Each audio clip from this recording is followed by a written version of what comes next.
NTD News, the fastest growing independent news source in America, bringing you breaking news from around the world. Expert analysis, investigative reporting, and original, award-winning documentaries. We're known for our uncensored China coverage you won't find anywhere else. We cover the stories that affect you and shape our world without the political noise. We report from the heart with you in mind. Watch us right here on NTD News.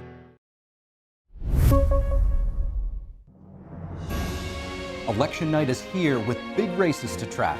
Socialism is on the ballot in New York City. Some races could give us a pulse check on what direction the nation is headed.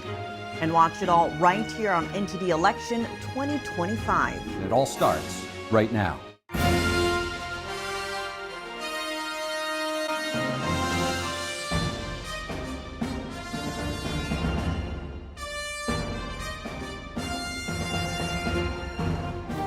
And welcome to NTD's special live coverage of Election Night 2025. I'm Steve Lance. It's a big night, lots to watch out for. And I'm Tiffany Meier. We'll be covering all the key races and what the results mean for you and the 2026 midterms. But first, let's take a look at the lineup tonight. Polls closing in Virginia at 7 p.m. That's just moments away. We're watching 3 races in that state. In New Jersey, polls closing at 8 p.m. and in New York City, polls closing at 9 p.m. California, polls will close at 11 p.m. Eastern Time on Proposition 50, a pro-Democrat redistricting plan. And it looks like polls have just closed in Virginia. We'll be bringing you election updates and projections as soon as we get the numbers. But before those results roll in, let's go now to our team of reporters here in New York City. NTD's Chris Baum covering the Zohran Mamdani campaign, Luis Martinez covering the Andrew Cuomo campaign, and NTD's David Lamb is covering the Curtis Sliwa campaign. Chris, let's start with you. What can you tell us about Zohran Mamdani? I'd like to give you a full biography on him, but first I want to speak to Americans at home who might not live in New York City and why, so they can understand why Zohran Mamdani is so significant here in New York. New York is the most populous city in America. It is the heart of global capitalism. It's where we have Wall Street. Zohran Mamdani is a 34-year-old democratic socialist. He might be the first socialist to lead New York City, to lead over Wall Street. He became a citizen in 2018. He has a very brief resume.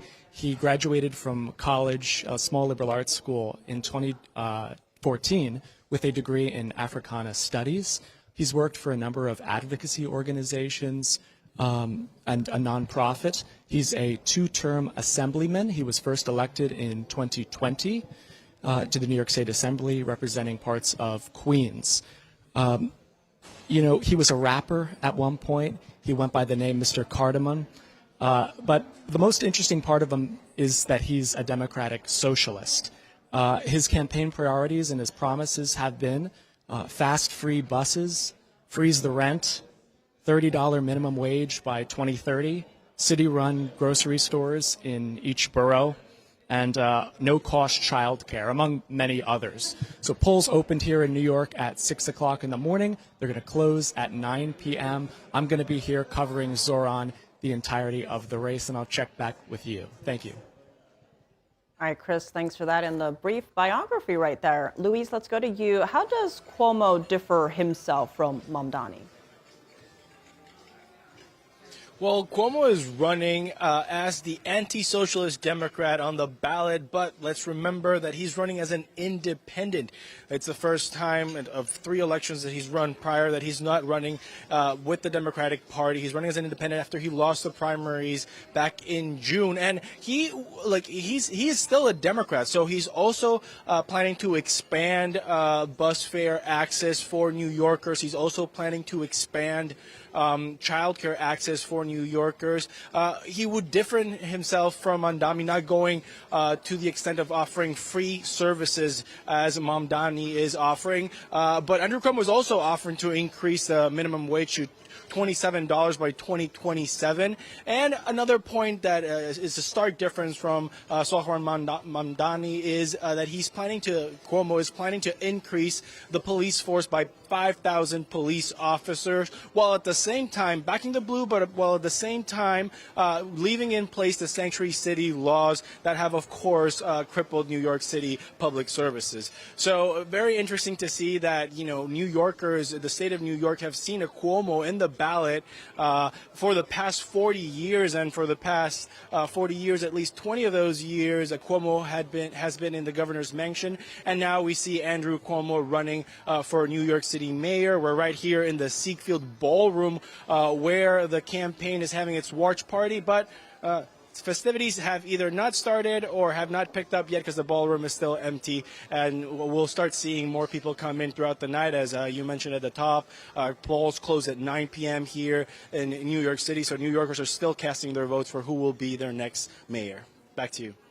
All right, Luis, thank you for that. And David, what's the latest with the Sliwa campaign? Yeah, hey Tiffany. So we're here at the Arte Cafe, which is Curtis Sliwa's election party, watch party. So it's an Italian restaurant right across from Central Park in the Upper West Side. So Curtis is expected to arrive around 8:30.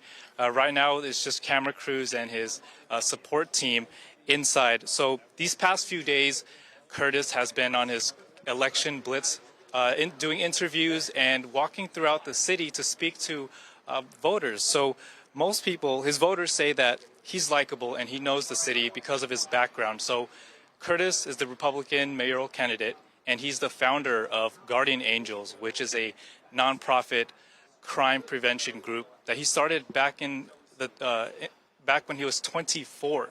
So this sets him apart in that sense. And that red beret that he's always seen wearing, that's what the members of Guardian Angels wear. So his campaign message is one of public safety and community. Tiff? All right, David, thank you. And David Lamb, Luis Martinez, and Chris Bob will be checking back in with all three of you later this evening. And Steve, it does look like we'll have some data soon from those Virginia races, so over to you. Yes, we are expecting those results at any moment now. But first, let's go to NTD's Jack Bradley, who's in Virginia Beach, covering all three races in Virginia for us. So, Jack, break down what you're seeing so far in Virginia. Well, Steve, first off, we're seeing that these races here in Virginia are not just going to impact Virginia voters, but the rest of the country, as it could be a good indicator of next year's midterms and also voter sentiment for President Trump's first 10 months in office in his second term. Granted, Virginia has been leaning for more Democrat presidential candidates over recent elections. Now, off to the governor's race, we have Democrat Abigail Spanberger. She is a 3-term congresswoman, and she's ended this year so she could run for governor. And she's ran on the economy, speaking out against DOGE cuts and also anti-tariffs. Now, her Republican challenger is the current Lieutenant Governor Winsome Earl Sears, and she's running on a campaign of keep a good thing going after 4 years of Republican Governor Glenn Youngkin. Now, she's been campaigning also on the economy, social issues, as well as public safety. Take a look. We need a governor who will speak up when careless, chaotic, reckless economic policies out of Washington hurt our economy. She wants to put us back in something called the Regional Greenhouse Gas Initiative, which means they're going to tell you what kind of stove you can buy, and it's only electric. They're going to tell you what car you can drive, and it's only electric. Polls have shown Spanberger with a strong lead the entire campaign season, and that's not surprising, as for decades, Virginia has voted for the candidate of the opposing party for governor, then the president, because their election takes place always a year after the presidential election. Back to you. Jack, either way this goes, Virginia will see its first female governor, but the down ballot race for state attorney general is looking much tighter. Is it possible the state could have a split ticket? It's definitely possible here, because if we do see Democrat Abigail Spanberger become governor, the race for Attorney General being this tight with the current incumbent Attorney General, Republican Jason Meier, taking that would be the first time in 2 decades that we see a mixed executive branch here in Virginia in terms of parties. Now, as for his challenger, Democrat Jay Jones, he's been dropping in polls in recent weeks after text messages back in 2022 he sent came to light when he was a House delegate. At the time, those messages, he wished for the assassination of then House Speaker and his children. Now, Jones has since apologized, and Meier is looking to win over Democrat voters, not just Republicans, to split their ticket and vote for him as well, looking at his past 4 years as Attorney General and his issues on public safety. Take a look. I am ashamed. I am embarrassed. And I'm sorry. I cannot take back what I said. But you have my word that I will always be accountable for my mistakes. All of the areas of federal and state local law department, how can they ever take you seriously, be the top prosecutor, knowing that you view that children should die to advance a political agenda? Then there's the race for lieutenant governor. We have Democrat Ghazala Hashmi and also Republican John Reed, and that right now is a toss-up. So we'll keep our eyes on that. Polls have just closed, so we're seeing the results come in. And for the tighter races, though, like Attorney General, it may take a little bit longer until we're definitely certain on those unofficial results as they come in. Back to you, Steve. NTD's Jack Bradley standing by at the Meier's watch party there in Virginia Beach. We'll be checking back in with Jack throughout the night. Right now, we're going to head over to New Jersey, where NTD's Mari Otsu and Jason Blair are on the ground covering the governor's race. Mari, let's start with you. You've been tracking the Republican nominee, Jack Ciattarelli's campaign. You were also at his election eve rally last night. What is the feeling like, and what are you hearing? Steve, good evening to you. Yes, we're here at Bridgewater, the Marriott, where Jack Ciattarelli's election watch party is set to start at 8 p.m. And all eyes are on this New Jersey governor's race, especially after President Trump endorsed Jack Ciattarelli last month and held an election eve tele-rally for him last night. Now, this is Ciattarelli's third attempt for that governor seat. And a main focus of his platform this time is affordability in this high-tax state. Let's take a look now at what Ciattarelli's told us last night at their last rally before the election. Watch.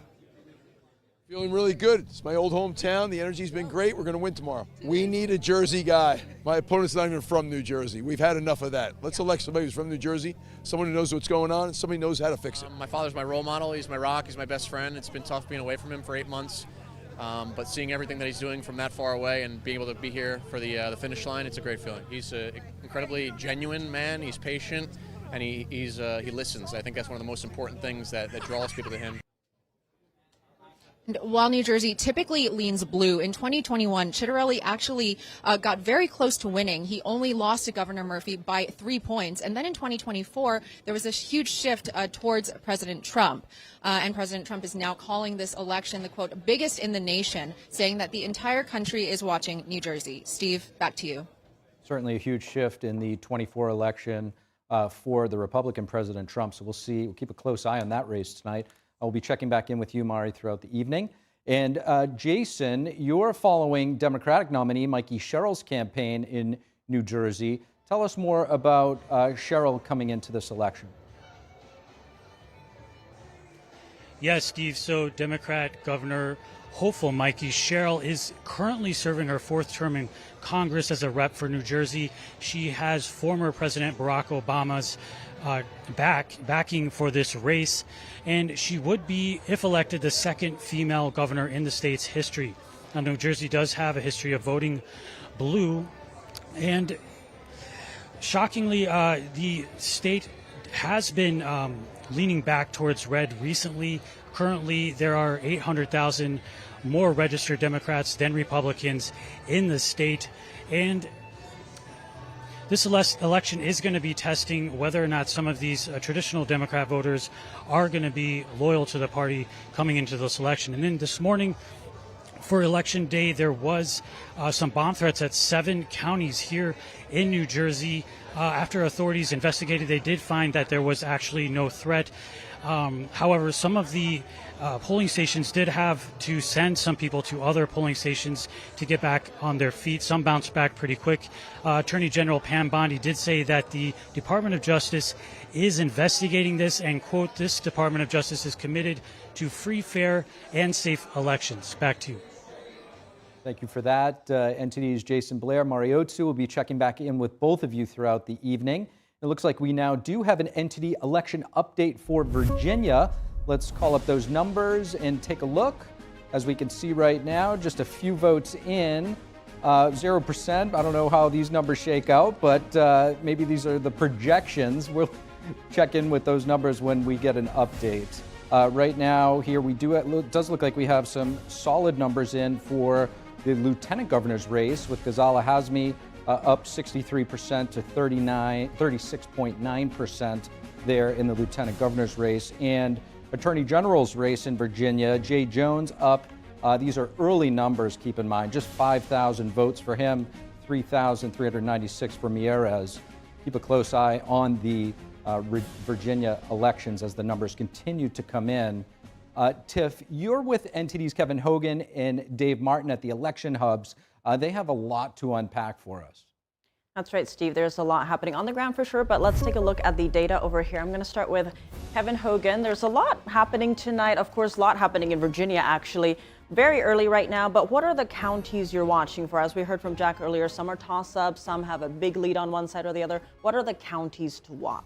Well, we do have data for a few counties. Statewide, we just have a slight Democrat lead here, just a couple thousand votes. Again, very early in the night, 0% votes in. That might just be rounded down to 0. But anyway, the counties that we have some data on, some Republican strongholds down here in Grayson County, business as usual. We're seeing a 69-point advantage for the Republican. Again, only 2% in, but nothing shocking just yet. That's pretty much what you would expect, those big margins out in Republican country. Because again, Trump carried this area by a lot, and so did Youngkin. So it's vital that they get that. Now, I mean, you could swing out a little further. Again, you're seeing margins. This is Henry County. You're seeing 39-point margins back in 2021 when Youngkin won the state. And right now, 50-point margins, that could just, start to stabilize a little lower as the night goes on. But again, this is Republican country, so we're just seeing some pretty standard things as we start to get some votes and something to work with tonight.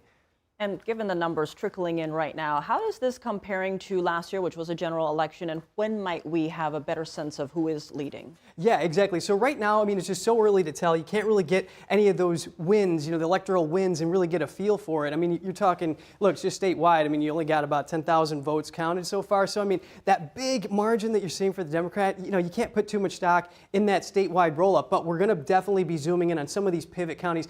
Stafford County, for example, like you look back 4 years ago, and when Youngkin won the state, he won it with 10 points. So it's a very important county. It's very purple because look, last year, 2024's presidential election, you see Kamala Harris just edging out that county with just about a point advantage over President Trump. So that's Harris-Youngkin country. Again, very purpley. Virginia is a very purple state, and we're going to be tracking that because that's just one of those areas that you really have to look at too. Another similar story with James City. Again, Kamala Harris won it, but when Youngkin carried the state, he also carried that by a 5-point margin. So when results start coming in for those counties, we're going to have to keep a close eye on them because they could give us a little bit of an indication as to which way this race is starting to shake out.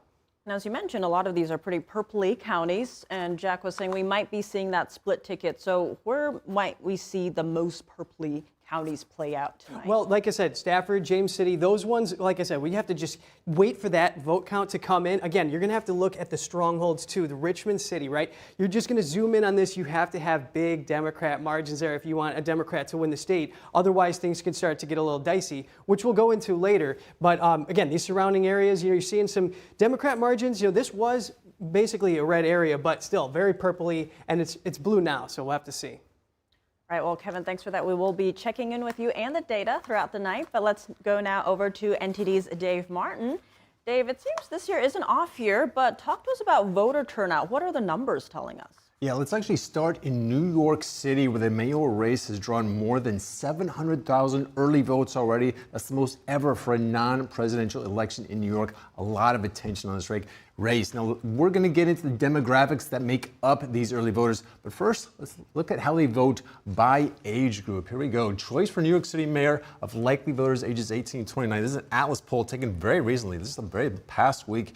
62% favor Zoran Mamdani, the Democrat socialist here, in this age 18 to 29 group. Now, conversely, with the older crowd, same poll here, the 65 and older, though, they really are going for former New York Governor Andrew Cuomo, 54%, doubling the amount that Mamdani has here. So the big question is, who showed up then for early voting? Well, let's take a look here. Now, that young crowd here, the share of early voter turnout in this mayoral race, the voters ages 18 to 29, just 16% showed up. That was the lowest of any age group. But I will say, though, last year, just 14% of the young people showed up to vote. So it's actually a good sign, because when the actual vote was tallied, the total vote was tallied, 16% of all voters were in that young crowd. So expect this 16% to go up a little bit higher there too, maybe even up to 18%. Well, what about that 65 and older crowd? 27% of them showed up for the early voting. Now remember, the young voters I just showed you, 16% only. So a very good sign, at least it appears, for former Governor Cuomo. But looking back, this is actually the same amount that voted in the 2024 election. So older voters don't seem to be any more motivated to show up than they were last year, unlike the young voters who are very motivated to show up for Mamdani. Well, definitely a lot to watch for in New York. I want to look at New Jersey, though, the governor race. There's a lot of focus on that as well. It seems like a significant number of Democrats or registered Democrats, a bigger number, have already voted. Yeah, let's actually take a look at this. 51% of the early voters in the state of New Jersey were made up of Democrat registered voters. Just 29% were Republicans, 20% others. Now, last year's final vote count was only made up of 42% Democrat. So expect more Republicans to come out today. And it has also been mentioned, there were bomb threats in 7 counties in New Jersey at polling stations today. Some locations opened and then closed and then reopened. But officials noted the threats were not credible. The big question is, will it affect voter turnout?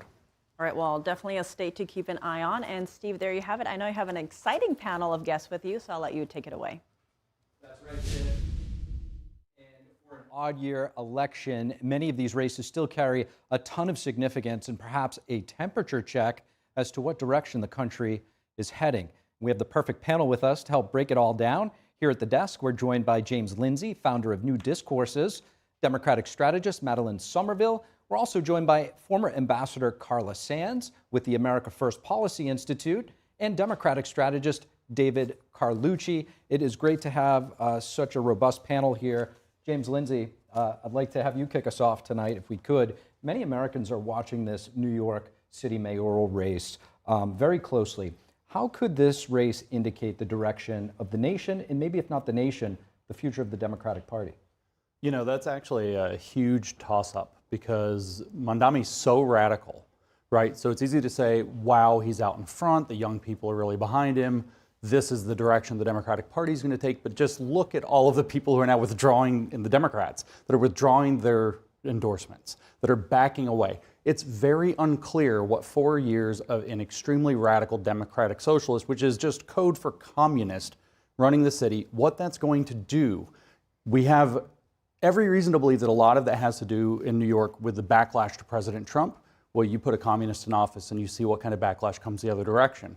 I think President Trump rode to victory partly on his bravery in calling Kamala Harris a Marxist in the presidential debate. And when people start to see how this really plays out, it might actually end up putting the Democrats in a very bad position for the coming midterm and the next presidential election.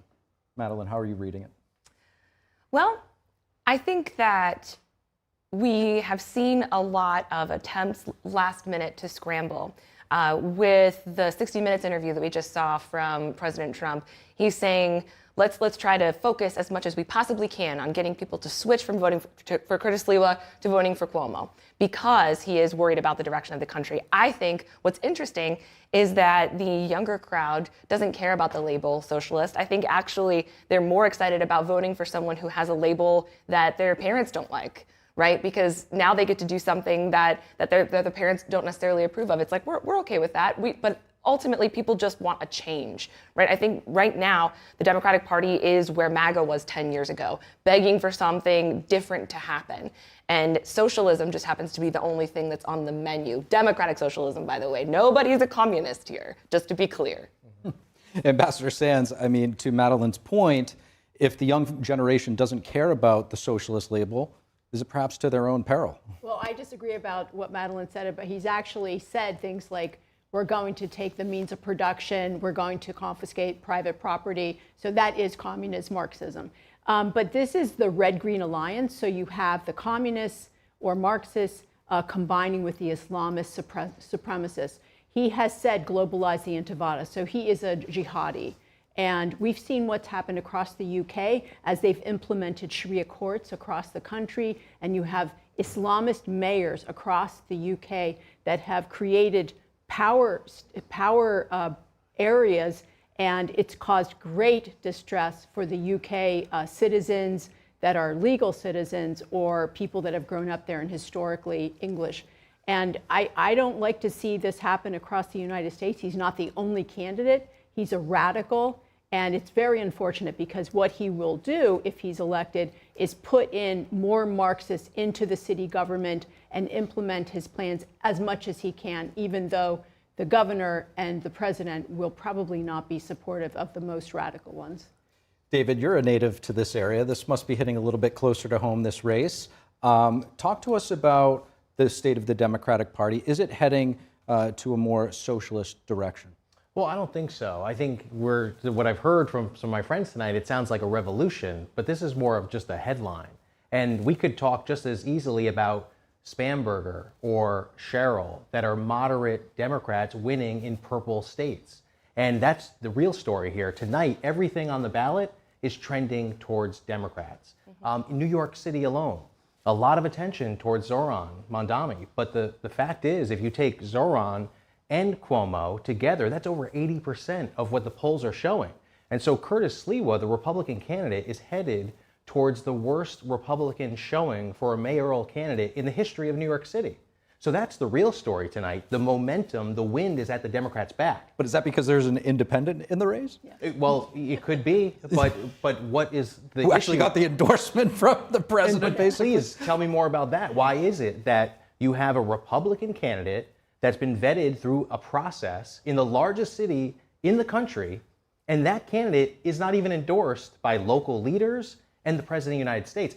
And by the way, this is a habit that I've seen from the president, who likes to cherry pick his candidates. He's also not endorsed the losing candidate in Virginia. And you see that play out in multiple times, where he won't even mention the Republican candidate in Virginia's name in a rally speech. So I think it speaks to the fact that, hey, Democrats, the energy is there.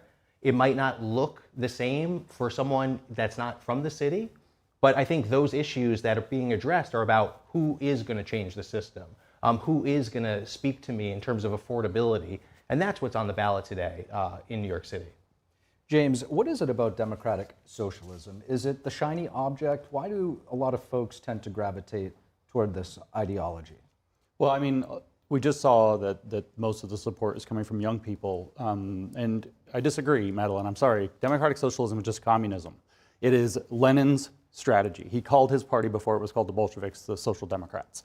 This is a complete historical continuation of the entire program that the Soviet Union ran, which is why you have him saying things like seize the means of production, which is straight out of Karl Marx, which is why you have him saying things like taking private property, that he's interested in controlling the landlords, which has been a very long-running communist program. So what it is that communism it's not an economic policy, it's not a political policy, it is an idealistic ersatz religion that appeals to young people's sense of how things should work, even if they can't work that way in reality. So it's exactly what you did say, Madeline, which is that people just want change. right? And so it was really funny when you said that, because I read recently, early in this year, I read this book called Account Rendered. It's by a woman named Melita Moshman, who got swept up. You said that they want a label that their parents reject, right? We're socialists, we're democratic socialists, our parents reject this. Well, Melita Moshman got swept up into the Hitler Jugend, the Hitler Youth. And she wrote this book, Account Rendered, to talk about why she became a Nazi. And she said that most of the young people in Nazi Germany in the 1930s, early 1930s, got swept up because their conservative parents didn't want them to be socialists. And so it's appealing when you have an idealistic vision, Lance, of how the world could work or should work, except that vision doesn't work. The incentive structures are all wrong. The vision is wrong. The seizing the means of production is actually to seize the means of the production of human beings in society, to transform them into something they can't be, to, in a sense, enter back into Eden in open defiance of God, to speak religiously for a non-religious person. And it doesn't work, and it cannot work, but it doesn't sound like it can't work. It sounds like free buses, it sounds like better circumstances, it sounds like, you know, all these cops that have been busting our chops are gonna get out of the way. It sounds idealistic and visionary, and it's something to allow them to rebel against their parents and throw a fit as a teenager. It's just a catastrophe in the making.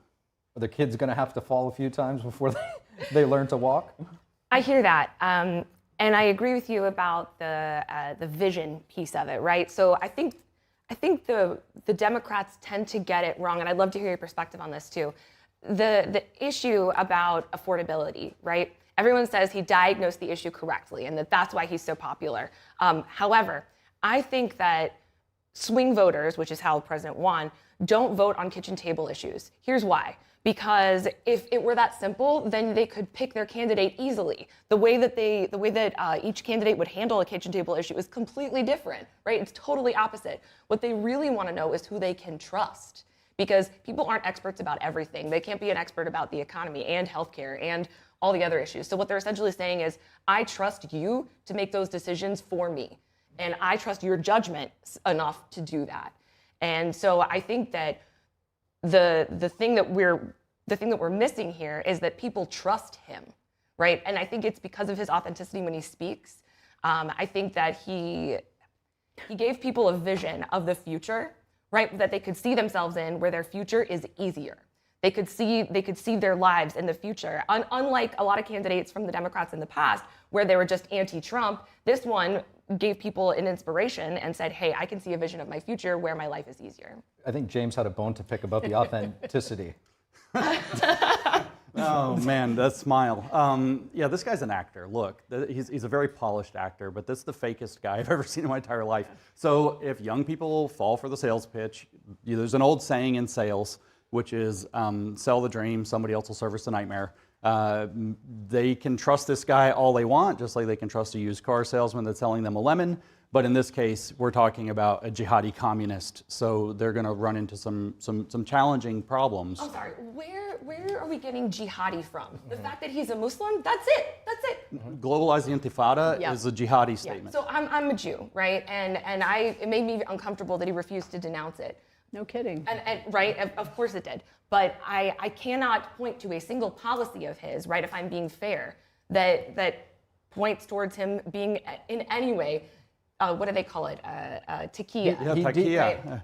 He did. Well, we're going to unpack. There's a lot to unpack. We do have to take a break right now. We're going to leave it here for a moment. We'll be right back with more coverage of election 2025 right here on NTD. And you're looking live at the watch party of the Republican gubernatorial candidate Jack Ciattarelli in New Jersey. Polls closing in the Garden State at 8 p.m. So stay with us.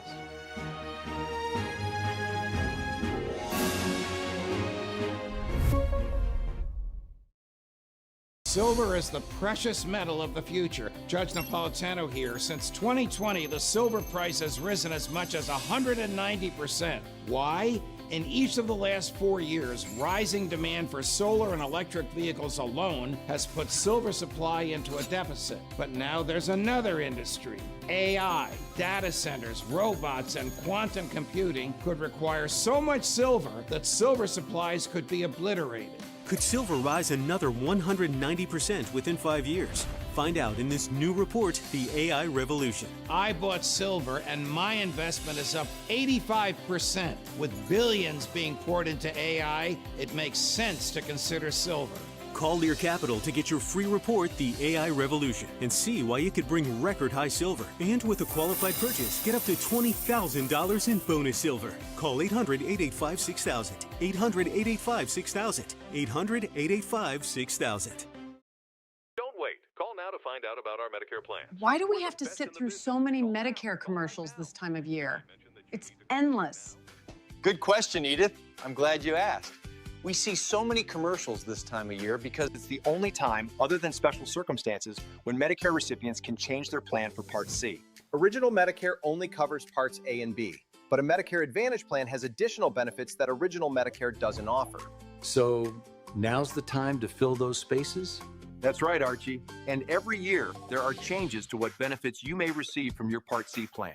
Call right now to find out what plan best suits your needs. It's easy, easy, don't delay. Pick up the phone and call today. Call now for your free Medicare review. 1-833-469-1754. 1-833-469-1754. You may now return to your regularly scheduled programming. I'm excited to announce that we're having our biggest 3-in-1 sale ever with a limited edition product, a back-in-stock special, and a closeout deal you won't find anywhere else. So go to MyPillow.com or call the number on your screen. Use your promo code to get our MyPillow bed sheets, only $29.88. Any color, any style, any size, even kings, regular $119.98, only $29.88. Once they're gone for good. How about our My Towels? They're finally back in stock, but not for long. Get a 6-piece My Towel set, regular $69.98, now only $39.98. And for the first time and the only time ever, get our limited edition premium My Pillows. They're made with Giza cotton and designer gusset. Queen $17.98, Kings only $19.98. So go to mypillow.com or call the number on your screen. Use your promo code to get the best offers ever. Quantities are extremely limited, so order now.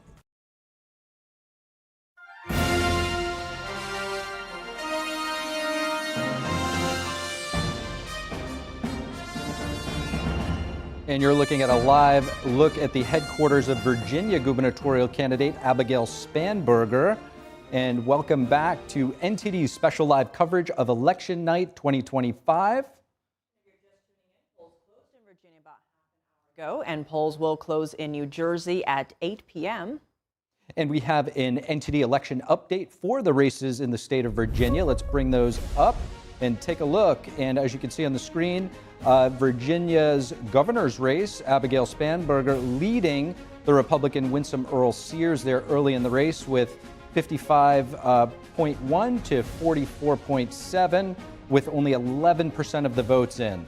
We'll be following that one closely. And there's a look at the lieutenant governor's race, 52.7 for the Democrat Ghazala Hazmi and 47.1% for John Reed with only 11% of the vote in. And there's the Attorney General's race. This one here, highly anticipated. You can see the gap a little bit smaller with the Democrat just edging out Jason Meier by roughly 1 point barely. Jay Jones there, the Democrat, leading by just a few thousand votes with 11% of the vote in.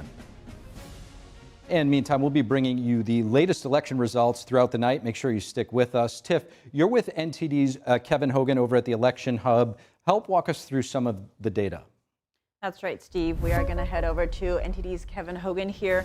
As we just saw with those numbers, it looks like the race is narrowing, Kevin. There's some more numbers coming in since we last talked. So what are these numbers showing you right now? I know it is still early. Yes, things are always changing. We just bumped up to 17% in, so that's still very early.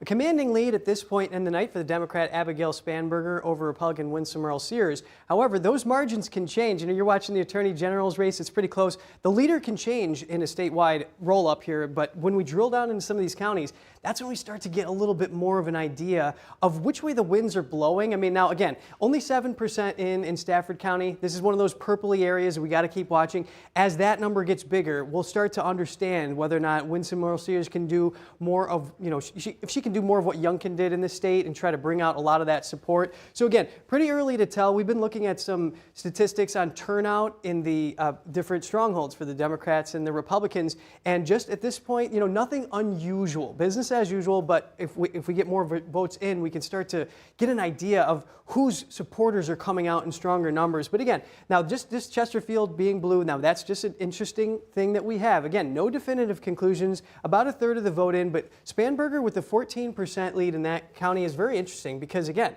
when Youngkin carried the state, he won Chesterfield. That's just right outside Richmond. We were talking capital area. Again, a very competitive zone, but, just right now we just have to kind of let things trickle in. And which ones would be like the biggest markers of something surprising happening? What are the counties to watch for that? Well, absolutely. I mean, again, when we get into James City, when this starts pouring in a little bit more, we're gonna understand about the electoral wins here and what's happening under the hood. So these are purpley areas. You keep moving out. You go swing out to some of the Democrat strongholds. Now, that margin here, 2.3 points, again, we look back 4 years ago. I mean, Youngkin won the state. He got 8 points in Virginia Beach, Norfolk. We're going to look a little closer into Norfolk right here, see if we have some data. Again, 27% in, not many conclusions, but you have a big Democrat margin. That's a good sign. Again, business as usual, just as we look here, but Terry McAuliffe, 35-point margin. So again, those margins are strong. There's no indication just yet that any candidate has any red flags, that there's a big fall short in any which way for some of these strongholds that we're seeing yet. Now, with the polls closing at 7, when might we have a better sense of, who is cementing that lead? Well, what we're going to be doing tonight is we're going to crunch all the numbers for you. Again, we're going to drill down to counties, but we're going to look at all of the Democrat and Republican stronghold turnout numbers, and we're going to synthesize all that information. And when we're getting, 50, 70% in, we can maybe get some insights as to whose supporters are coming out in bigger numbers. And again, you're going to swing all the way out here to the Western Virginia, and you're going to start to see, okay, if in Lee County, are those supporters coming out? Are those margins where they need to be, right? Are those vote counts as big as they can be? But again, we factor that all in because we have to look at the state's total election. We have to determine whether or not that is going to be a high turnout or a low turnout election compared to 4 years ago, not the presidential race, but when Youngkin faced off with McAuliffe. And at that point, we're going to start to normalize things, and we'll get a little bit more of a sense as to whose turnout is better. Because again, there are two things that determine elections. You have to have your votes. That's one. That's divided into two things, and that is how people like you, and that's the turnout, who shows up to vote. So those two factors go into that final vote count, and that determines who wins. As mentioned, it is an off year, so it'll be interesting to watch those numbers, filling in and the breakdown as well. Kevin, thank you so much. And Steve, back to you over there at the desk. Thank you for that, Tiffany.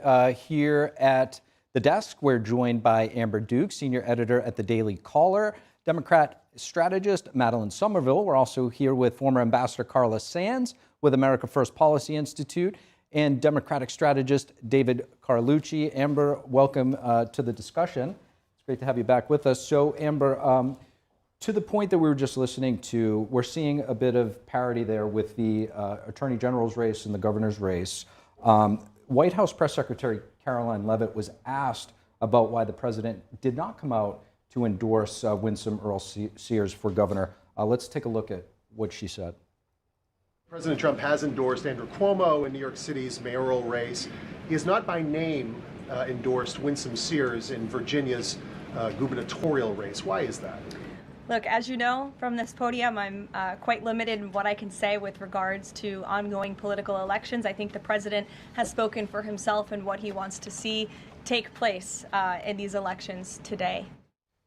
So, Amber, we didn't get much out of the press secretary there. What is your take as to why the president was not too enthusiastic? Well, it's not surprising that she didn't say much, but I think this is just politics, right? He's concerned that if he does give Winsome Earl-Sears his endorsement, that it could actually potentially hurt her, particularly in Northern Virginia, where top concerns are cutting of federal contracts and the current government shutdown and furloughed workers. Those voters, as we see in exit polls already, are going really strongly for Abigail Spanberger. And in order for a Republican to win in Virginia, you have to have really strong turnout in the rural parts of the state, and you have to overperform in the Northern Virginia liberal stronghold.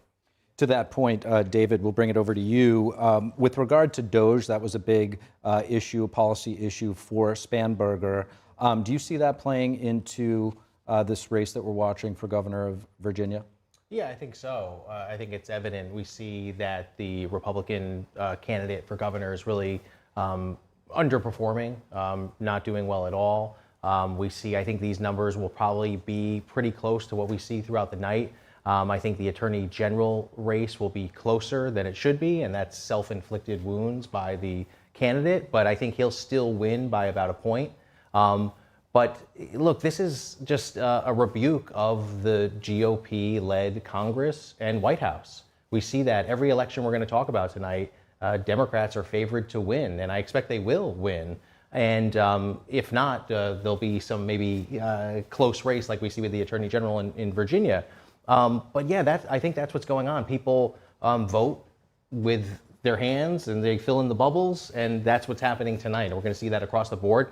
I think there'll be a lot of attention given to Zohran Mamdani, but I think the real question or tea leaves to read here is just the fact that, hey, maybe the Republicans need to change focus because this is obviously a mandate from the public where they have an option. They're saying we don't like Republican leadership. I do think it's important to keep in perspective that it's not really going to be earth-shattering if the Democrats do win these states. They carried these states in the presidential about a year ago.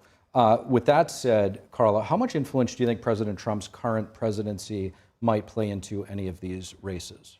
Well, I think that the fact that the Democrats, and I'll call them radical Democrats, have kept the government shut for the longest shutdown in American history is also influencing this race in Virginia, because there are a lot of federal workers in Virginia, especially Northern Virginia. My heart goes out to the people of Virginia if Abigail Spanberger wins, because she wants to keep boys in girls sports. She wants to keep boys in girls locker rooms. She wants to sexualize the children in school and not let the parents opt the children out.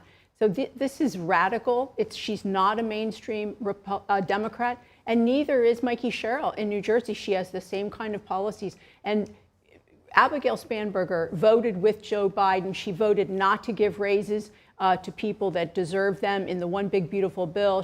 She voted against no tax on tips for people in Virginia that are working, getting tips. So she is not a mainstream Democrat. She's radical. If you could, Carla, just unpack sort of the unique nature of the state of Virginia. It's sort of different than any other state, just given its proximity to Washington, D.C. Well, I think Virginia, like New York, with its big liberal cities, and then its rural areas that are very conservative, Pennsylvania, New Jersey. Every state has these pockets of left Democrats, and then mainstream Democrats, and then conservatives, and they're usually in the suburbs and in the countryside. I mean, it's just how it's worked throughout the country. Almost every state has these centers, and then the rest is bright red.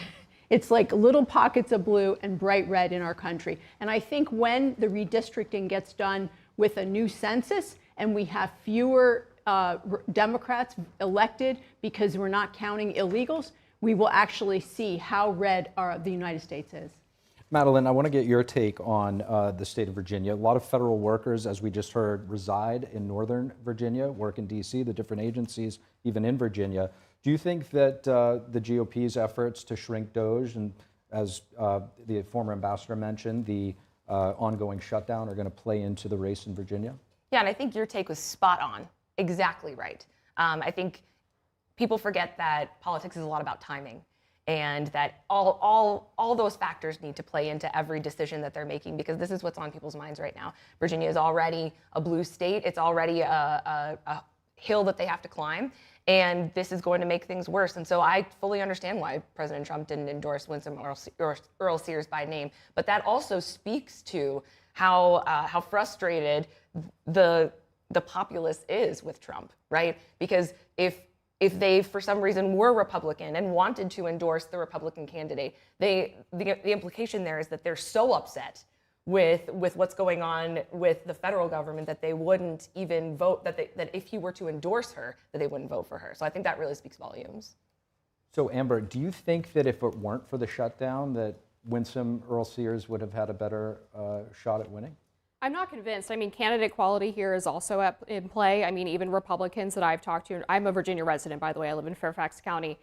Local Republicans that I've talked to don't feel that she was as strong as Youngkin. Youngkin, of course, also had the benefit of coming off of COVID, where Virginia had a stuttering economy, a lot of issues related to schools, And he was more trusted than McAuliffe to deliver on both of those issues. We see in exit polls now Winsome running behind Abigail Spanberger on the economy. But one issue that I did want to point out, which I think sort of cuts against David's assertion that this might be a referendum on Trump and Republican policies, is that for Virginia voters who say immigration is their top issue, which is a significant portion, it's top 4 issues for Virginia voters today, 80+% of those are voting for Winsome Sears. And a significant portion of Virginians say that the immigration policy of Trump has actually not gone far enough. David? Well, but that's a minority of voters. They're not coming out. There's more excitement, obviously, on the Democratic side. So we could point to statistics, but if they're underwater, what does that really show? It shows that the majority of people are just upset. They're upset, and when they have an opportunity, they're going to voice it. I think it's as simple as that. This is on top of DOGE, on top of the government shutdown. I mean, all of those issues obviously hit harder in Virginia, but this is hitting all across the country. And I guess that's just really my point, is that, look, the excitement is with the Democrats, and there's a lot of things we could talk about in terms of New Jersey, right?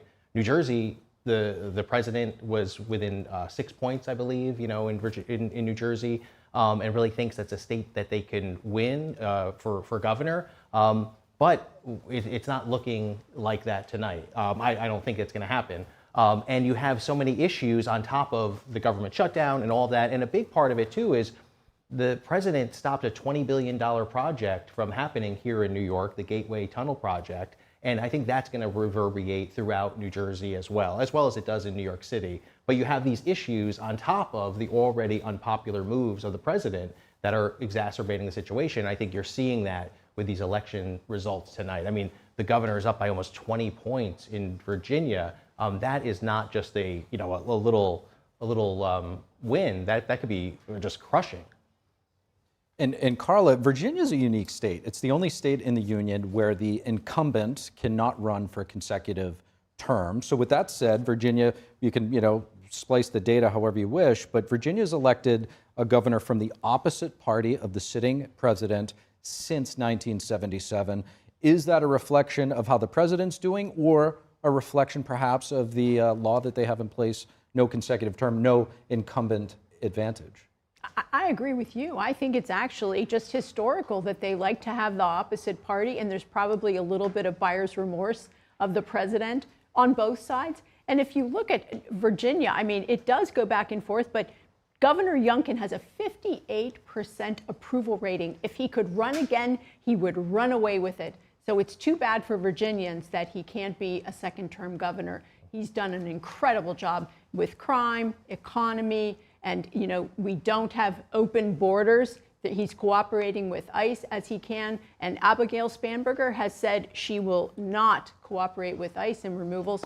That's too bad for the people of Virginia. And just bouncing off of what everyone else has said, I'm a jury consultant, and so I pay attention all the time to what's going on in politics when I'm advising lawyers of how to communicate with jurors.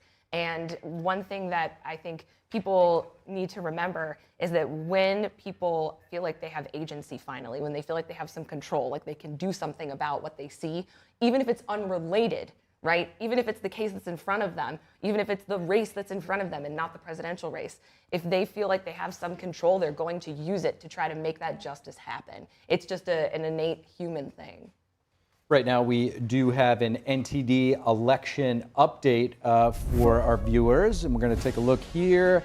It looks like in Virginia, Spanberger, the Democratic candidate for governor, is significantly ahead of the Republican Winsome Earl Sears. That's coming in from the Data Hub's Kevin Hogan giving us this update, as well as the lieutenant governor's race there in Virginia. Ghazala Hazmi, significant lead over the Republican John Reed with 27% of the vote in. And right here, we're looking at the Attorney General's race, a much thinner margin. That is the race that everybody's really watching tonight in Virginia to see if the Republican can split that ticket down ballot and take the edge over Jay Jones after those controversial text messages that surfaced just a couple weeks ago. Tiff, in just moments, polls will be closing in the state of New Jersey. The governor's race there, it could be a close one. That's right, Steve. Let's actually go over to NTD's Dave Martin at the Data Hub and see what the stats are telling us. So, Dave, in terms of New Jersey, what are the polls showing for the governor race? Yeah, actually, let's look back in time at the 2021 governor race. 4 years ago, where incumbent Governor Phil Murphy won 51% to 48% over Jack Ciattarelli. Now, Ciattarelli is running again after that loss 4 years ago. And I got to say, things did not look good for him this summer, late summer here. Let's look at a poll here. Choice for Governor, New Jersey. This is a September poll. We have Jack Ciattarelli, who lost 4 years ago, polling at 39%. Now, this is an RPC average of 5 polls taken over a 2-month period late summer. Meier with a 9-point lead over him right there. And it's important to note, Ciattarelli was not within the margin of error on any of those 5 polls there. But if you fast forward to October, these latest polls here, again, choice for New Jersey is a lot closer here. This is an RPC average of 8 polls taken in October, and you see here, Meier's lead is just down to 3 points over Jack Ciattarelli. So he's made 5 points over the past month, and he is within the margin of error in 6 of these 8 polls. So it's definitely heating up. And of course, Ciattarelli has Trump's endorsement. Meier has Obama's endorsement. So both parties definitely eyeing this race. It does look like it's a lot more neck and neck now, but Ciattarelli still faces an uphill battle in his state, right? Because Jersey leans much more Democrat? Yeah, for sure. Let's take a look at the number of registered voters in the state of New Jersey. You can see here Democrats 2.5 million compared to Republicans at 1.6 million. But there are 2.2 million unaffiliated voters in the state as well that Ciattarelli is really going to have to persuade to get it to his side if he's going to win this race here. And how are things looking so far in terms of early voting, though? Yeah, in the early voting period, Democrat registered voters have really far outvoted Republican voters. You can see here, 680,000 to 387,000, nearly double them. And there's another 267,000 who are unaffiliated who voted in this election as well. So polls closing here at the top of the hour. Kevin will soon have some live voting results, and I'll soon be back with some more polls. Back to you, Tiff. All right, well, Dave, thanks for that. And Steve, I'll toss it back to you at the desk. Okay, well, it looks like we are going to be coming back to you here in just a moment. We're going to head off to a break right now. You're looking live at Jack Ciattarelli's campaign watch party. We'll be back in just a moment.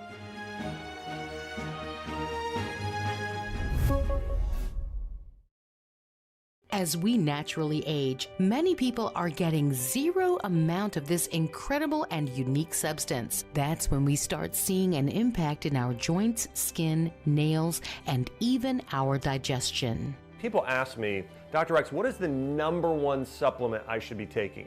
My answer is multi-collagen protein. People's reactions to me, people were like, what are you doing? What is going on? You look amazing. You have a glow about you. What makes Ancient Nutrition Multi-Collagen stand out from other brands? 10 types of collagen. It's grass-fed, pasture-raised with vitamin C and probiotics. It's proven to reduce joint discomfort rapidly, continuously, and persistently. It improves the appearance of crow's feet after 4 weeks and improves skin tone after 8 weeks.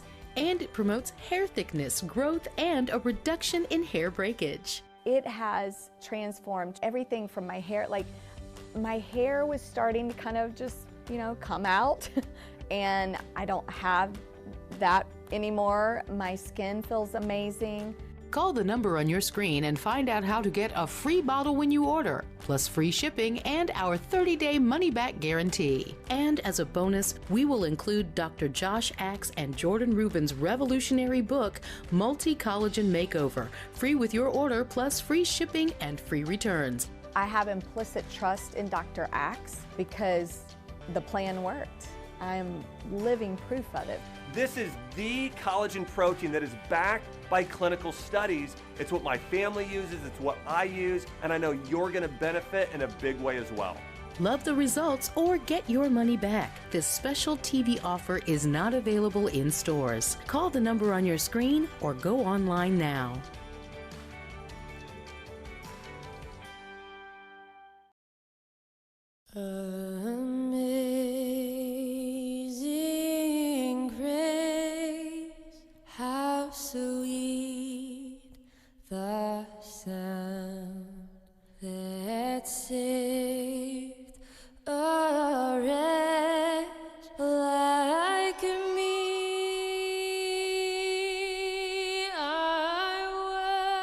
They're just young people, hungry, homeless, and vulnerable.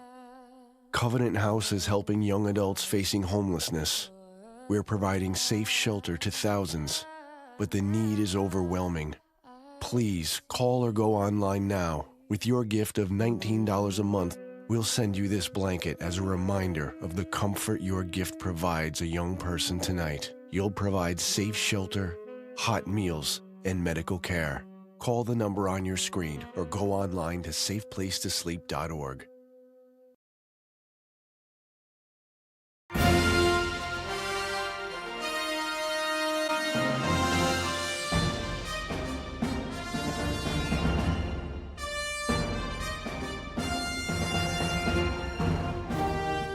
And you're looking at a live feed of Zoran Ramdani's headquarters. Welcome back to NTD's special live coverage of Election Night 2025. And we're tuning in now. Polls will be closing in Virginia in about an hour ago they closed. We're counting down the seconds to the polls closing in the state of New Jersey. That's right, Steve. While we wait for the New Jersey data to come in, let's revisit the Virginia races. Let's call up those results. So there you have the governor's race in Virginia. Right now, the Democrat candidate, Abigail Spanberger, is leading. Pretty sizable lead right there, 54.7% versus the Republican, Winsome Earl-Sears, at 45.1%. That is with 33% of the votes in. We'll be seeing how that plays out throughout the night. In terms of the lieutenant governor's race, the Democrat is at 52.7%, where the Republicans actually leading right now. Actually, no, just kidding, behind at 47%. That's also with 33% of the votes in. And we'll be going to, in terms of the Attorney General's race, though, still in Virginia, Jay Jones at 50.2%, pretty narrow lead right there over Jason Meier at 49.4%. That's again with that text scandal, which I'm sure we'll be talking about very soon. So those are the results from Virginia right now. We'll be sure to keep you updated on the latest election results throughout the evening. Right now, we're going to go to NTD's Mari Otsu and Jason Blair, who are covering the New Jersey gubernatorial race. Mari, what's the latest at polls closed there in Jersey and at Chitterelli's watch party? Steve, good evening. Yes, the atmosphere here at the watch party, which is starting just this moment. Right now, they're opening the doors to the ballroom over here and letting in what I hear is a very long line of people waiting to get into this watch party starting at 8. As New Jersey polls are closing right at the top of this hour. And New Jersey voters earlier today told NTD that affordability is a top concern, mentioning both high property taxes and energy prices. Take a look. Mike and Cheryl and all the Democrats, because the Republicans are all fascists. Yeah, the Republicans have just become the party of fascism, and I'm afraid that Nazi Germany is going to happen in America. Jack Chitterelli, because we do need some change. We feel that the last 8 years was a bit much. Things have increased dramatically.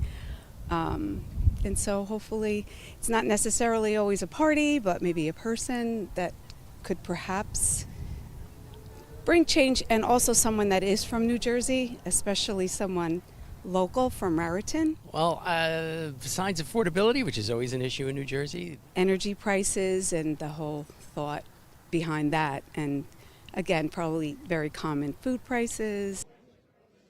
And in New Jersey, residential energy prices have jumped nearly 21% over the past year, compared to only a 6% increase nationwide. Here's what rallygoers Monday say about why they think Chitterelli can help with affordability. Watch.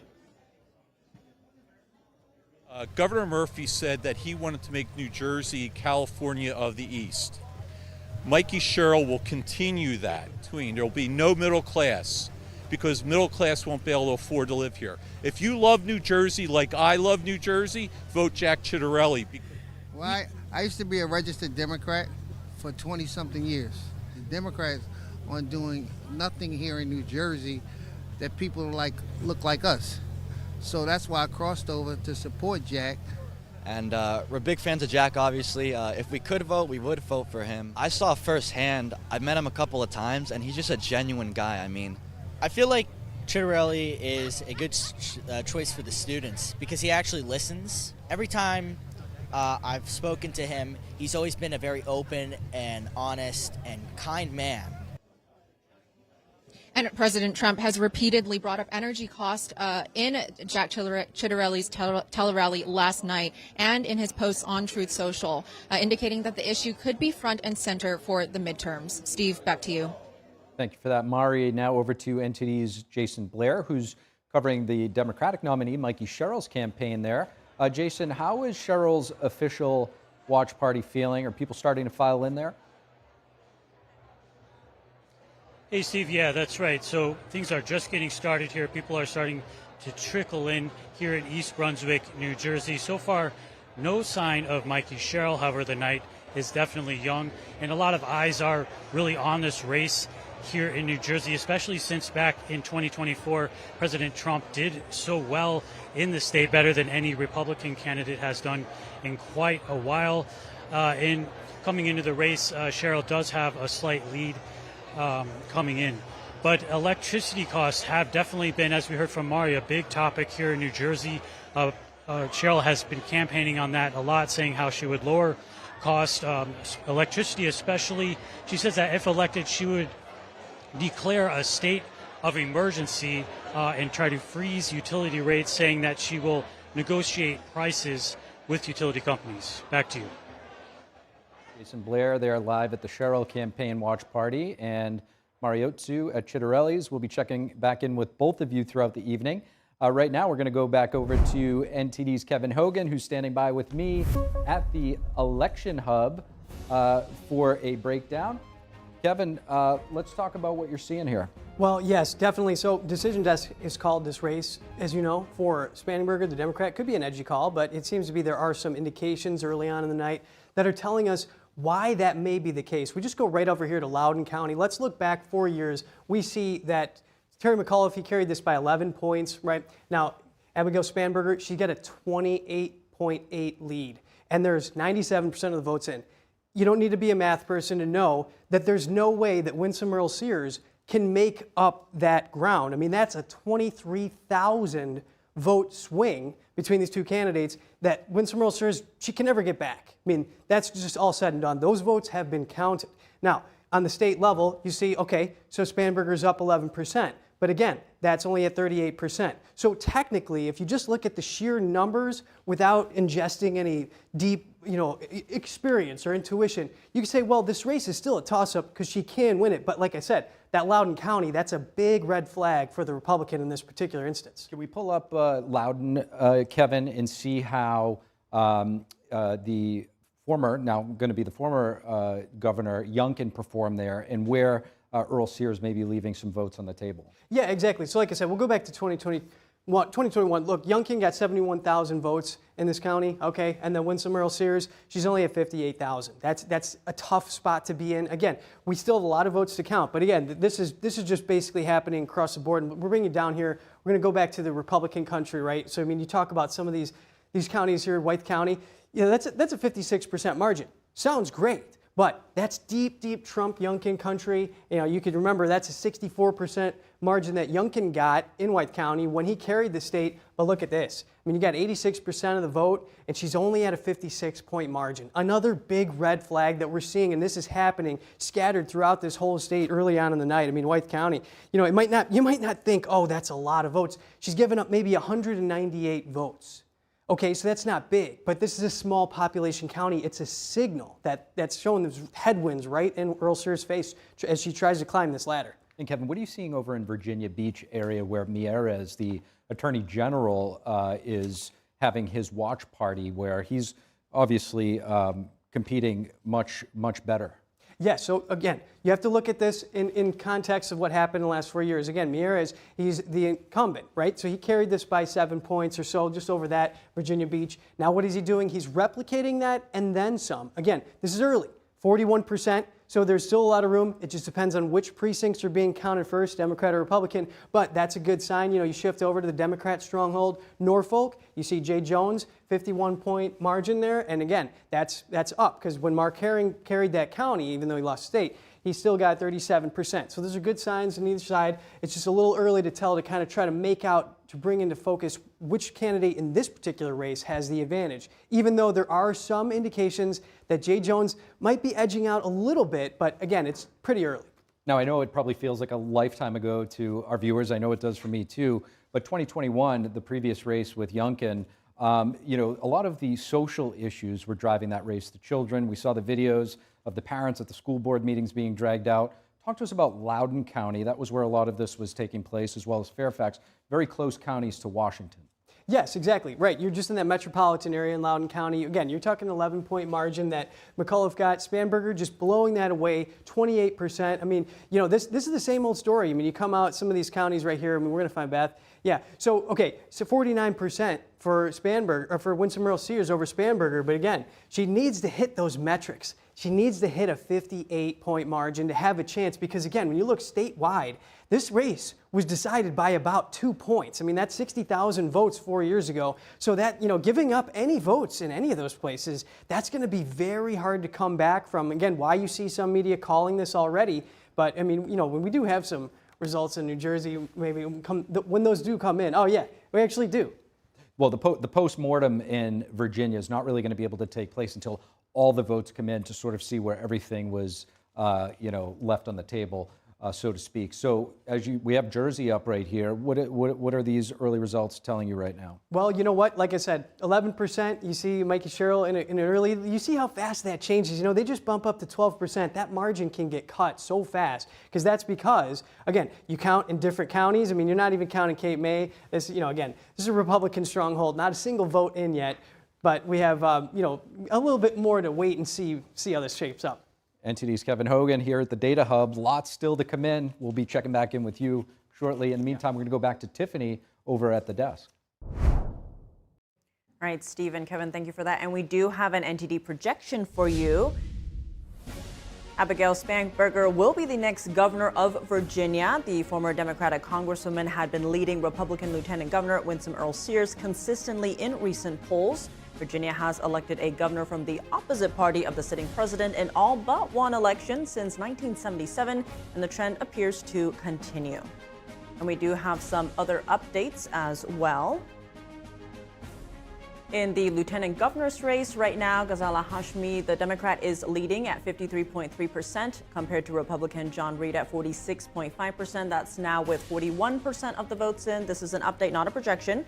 In the attorney general's race in Virginia, still Jay Jones at 50.5%, just edging out a tiny little bit there.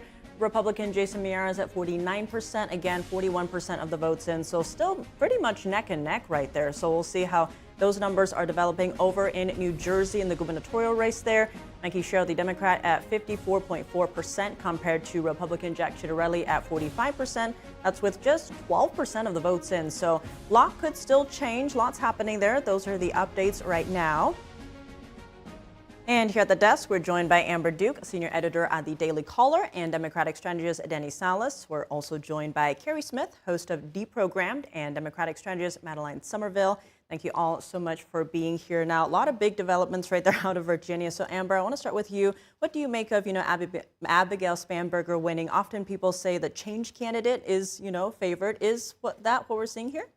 I don't know if I would call Spanberger a change candidate, given that she served obviously in the House and has a history of working for the CIA. She's sort of as establishment as it gets. That's not to say that there's anything wrong with that. The people in Northern Virginia really like establishment candidates. I don't think it's surprising, I will say that, just given the polls that have been coming out over the past few weeks. There was still a really significant deficit for Winsome Earl Sears. I do think there's some interesting dynamics at play in terms of obviously the economy being a big driver for Spanberger's victory, and the fact that Winsome Earl Sears was not able to capitalize on some really prominent cultural issues the way that Youngkin was in 2021. There's been a really viral story about a sexual predator by the name of Richard Cox, who was caught in both Arlington and Fairfax counties' bathrooms where he was exposing himself to little girls.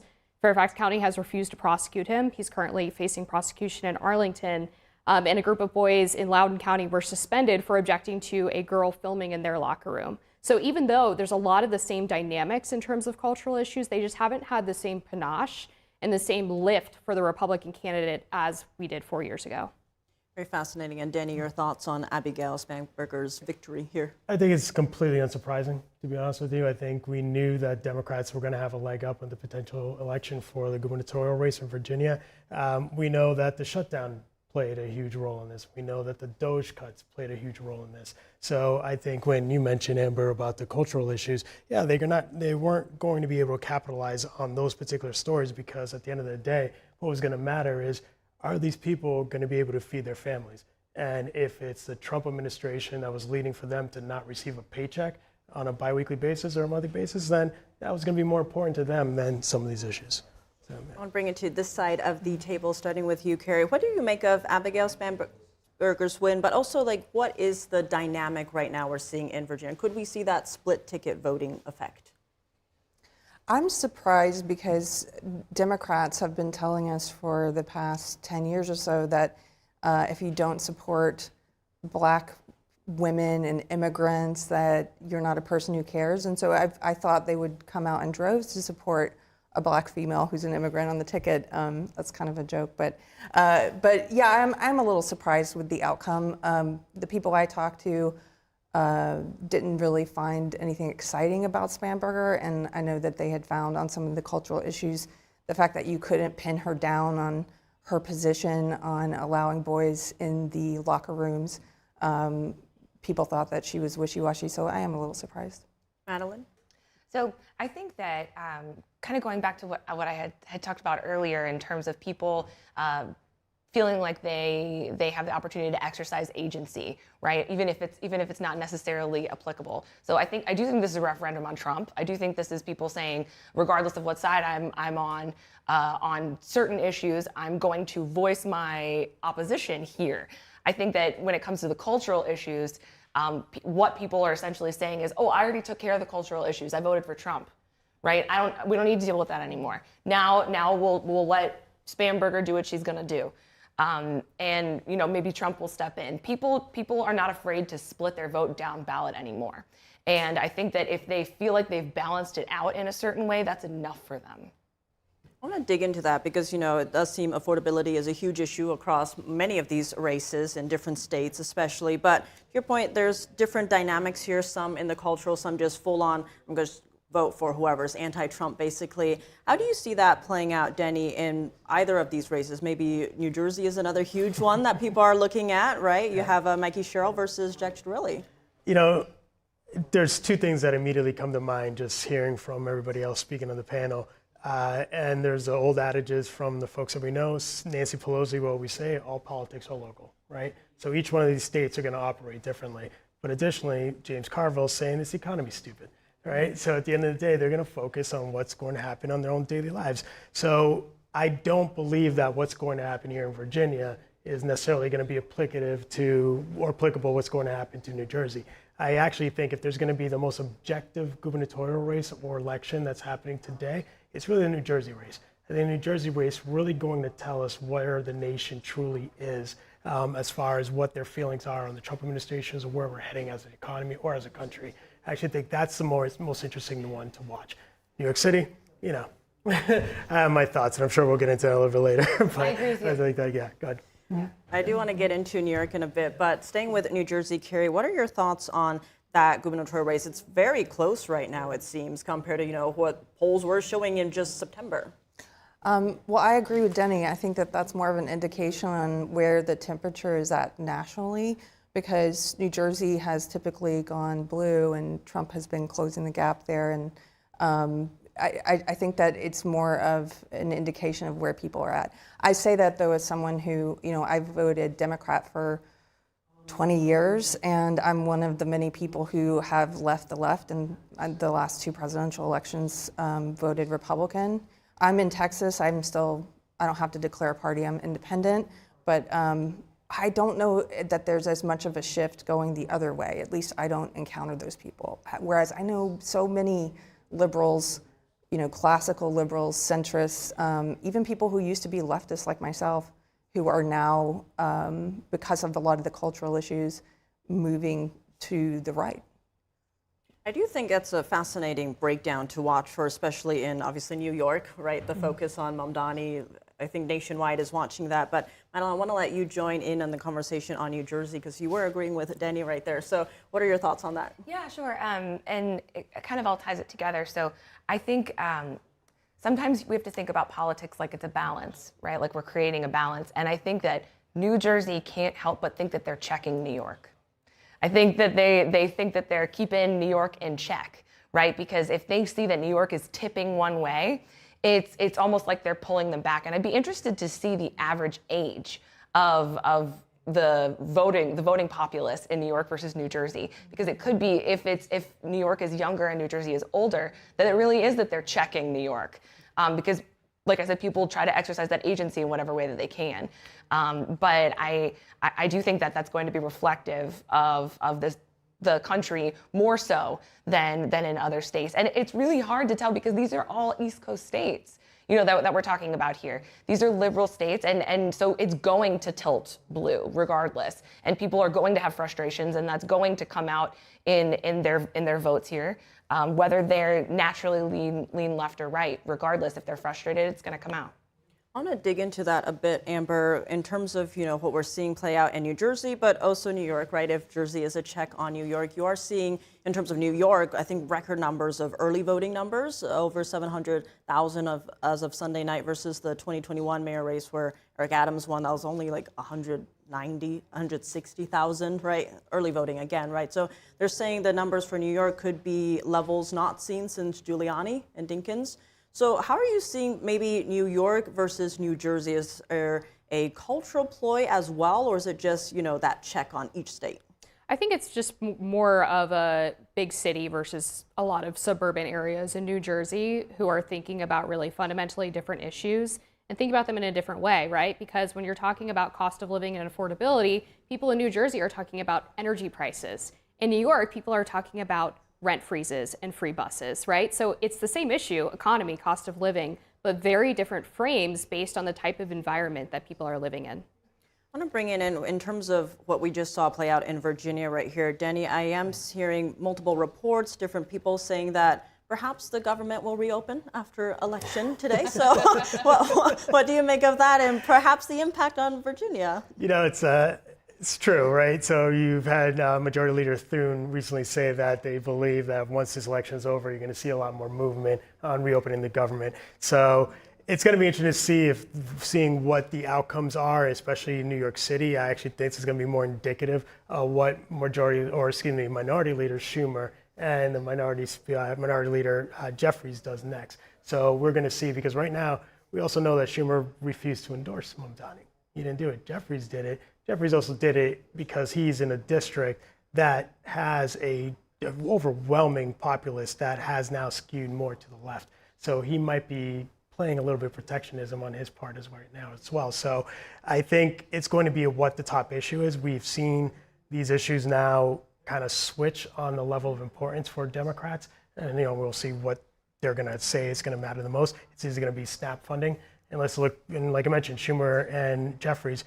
New York State itself spends $700 million per month on SNAP benefits for their citizenry. So that's how much money is being lost right now on a monthly basis. So it's going to start being lost. So we know that they're going to have to move. So is this issue really going to be about healthcare benefits like they've been propagating over the last, almost month during the shutdown? Or is it now going to move over to SNAP benefits, knowing that you're losing $700 million a month? So I think we'll see. I believe the government is going to open probably within the next week or so. I want to see what the Democrats are going to be able to actually get from this holdout. I don't think they're going to get much, I'll be honest with you. It has been interesting to see the messaging war, if you will, and depending on what you're reading, right? If you read more conservative-leaning polls or outlets versus left-leaning, you see whichever side winning, depending on what you're reading. Sure. And so some people do think that's why both sides are just really digging their heels in and not reopening the government. It depends on, again. Yeah. But Carrie, what are your thoughts on, perhaps seeing the government reopen tomorrow after the election results come out? I don't have an opinion on that, but I want to say something about the SNAP benefits. What I'm more interested in, and I've seen conversations happening around this shutdown, are people, the average American. I consider myself an average American, are starting to look at the numbers and, like you said, the amount of money that's being spent on SNAP. And so I think that we need to start looking at all of the abuses and why did the amount of spending on SNAP has more than doubled since 2019. Are there people who are selling their benefits cards? Are there ways that we could cut some of that? And I think that's a bigger question and more interesting to me, honestly, is cutting down on abuses. Madeline, your thoughts on that? Ooh, I got so much to say. Oh, I see you chomping at the bit right there. So, okay. So, first of all, about the messaging when it comes to the shutdown. So, here's my frustration. The voicemail message at the White House right now is the Democrats are keeping the government shut down because they insist upon funding healthcare for illegal immigrants, right? That's what they're saying.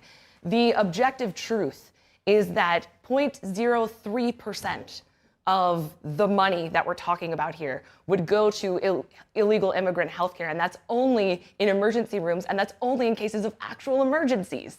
And so my frustration, right, on behalf of Republicans, because I'm usually on right-leaning news, is obviously the Trump administration is trying to emotionally trigger their base, right? He's distracting you from the fact that your healthcare premiums are about to double by getting you to focus on the 0.03% issue that they know will emotionally trigger you because it's about benefits for illegal immigrants, versus the fact that your healthcare premium is about to double because 77% of Americans don't want that, regardless of what side you're on, when it comes to the SNAP benefits. So there's a lot of things to talk about there, but I'll suffice it to say basically that I think that when it comes to keeping up with inflation in terms of price, in terms of wages, right? So really what's happened is with housing and with wages, with employers, they have failed to comply with inflation. They failed to keep up with it.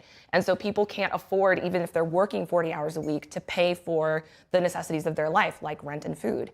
And because the Republicans don't want to regulate business in general, business inherently will turn unethical, right? The laws in the United States allow them to turn unethical.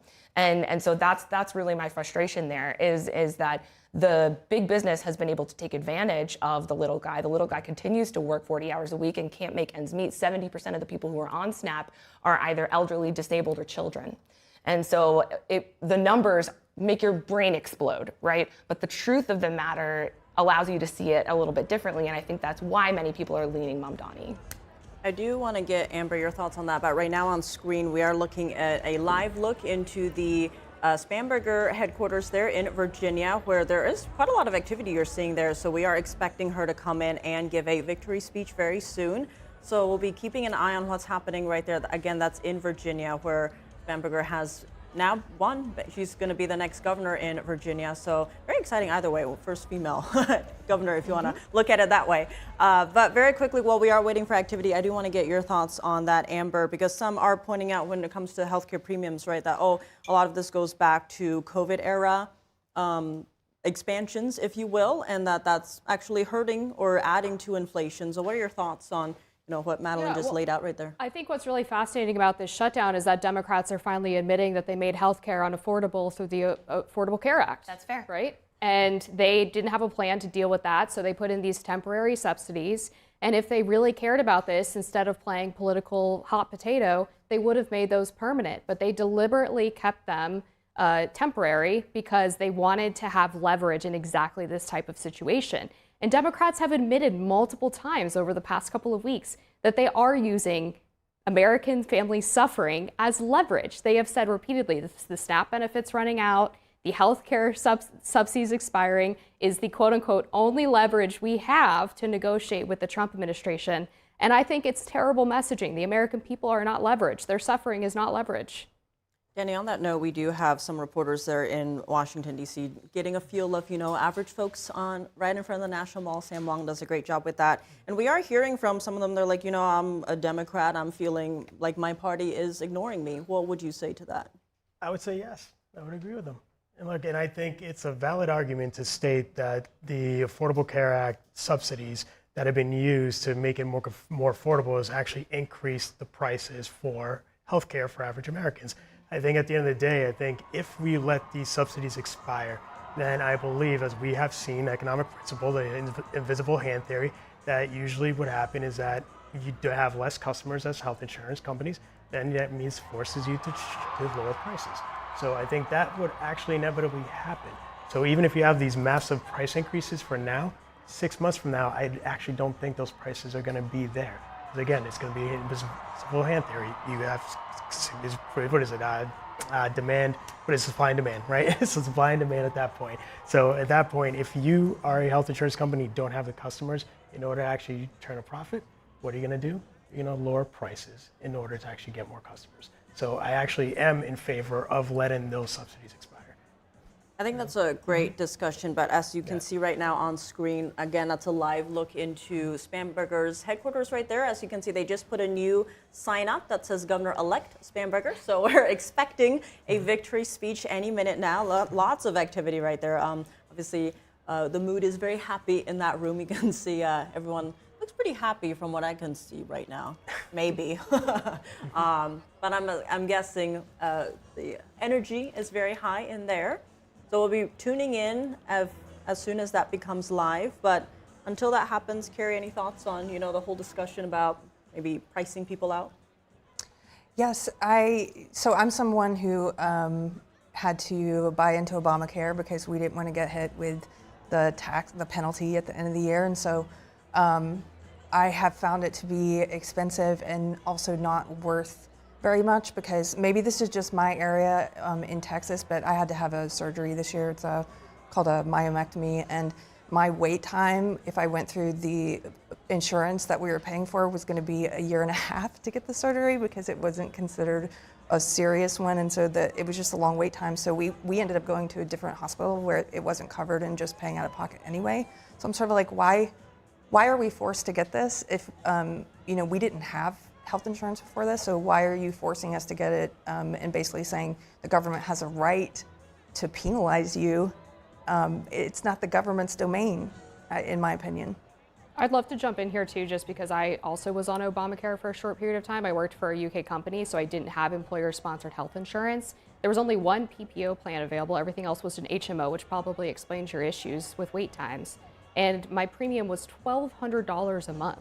I have no comorbidities, no pre-existing conditions. I was 27 at the time, young, healthy female, paying $1,200 a month. And I'll even throw a bone to the Democrats. The Republicans do not have a consensus plan on healthcare and on fixing this problem. But it's obviously the wrong solution to continue to kick the can down the road and artificially try to deflate what is a serious problem with health insurance prices in this country. I think this is a great conversation to continue, but we are going to be going to a very quick break. We'll be back with a lot more coverage of our Election 2025 special coverage here on NTD. You are looking live at the Spanberger headquarters in Virginia. NTD has projected that she's won the governor's race, so stay with us. We'll have a lot more in just a minute.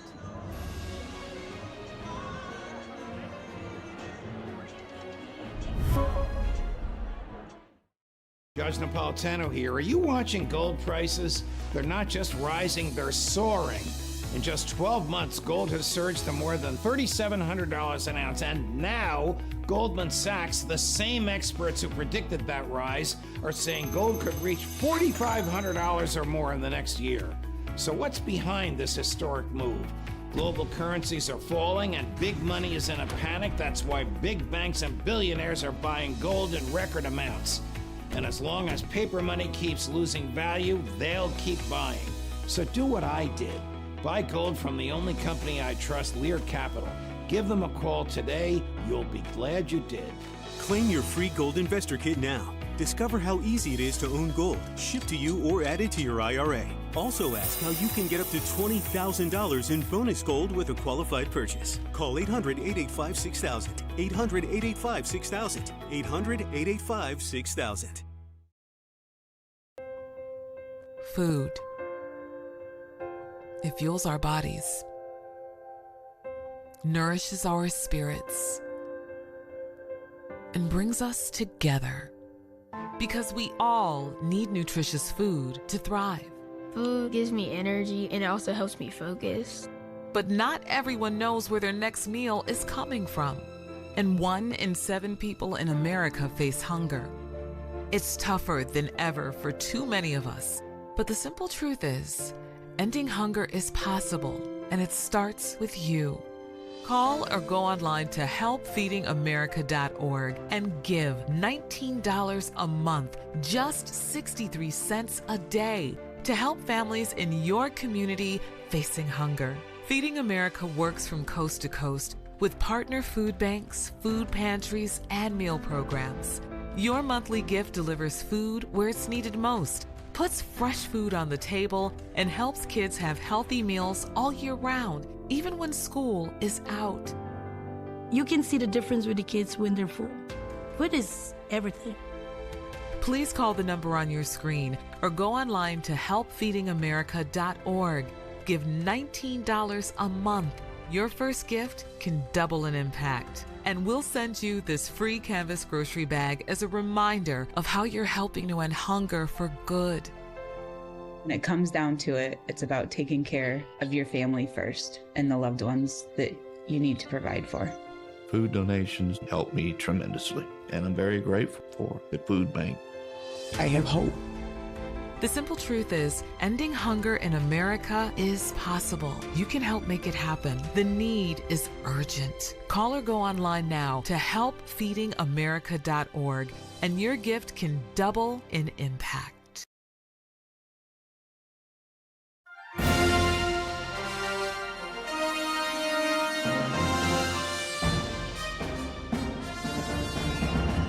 Back to NTD's special live coverage of election 2025. You're looking live there at the Spanberger campaign, where Abigail Spanberger is projected to be the next governor of Virginia. We're waiting for her to take the stage to give her victory speech, and we will be sure to bring that to you as soon as she comes out, which it looks like the governor-elect of Virginia is coming out now. We'll bring you in for a live look.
Thank you all so much.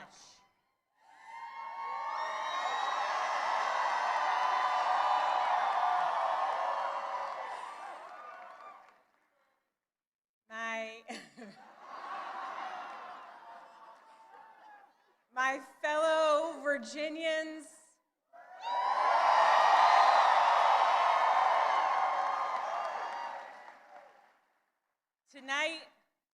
sent a message.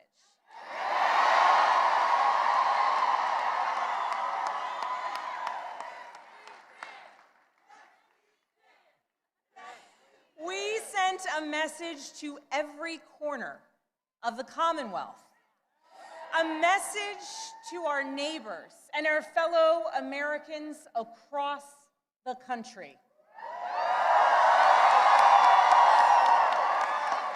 We sent a message to the whole world that in 2025, Virginia chose pragmatism over partisanship.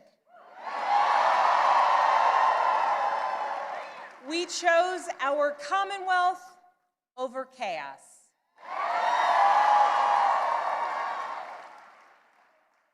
You all chose leadership that will focus relentlessly on what matters most: lowering costs, keeping our communities safe, and strengthening our economy for every Virginian.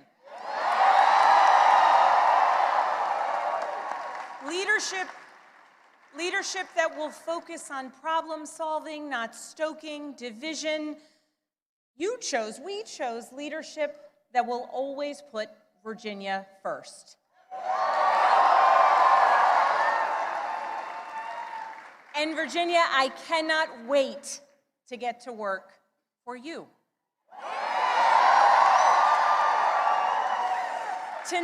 Tonight we turned a page. We turned that page by listening to our neighbors, focusing on practical results, laying out a clear agenda, and leading with decency and determination.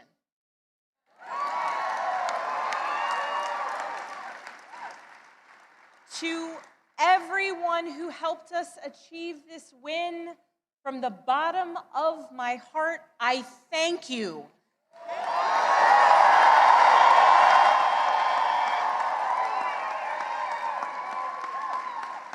I thank you for the trust that you have placed in me, and it is the honor of my lifetime to be elected the 75th governor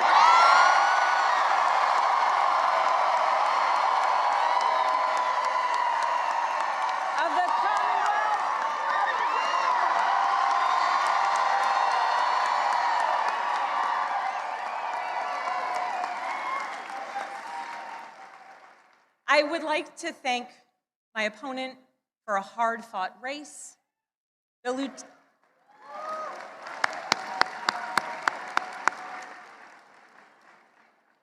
Lieutenant Governor's story, her military service, and her years of service here in Virginia deserve our respect and our gratitude, and I ask that you join me in wishing her and her family well.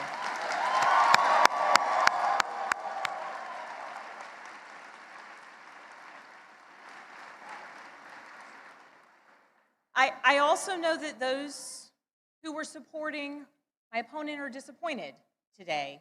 And to those Virginians who did not vote for me, I want you to know that my goal and my intent is to serve all Virginians.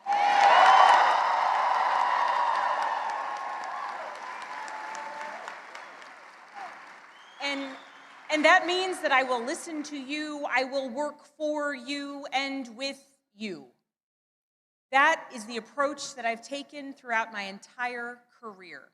I have worked with anyone and everyone, regardless of political party, to deliver results for the people that I serve. And that's because I believe in this idea that there is so much more that unites us as Virginians and as Americans than divides us.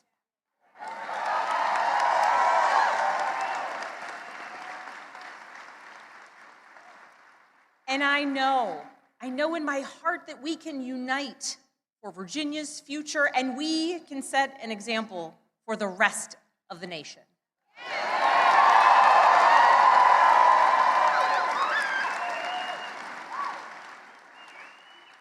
Our founders understood this from the very beginning. They didn't choose to call Virginia a Commonwealth by accident. They chose it to signify that our government would be based on the power of the people united for a common good. Not for a political party, not for a president, not for a monarch, but for a common good, together. And tonight, Virginia proved that that tradition is alive and well. We are still a commonwealth in every sense of the word.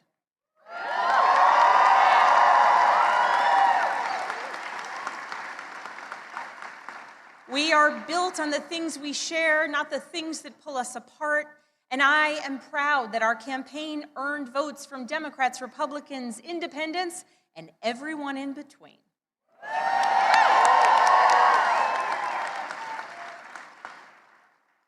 That's the Virginia I know, that's the Virginia I love, and that's the Virginia I will have the honor of serving as your next governor.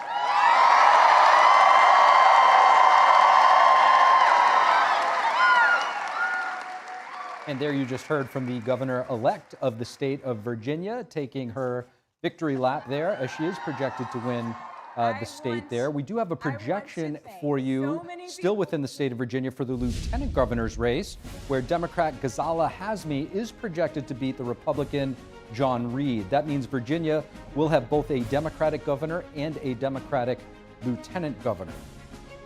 And we will be taking a look. You see the projected winner of the governor's race there is Abigail Spanberger, previous former congresswoman, now going to be the next governor of the state of Virginia. The Attorney General's race is one that we're going to be continuing to watch. A lot closer, still about a 2-point gap there with the Democrat Jay Jones in the lead. Jason Meier is trailing him with 48% of the vote. As you can see in New Jersey, the governor's race there, a pretty big gap with 30% of the vote in, where the Democrat Mikey Sherrill is in a commanding lead with roughly 60% of the vote there. Chitterelli, 40%. We'll be taking a look at that throughout the evening. Right now, we're going to go over to NTD's Tiffany Meier, who's at the desk. Tiff. All right, Steve, thank you for that. And here at the desk, we're joined by Amber Duke, a senior editor at the Daily Caller, and Democratic strategist David Carlucci. We're also joined by James Lindsay, founder of New Discourses, and Democratic strategist Madeline Somerville. Great to have all of you here. David, I want to start with you reacting to Spanberger's victory speech there. What maybe stood out to you the most? Well, I think nothing too surprising there, but I think she's speaking to not just all of Virginia, but all of the United States in trying to welcome and say, look, we're going to govern for everyone, not just the people that voted for me tonight, but everyone in this state, whether you're a registered voter, you're a Republican, Democrat, non-registered, will be there for you. But I think what this kind of breaks through is the fact that in the Democratic Party, you have a big tent. You've got diverse ideas. And what works in Virginia is not necessarily going to work in New York City or in New Hampshire or Texas, et cetera. But I think what we see tonight from these multiple state elections is that the Democrats are diverse and can compete all across the country. And on that note, Amber, I want to get your thoughts. Looking at some CNN exit poll for the Virginia governor race here, it looks like Spanberger got 90% of the black vote and 61% of the female vote versus Earl Sears, who got 63% of the white male vote and 93% of the Republican vote there. Now, she did have a lack of a Trump endorsement. Do you think that hurt Earl Sears in the state of Virginia? No, I don't think so. Look, again, Virginia, it's all about really turnout in Northern Virginia. And right now there's a lot of really disaffected government workers and contractors who are voting against Trump in this election. That's just the reality. Now, I will say in Spanberger's speech, she did not mention one thing, which every voter in Virginia is really incensed about, and that is this darn car tax. And we've been begging the state House of Delegates, the Senate, and the governor to get rid of it for the past 10 years now. And unfortunately, thanks to split government, we have not had that opportunity. And so to all of my fellow Virginians out there, I'm so sorry. And Madeline, your thoughts here? Yeah, I just bouncing off of what you had said too, I also wrote down I'm going to be the governor for all Virginians. It's quite a departure from the "I hate my enemies" speech that we heard recently. And I think that actually it would benefit the Democrats if they would start creating headlines like, what happened to being the president for all Americans, right? What happened to that? Don't you care about us too? We're still here. And I think that also might lead to a more moderate take from the Democratic, or more moderate development in terms of the Democratic Party. And James, the Democrats are hoping for a trifecta in Virginia. Do you think they can get it? And if they do, what would that look like in the state of Virginia? I mean, the numbers look like it's totally possible. I don't think it's going to look good. I don't like how Democrat leadership has been running for the last decade or so. As many people know, I did vote Democrat in the past, and then I jumped ship and started to vote Republican because I was so disaffected. I'm one of these people who feel like the left left me, and as that happened, I started to look differently at politics. And in fact, this is what stands out from Spanberger's speech that I just listened to. There wasn't a single woke word mentioned. So what I think is going on in politics in a big picture is whoever is saner is going to win. I think Americans are sick of everything being crazy, and I think the Democrats have a jump on figuring this out right now, while the right is going absolutely berserk within itself right now and going crazy from its radical flank. You have the Democrats figuring out that this message of unity over division, which she repeated at least 3 times, Commonwealth over chaos, projecting division entirely onto President Trump and to the Republicans, that this message of sanity, middle of the road, government for everybody is actually what's going to win. And if the Republicans can't figure this out, they're also going to struggle in elections in the future. I absolutely agree. And I do know that polls are going to be closing quite soon in New York, which is a very highly watched race right there. But David, in terms of what James just laid out, do you think we'll be seeing maybe a move towards more, I don't know if that's a charged word now, but moderate candidates, right? Where we are coming back to common sense on both sides of the aisle, if you want to throw in some independents, right? Like, are we moving back towards that, or is it again more polarization? I mean, I hope so. And I think in some cases we're going to have that. Unfortunately, I think one of the worst things that we have in our political system right now is gerrymandering, right? Redistricting of our legislative seats. And that's allowed in the Constitution. We have this first census from 1790. But what's happened is now the process has been exacerbated, right? By the president actually asking states to do mid-cycle redistricting. That's caused a race to the bottom. You'll see here we have a proposition in California that will most likely pass tonight that will favor Democrats. We see states going overboard on the right, or the Republican side. And that's something where, unfortunately, the point I'm getting at is that I think you would like to moderate, but in districts that are perverted towards the right or the left, you're going to have the radicals in either party, right, rule the day by primaries. And that's something that we should focus on in terms of what are the policies that we can do to lower the temperature, to have more of the silent majority participate in our elections, have things like open primaries, have things like independent redistricting commissions. They're not perfect, it's not a silver bullet, but I hope these are things that we can work towards having solutions. It's not going to fix all the problems, but let's try to do one step at a time instead of just casting blame. If there is a problem, let's not just blame the person, let's try to fix the policy. And Amber, very quickly, your thoughts on that? Well, regarding what James said about the sanity versus crazy idea, I think that is definitely a part of what happened in Virginia. We actually saw Spanberger run ads that explicitly tried to make Winsome Earl-Sears look a bit kooky, right? They used this moment from her on the campaign trail mocking Kamala Harris's infamous "I'm speaking" moment and presented it as if that's what Sears was saying herself rather than portraying Kamala Harris. And she also ran an op-ed in Fox News just before the election. She criticized Zohran Mamdani, accusing him of lying to voters. But of course, at the same time, the Democrats have this really aggressive progressive flank that is poised to take victory right here in NYC. I mean, definitely a lot to watch for. I think a lot of conversations to continue here at the desk as well. But let's very quickly check back in with Steve and Dave at the Data Hub over there and see what the numbers are telling us.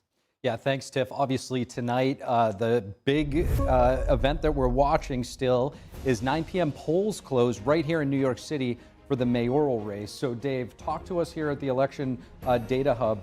What is trending right now in New York? What are you seeing in the polls? Well, I've seen recently this race has actually started to heat up a little bit. I'm going to show a recent poll here in just a second. But first, let's show where things were previously. By previously, I mean in September in the New York City race. This is actually an RCP average of 7 polls taken in September. Choice for New York City mayor. As you can see here, Zohran Mamdani, 45% average there, 26% for Cuomo, 13% in third place for the Republican Sliwa. So a 19-point, very comfortable advantage there for Mamdani in that average of polls just recently in September. Now, keep in mind, about 16% here in this poll were undecided, too. Now, fast forward to a more recent poll. This is a very recent poll taken just in the past week here. This is an Atlas Intel poll of likely voters. A much different story here. 44% for Mamdani, so we just go, maybe drops 1 point, but Cuomo all the way up to 39%, so just a 5% or 5-point deficit here for Cuomo. And so he's really taken a big step forward, seemingly getting those undecided voters. And keep in mind, Trump told people to vote for Cuomo yesterday just after this poll was announced. I mean, maybe it'll make a difference, maybe not. But I should point out, though, this is the closest I've seen Cuomo to Mamdani. He is still, though, outside of the margin of error there of 2%. So take from this what you will. It's really unprecedented to see President Trump endorsing former Governor Andrew Cuomo. When you think about it, the race really seems to be coming down to the socialist Zohran Mamdani and the Democrat. I don't call him a moderate Democrat, Cuomo, because he is a Democrat, but he appears moderate when he's up against a socialist Mamdani. So with that said, Dave, what are the polls saying about New Yorkers and their view of socialism? Oh, let me tell you, Steve. Here we go. I've got a Fox News poll about that very thing. What's your view of socialism, New York City voters? Now, this is where Fox News, as New York City voters, were asked if they have a favorable or an unfavorable view of socialism here. As you can see, 44% said unfavorable, 41% said favorable. So here's actually why. If you look at young people, though, under the age of 30, same question here, much difference here. 48% here with a favorable view compared to just 36% with an unfavorable. And this is New York City voters under the age of 30 years old.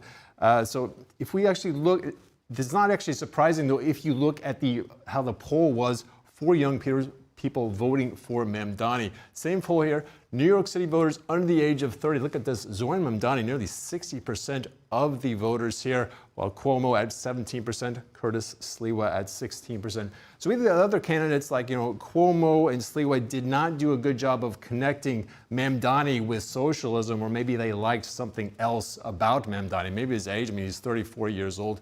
Cuomo meanwhile, 67. Curtis Sliwa, 71. So some very interesting numbers there anyway. Polls are closing just moments away in New York City's mayoral race. We're going to bring you all the results as they come in. In the meantime, you're taking a look right now at Andrew Cuomo's campaign headquarters as he awaits the results. We're going to take a short break and we'll be right back. Stay with us.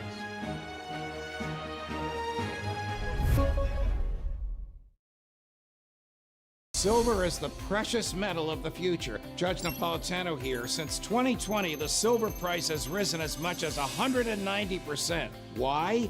In each of the last 4 years, rising demand for solar and electric vehicles alone has put silver supply into a deficit. But now there's another industry. AI, data centers, robots, and quantum computing could require so much silver that silver supplies could be obliterated. Could silver rise another 190% within 5 years? Find out in this new report, The AI Revolution. I bought silver and my investment is up 85%. With billions being poured into AI, it makes sense to consider silver.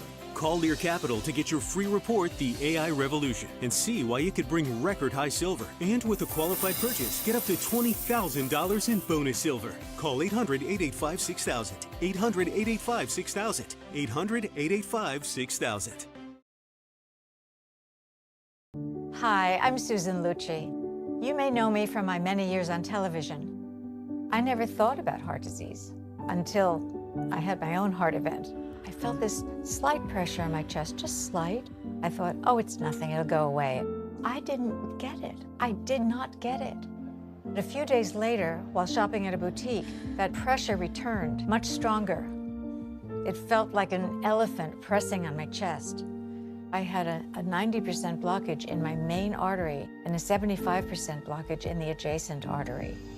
I was rushed into surgery where I received 2 stents in my arteries. Stents developed through research funded by the American Heart Association. Those stents saved my life. That's why I'm in front of you today, asking you to join me in supporting the American Heart Association by becoming a monthly donor. Call now or go to helpheart.org. For only $19 a month, just 63 cents a day, you can help fund the next medical breakthrough. Get the next person trained in CPR, the next hospital certified in high-quality cardiovascular care. I'm so grateful to the American Heart Association. Their research helped save my life. I can enjoy life with my children, my grandchildren, and my friends. Heart disease is America's #1 killer, and your support now can help save your life or the life of someone you love. Give $19 a month with your credit card, and we'll send you this special t-shirt that you can wear to show that you are helping save lives. Please, listen to your heart. The only reason I'm here today is because I did. So please call the number on your screen or go to helpheart.org now. Join me as a monthly donor today and help save even more lives. Thank you. My name is Dave Martin. I'm a sports reporter here for NTD TV.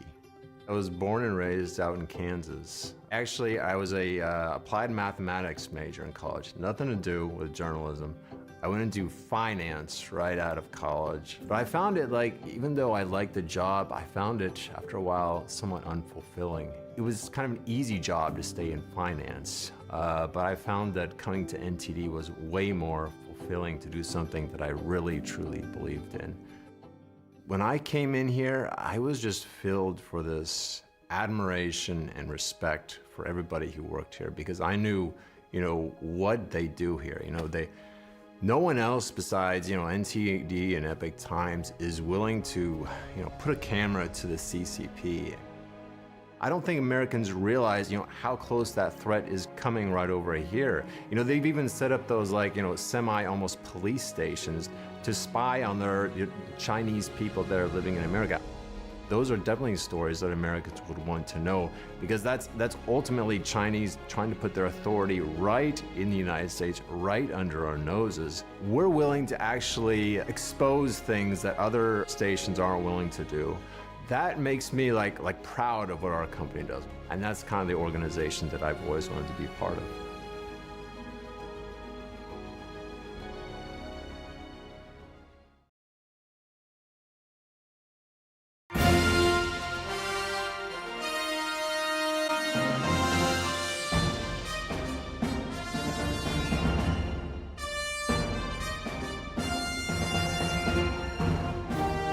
All right, welcome back to NTD's special live coverage of Election Night 2025. If you're just tuning in, polls have already closed in Virginia and New Jersey, and we're counting down the seconds to polls closing in New York City.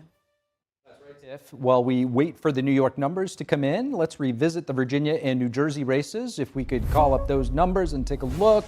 We do have the results coming in from Virginia there, where you could see the governor-elect projected winner in Virginia is Abigail Spanberger, 68% of the vote in, sizable margin. And for the lieutenant governor's race in Virginia, projected winner there is the Democrat Ghazala Hazmi. And we're still waiting for results here. The attorney general's race, much closer with 68% of the vote in, about 2-point spread there. Jay Jones, the Democrat, leading Jason Meier. And over in New Jersey, with 40% of the votes in, the Democrat Mikey Sherrill, sizable lead with 56.8% of the vote to Jack Ciattarelli's 42.7%. We will be keeping a close eye on those numbers. New York, obviously, no numbers in yet, but we will be keeping a close eye as soon as they start to drop. Well, thanks, Steve. And we are going to bring it back into our panel here. We're going to start this discussion talking about New York. It's obviously all eyes on New York. It's had the most attention. David, let's start with you. Mamdani's platform includes a variety of policies: city-run grocery stores, free buses, fast ones, he says, rent freezes for stabilized tenants, free childcare, all of this in part funded by higher taxes on those earning over $1 million. What aspects of his plan do you see actually being implemented?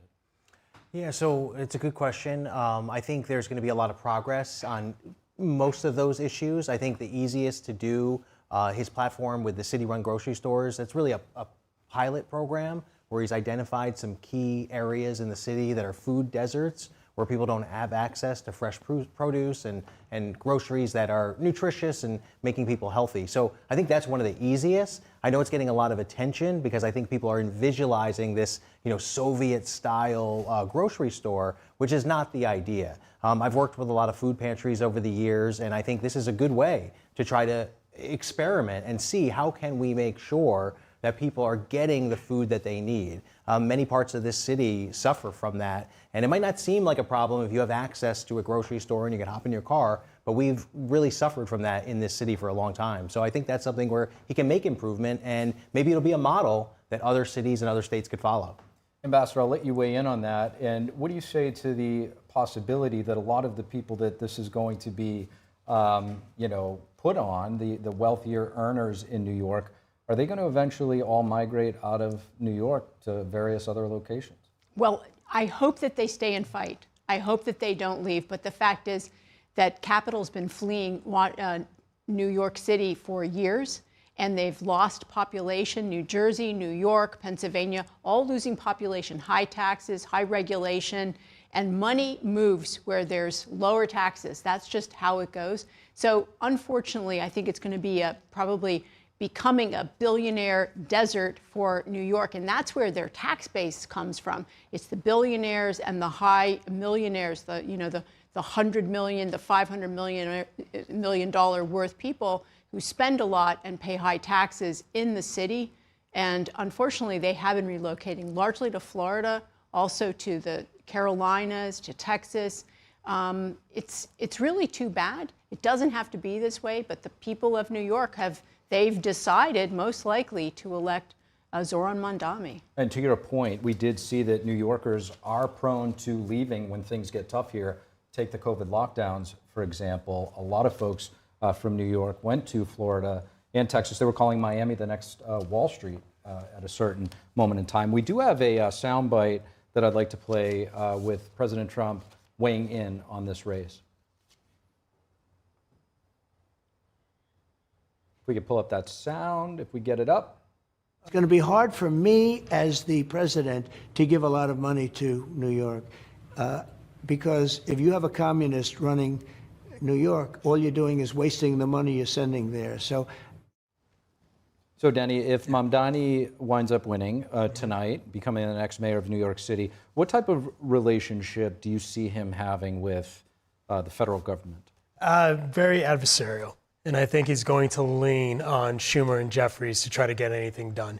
He might try to use them as an emissary and not be upfront in his attacks against Trump. I think that would be the strategic thing that we try to do. But, I think right now DSA is the Democratic Socialist America, who have been running his campaign, who he is part of. They want to fight Trump tooth and nail. So I think what's going to happen is that you will see New York City residents likely suffer from a lack of funding choices and kind of reimbursements from some sort of health care or other type of services that they typically get from the federal government.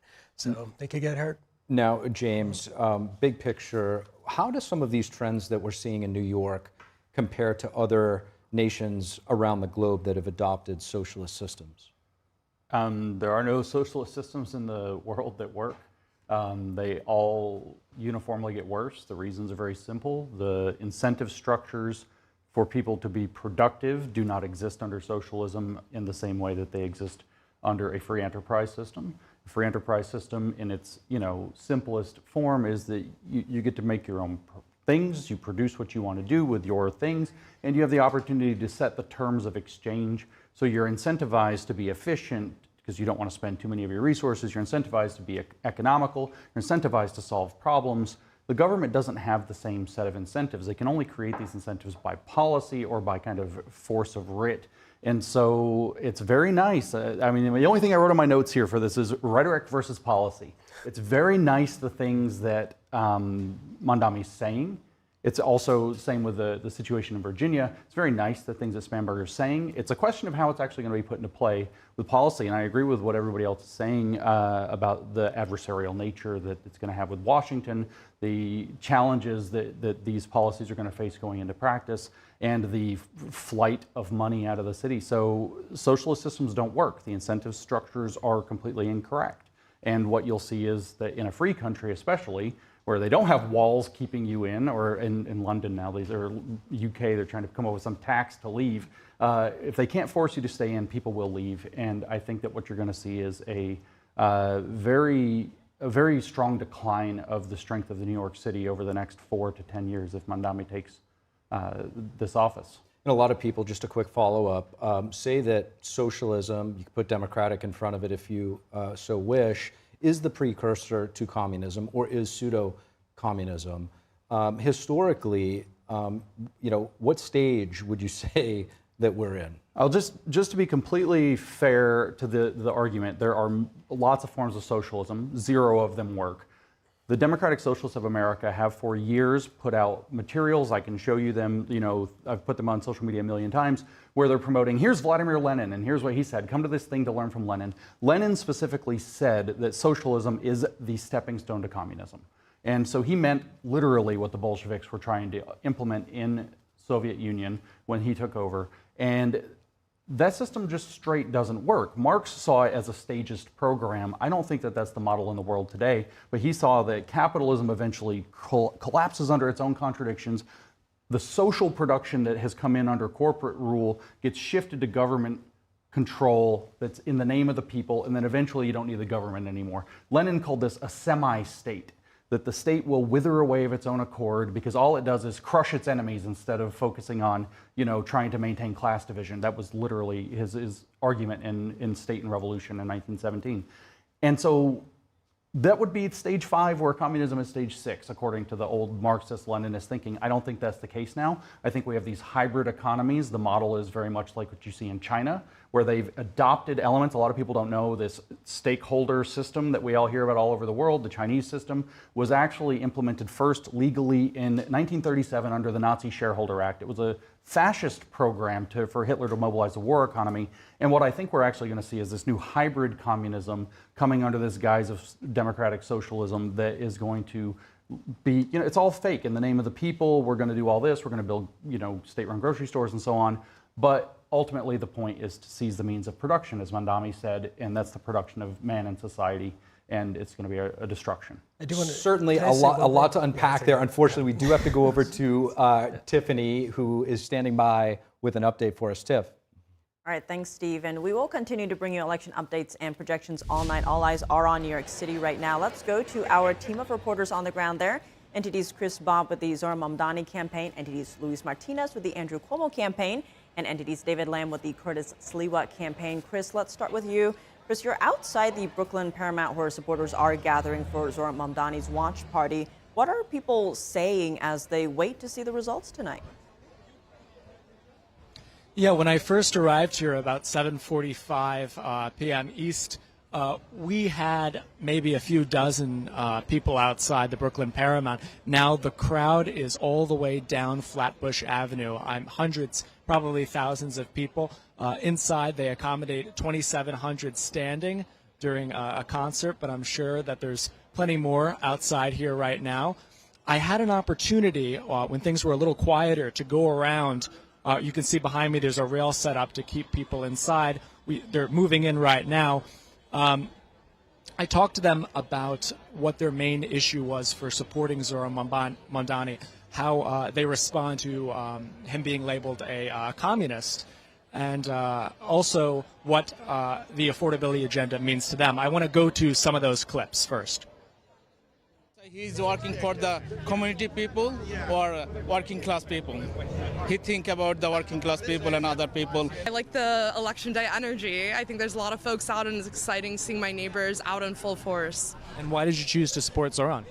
I think that we all deserve to have a dignified and beautiful life here in New York City, and that New York City is not just for billionaires, but for everyday working people. I'm supporting Zohran Mamdani because I believe we should live in a city of affordable housing with affordable housing. I run a domestic violence shelter, so I really want a mayor that believes in having integrity for women, and yeah. Do you feel that Zoran will be able to make good on the promises he made, like for affordable housing, freezing the rent, fast and free buses? I hope so.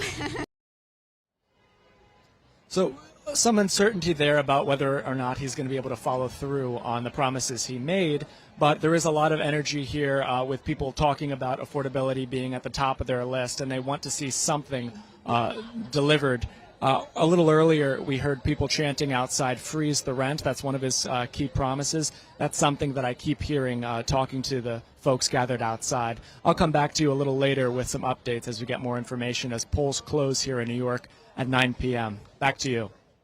All right, Chris, thank you for that. And the doors have opened at the Cuomo Campaign Watch Party. Louise, tell us what's the atmosphere like there. What have you heard so far? Yes, Tiffany. So the doors open at 8:30. Before that, it was just media and volunteers, campaign workers. Now the ballroom is completely full. Energies are high, and you can sense a sense of optimism. I've talked to a lot of people who are here in attendance, and of course, they're aware that Andrew Cuomo is behind in the polls from Zoran Mandani, but they are very optimistic that those polls are not reflecting the movement of certain voters, in particular Republicans who might have come out to support Andrew Cuomo as a vote against Mamdani. And this is something that they are expecting is happening, not only because President Donald Trump gave the endorsement to Andrew Cuomo late last night. Let's listen to Katie Felger, one of the campaign organizers that I talked to earlier today. She had a very important and interesting testimony of what this election could look like beyond the polls. Let's listen. No, I'm a Republican, and I support Andrew Cuomo because I'm terrified, honestly, of the other candidate, like Zoran Mandani. I think he's dangerous. We don't know what he's going to do to the city, and that made me and also my friends who are like huge Trump supporters all like to decide to support Andrew Cuomo in this election, because it's not about parties, it's not about Republican or Democratic, it's more about the city, about New York, and we want it to stay as awesome as it is, and I think it needs to be someone who really understands what New York's about, and I think Andrew Cuomo is a safe option. So it was very interesting to hear that in Katie's perspective and her group of friends, there were Republicans who had never voted before in elections because they thought, hey, I'm a New York Republican, my vote's not going to count, but they came out to vote on these elections.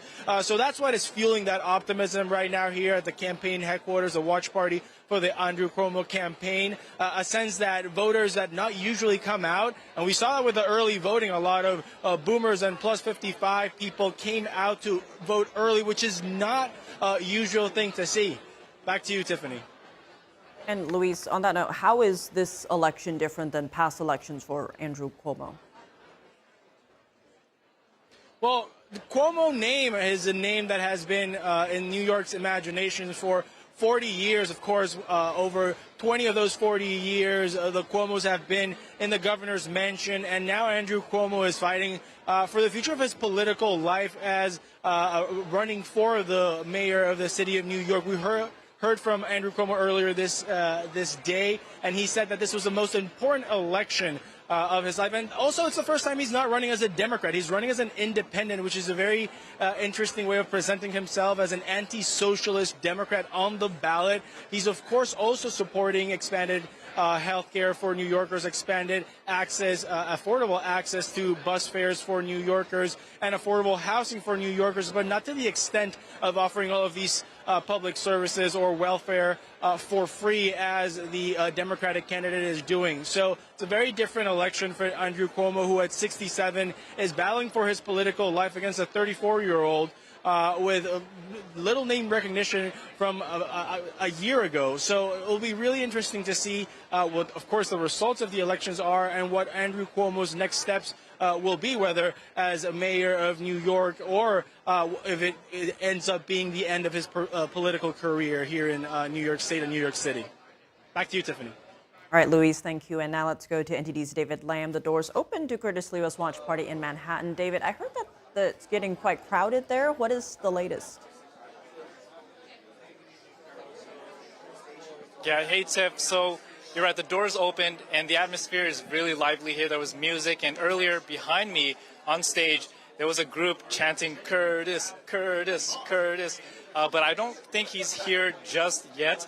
So anyways, we are at Arte Cafe in the Upper West Side of Manhattan, right across from Central Park. It's an Italian restaurant turned into a watch party for the Republican mayoral candidate. So when you go through the front door, they had free merchandise for Curtis Sliwa, with his name for supporters to grab. And it's pretty crowded. I had to watch where I was going. There was even a dog here, so really crowded. It should be capacity about 150 people, but who knows? It could be more, and we'll see how that goes. So there were several people with red berets in the venue, which is something that Curtis is distinguished for. He walks around with the red beret, and one of them, I spoke to them. Let's just listen to to a clip of that. We just want to, celebrate with Curtis, and whether he is going to win or lose, But of course, we as a Guardian Angels always support him. But once I walked in, I already feel that a lot of people are praising the party. Is like everybody is, of course, is for Curtis right here. So that was one of his patrol commanders for Guardian Angels, which is a non-profit safety patrol group that Curtis founded when he was in his 20s. So Curtis said, he told me that this group is non-political and it's separate from his campaign. But even then, the members are still supporting him no matter what. And John said, regardless of the election results, they will still continue to prevent crime in New York City. And throughout the world, there's many chapters. What they do is patrol and try to prevent crime, especially on the subways. So another person who is a retired detective with the NYPD, he told me, I asked him, if the preliminary surveys show Curtis Sliwa in third place, what he thinks about that. And he just said, the surveys are just surveys. What matters is what happens tonight on election night. So I spoke to Curtis the other day, and he said he's a happy warrior campaigning around the city, and that he visited around 350 neighborhoods. So Curtis is supposedly supposed to speak soon. The deputy campaign manager told us they're going to wait for us to finish this live hit. But anyways, Tiff, back to you. All right, David, thank you. And David Lamb, Luis Martinez, and Chris Bob will check back in with all three of you later this evening. For now, though, back to you at the desk. Steve, take it away. Thanks so much, Tiff. And we're back with our guest here as we unpack the night and continue to follow all of the results with the polls closing at 9 p.m. We're about 20 minutes in the New York City mayoral race. So I do want to play a soundbite. President Trump was saying that New Yorkers have no choice but to vote for Andrew Cuomo, the Democrat now running as an independent. Here was Cuomo's response. The president does not support me. The president opposes Zohran Mamdani.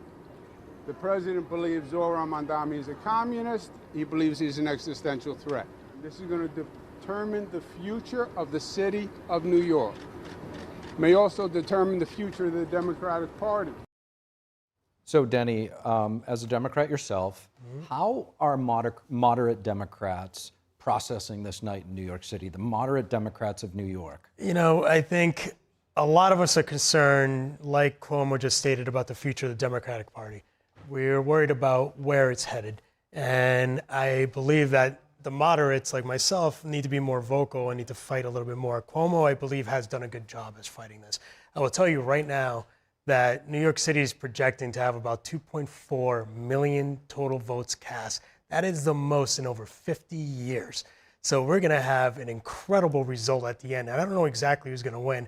The votes that you're looking at the screen right now, those are typically the early votes and also some of the mail-in ballots. So we know that the votes that were cast already today have not been counted yet. So I think the more votes that came out for this election, the closer it will be and better for Cuomo, because there is a cap and a limit the number of young voters are actually going to come out.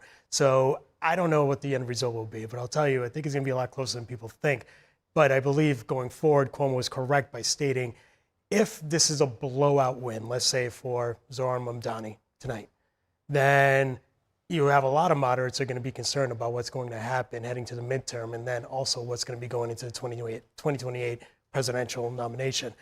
We also know that the Republican Party is going to hang a picture of Zohran Mamdani on every single Democratic candidate across this country from now until whenever. Because we know he's going to be the new Nancy Pelosi that the Republicans use as a cudgel against them for the last, 20 years. So that's exactly what's going to happen, and we know that. So it also just depends on what the margin's going to look like today. So it's certainly going to be fascinating to see what story that data tells us as the night continues to unfold. In the meantime, if we take a look at the screen, New York City mayoral race, right now we're seeing 52% of the vote is in. As Denny mentioned, though, historic numbers, just not counted yet, a number of voters coming out, with Mamdani at 49.6%, Cuomo 41.5%, and Sliwa 8%. These numbers here pretty much matching all of the polling. And if it does hold, Mamdani will likely be the next mayor of New York City. Carla, I want to get your thoughts on what Denny was just speaking of. Yeah, I think that it's true. I mean, he is the new face of the Democrat Party. It's a new kind of Democrat Party that is tragic for the Democrats. We like our Democrats to be, free marketeers and want our nation to win, not want revolution and to collapse the system and rebuild it in a communist kind of structure. And our country tried this before, actually. Before we were a country, when we were colonies, they tried socialism, and it failed. Because what happened was lazy people didn't produce, and so the producers looked at that and said, well, why should I produce? I'm supporting people that are lazy and laying around in their bed all day. And so what happened is that the society began to collapse. And so the smart guys said, okay, let's try something different. Let's do a free market. Everybody has to take care of themselves, kind of like what you were talking about earlier, James. And what happened is we became the most successful country in the history of the world. And we lifted most of the world out of poverty because of our system, our free market system that the young people are being taught capitalism is evil. Well, in Denmark, the young people are taught that capitalism is evil as well. And they're not creating entrepreneurs like the United States. New York City is the engine. It's our financial hub for not just America, but it has been for the world. That will probably change under Zohran Mamdani. And let's not forget, CARE helped to support and fund his campaign, and CARE is connected to the Muslim Brotherhood. The Saudi Arabia and the UAE have banned the Muslim Brotherhood because they are jihadis. Zohran Mamdani is tied hip to hip with the jihadis and with the Muslim Brotherhood. God help New York. David, I have a question for you, but I'm sure you want to weigh in. Yeah, please. Well, I mean, boy, there was a lot there. Let me ask you, do you think that... I had something really witty. You're going to love it, but I gotta come back to it. What does this mean for Cuomo? You're a New York guy. You served at the Capitol. Yep. The Cuomo name, as we've been hearing throughout the night, 40 years, a staple in New York politics. What does this mean for the Cuomo legacy? Well, I think there could be a future for Andrew Cuomo. We'll see how this election winds up. But if he does lose, I think he could be a voice that helps to speak to Democrats, not just in New York City and New York State, but around the country in terms of that moderate wing. And as Denny said, there's nothing sexy about being a moderate. So it doesn't get the headlines. Look, we're spending most of the time tonight talking about one of the many candidates that ran for election. And I hear a lot of talk about socialism and how bad that is. And I agree with a lot of what's been said. But I think we have to look at not just the candidate Mamdani, but look at who is in office. We have a president right now that has taken unprecedented steps towards what I would call socialism in terms of having the government actually invest in private companies. Having a tariff system like we have never seen in the history of our country, which definitely lead against the free market, against the capitalism that we all talk about and are defending. If we're going to do that, we should call a ball, and a strike. And I think we need to do that. And as far as I'm concerned, right now, Mamdani, this is talk. And as we know here in New York City and in New York State, most of these policies do have to run through Albany. And I think it will be a test for our governor and our state legislature to moderate many of these policies. To get them done at all, they will have to be moderated. And I think that's what you'll see. You'll see these ideas, then it'll go through that sausage making process and come out and hopefully be some positive policies that can be replicated around the country and around the world. And remember, New York, we call it the Empire State for a reason. Because we have to tackle the big issues of our time, because other states and other cities don't have the resources or the wherewithal to step up and do it. And time after time, New York has been that place. And I think that's what you see tonight in terms of that calling to say we need to step up and make sure we have housing, we have food, we have transportation, and do it in the 21st century. And right now here you see the Virginia Republican candidate for governor, Winsome Earl Sears, giving her concession speech. Let's listen in. I looked at them in wonder. They thought they were hurting me, but they weren't, because I thought to myself, this is America. It's amazing that we can protest each other and go home and cook dinner for the kids and not wonder who's coming to get us. And we must never lose that. America is such a wonderful place. I don't think we know that. I'm watching people teach their children to hate their country. Why would you do that? Where else are you going to go?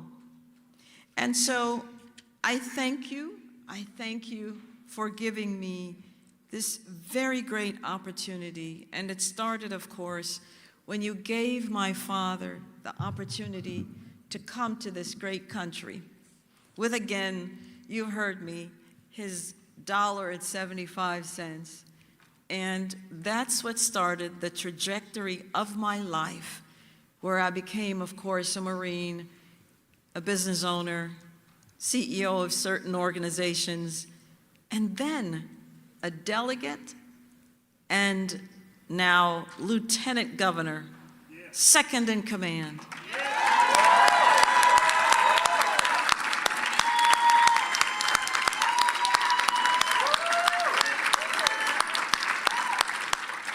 Now, I have to tell you, I am like everyone. I wanted to wait until every single ballot was counted,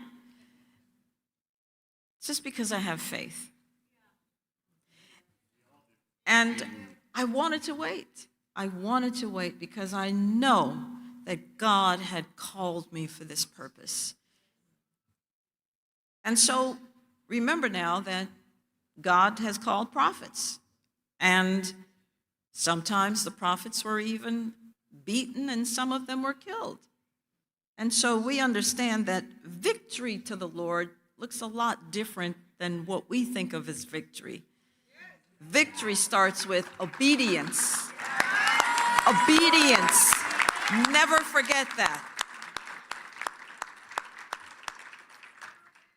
So, before I say anything else, although I've said everything, I want to thank you because you believed in me.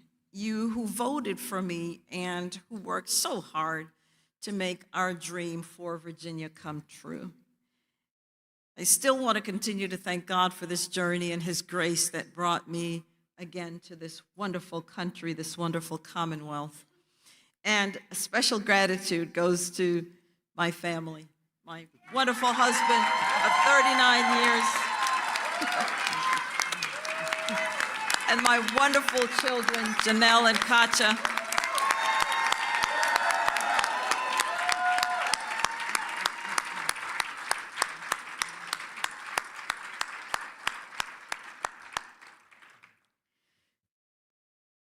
I have to tell you, I think I learn more in a loss than I ever do in a victory. And I think there's just something about that.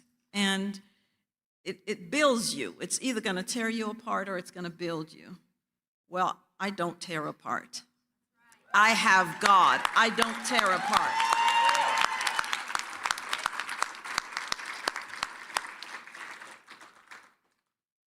I don't think we came up short. I think we tried very, very hard. So many had counted me out for so long. And it's an amazing thing to watch. And we just kept plugging and plugging. And so I want to say to our young people here, remember that life has ups and downs. You must never stay down. There is nothing down there. You must always rise. It's one life that you have, and it must be lived to the fullest. Your life has purpose. You have purpose.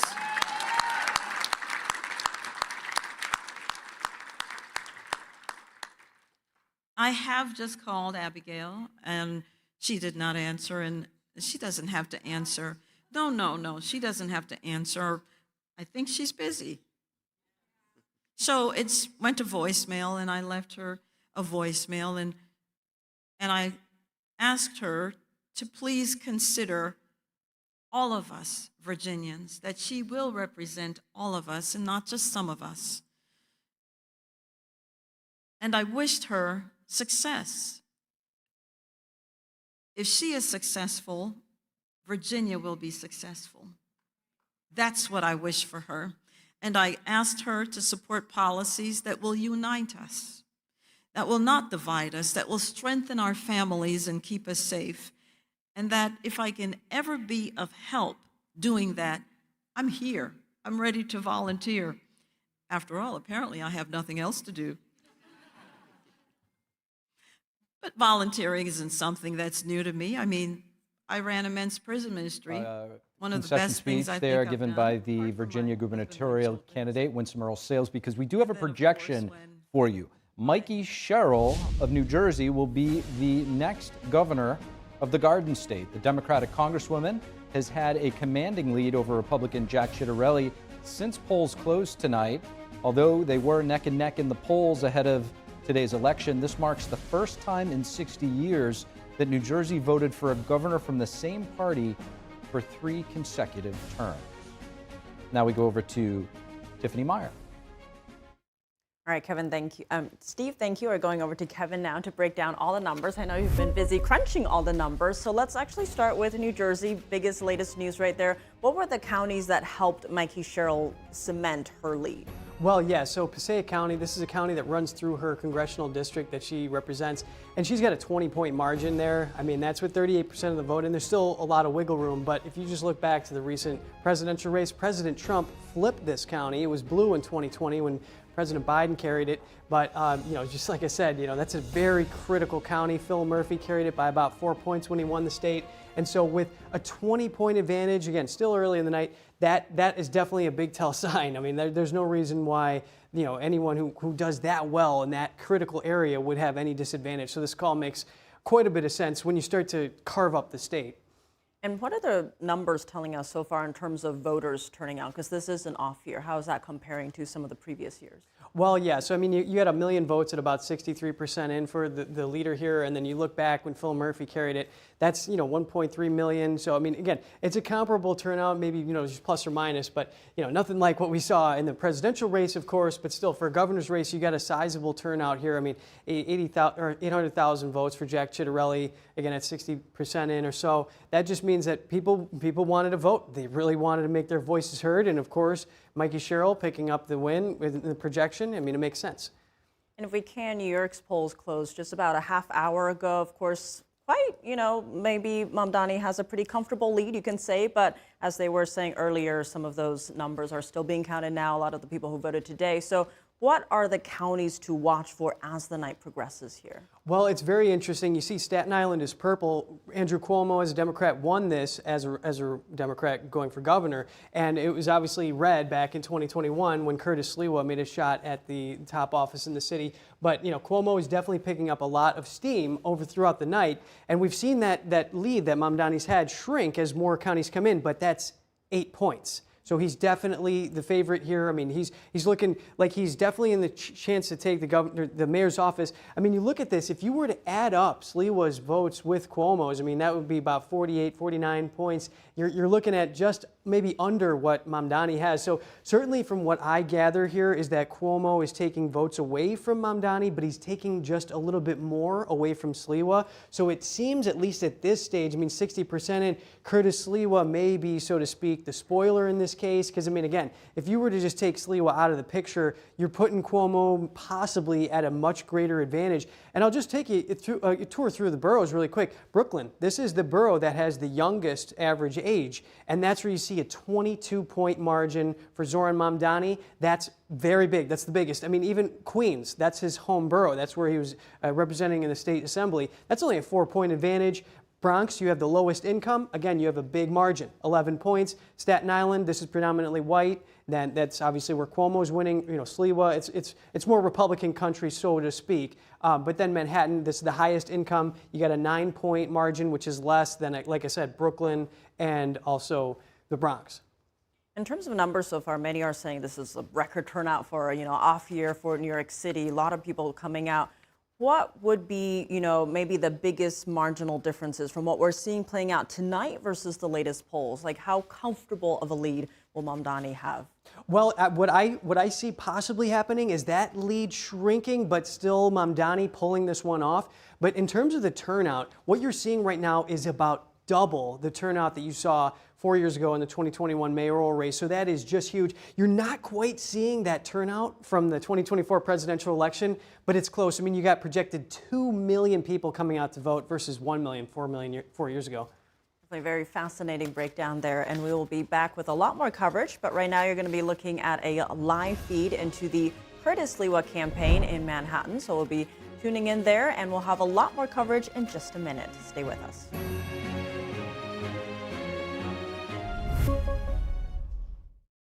Mix Fix is a custom formulated, full-spectrum organic detox product to achieve better health and overall function. It's not just the longevity of life, but quality of life. There are other products out there, but they lack the quality that Mix Fix provides. Detoxifying your body 3 to 4 times per year may be the single most important thing you can do, and our detox mix was designed specifically to do it and do it right. Just scan the QR code and detox your body today. Get your home ready for the holidays with Black Friday deals at Mathis Home. They have over 100 dining sets in stock with the styles you like at incredible values. Take your pick. This cottage set has 4 storage drawers, the table, bench, and 4 side chairs, just $7.99. This marble top set comes with 4 chairs and a bench covered in a soft velvet fabric. Get all 6 pieces for just $7.99 with fast delivery absolutely free. Get the lowest prices of the year with Black Friday deals at your furniture superstore, Mathis Home. Don't wait. Call now to find out about our Medicare plan. Why do we have to sit through so many Medicare commercials this time of year? It's endless. Good question, Edith. I'm glad you asked. We see so many commercials this time of year because it's the only time, other than special circumstances, when Medicare recipients can change their plan for Part C. Original Medicare only covers Parts A and B, but a Medicare Advantage plan has additional benefits that Original Medicare doesn't offer. So now's the time to fill those spaces? That's right, Archie. And every year, there are changes to what benefits you may receive from your Part C plan. Call right now to find out what plan best suits your needs. It's easy, easy, don't delay. Pick up the phone and call today. Call now for your free Medicare review. 1-833-469-1754. 1-833-469-1754. You may now return to your regularly scheduled programming. Silver is the precious metal of the future. Judge Napolitano here. Since 2020, the silver price has risen as much as 190%. Why? In each of the last 4 years, rising demand for solar and electric vehicles alone has put silver supply into a deficit. But now there's another industry. AI, data centers, robots, and quantum computing could require so much silver that silver supplies could be obliterated. Could silver rise another 190% within 5 years? Find out in this new report, The AI Revolution. I bought silver and my investment is up 85%. With billions being poured into AI, it makes sense to consider silver. Call Lear Capital to get your free report, The AI Revolution, and see why it could bring record high silver. And with a qualified purchase, get up to $20,000 in bonus silver. Call 800-885-6000. 800-885-6000. 800-885-6000.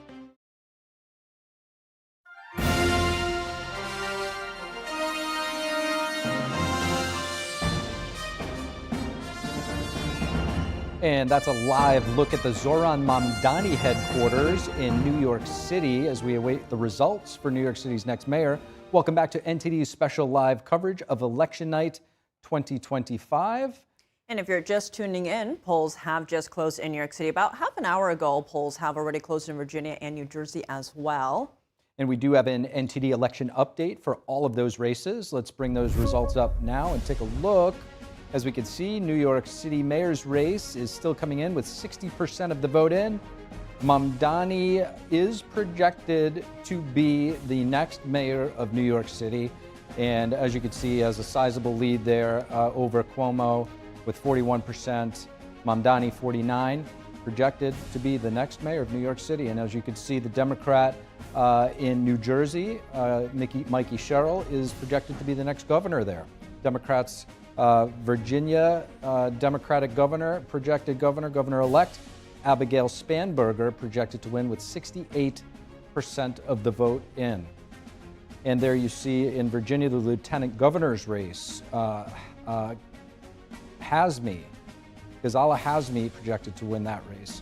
And we're still waiting to call the Virginia's attorney general's race, still too close to call, with 68% of the vote in. Slight edge for the Democrat Jay Jones over Jason Meier, 51 to roughly 48.5%. So lots of results still to come in. Democrats appear to be having a very strong night tonight. Tiff, you're with NTD's Kevin Hogan over at the Election Hub. Help walk us through some of the data. That's right, Steve. Let's go over to Kevin now. Lots happening right there. A lot of races I want to get to, but in terms of New York right now, most of the nation's focus seems to be on the Big Apple. So walk us through what's happening. Any areas Mamdani's outperforming, underperforming? Right. So overall, you see that 8-point lead that Mamdani has at 60%, and that's very similar to what some of these polls are projecting. Maybe a 10-point spread between him and Cuomo. Again, you just drill down in some of these boroughs in Queens. That's a tighter race, but still, that's a 4.5-point lead that he has. So even like Cuomo, for example, look, he's taking up votes from Sliwa. But that's just not quite enough to put him over the edge to get to that 46% of the vote that Zohran Mamdani has. And again, you're talking a massive turnout election compared to 4 years ago. So certainly New Yorkers definitely want to have they want to make sure. Now, we actually do have an NTD projection. We have Mamdani taking this whole gambit right now. So he is projected to be the next mayor of New York City, which is not surprising given the numbers that you see. I mean, 60% in with that commanding lead, Tiff. And any counties stand out to you? I know numbers are still coming in, but with this, projection, what's maybe adding to his victory right here? Anything stand out? Yeah, certainly. I mean, in Manhattan, you see that 30,000 vote gap that Zohran Mamdani has over former Governor Andrew Cuomo. That's really going to help, obviously. And like I said, we've already called this race, but I mean, that's about, let's say about just under 100,000 votes that spread is. So that 30,000 really comes in. And if you just come down here to Staten Island, I mean, this is a key part of this race. Cuomo was able to pick up 55%. Back in 2021, that was Sliwa country. I mean, you had 66% of the vote that he's getting. That's 70,000 votes. Whereas here in this race, I mean, this is a massive turnout election, about twice as many. But yet Cuomo is only able to pick up the same amount of votes, 70,000. So maybe if that were double, he would have had a better chance to get, anywhere near Zohran Mamdani. But that's just not what we're seeing, Tiff.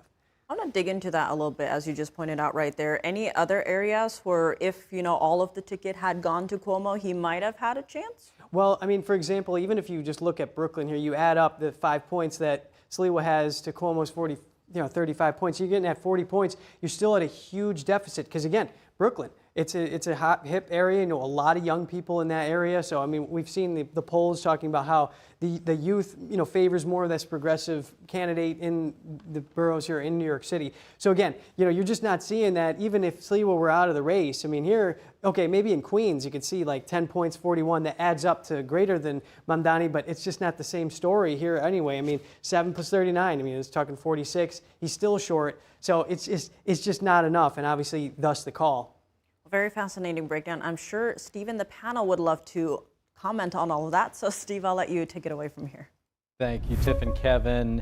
And we are joined again by former Ambassador Carla Sands with the America First Policy Institute, as well as Democratic strategist Madeline Somerville. We're also here with Kerry Smith, host of Deprogrammed, and Democratic strategist Denny Salas. It's really great to have everybody at the desk here. So one of the more controversial aspects of the New York City mayoral candidate Zohran Mamdani has been his stance on Israel.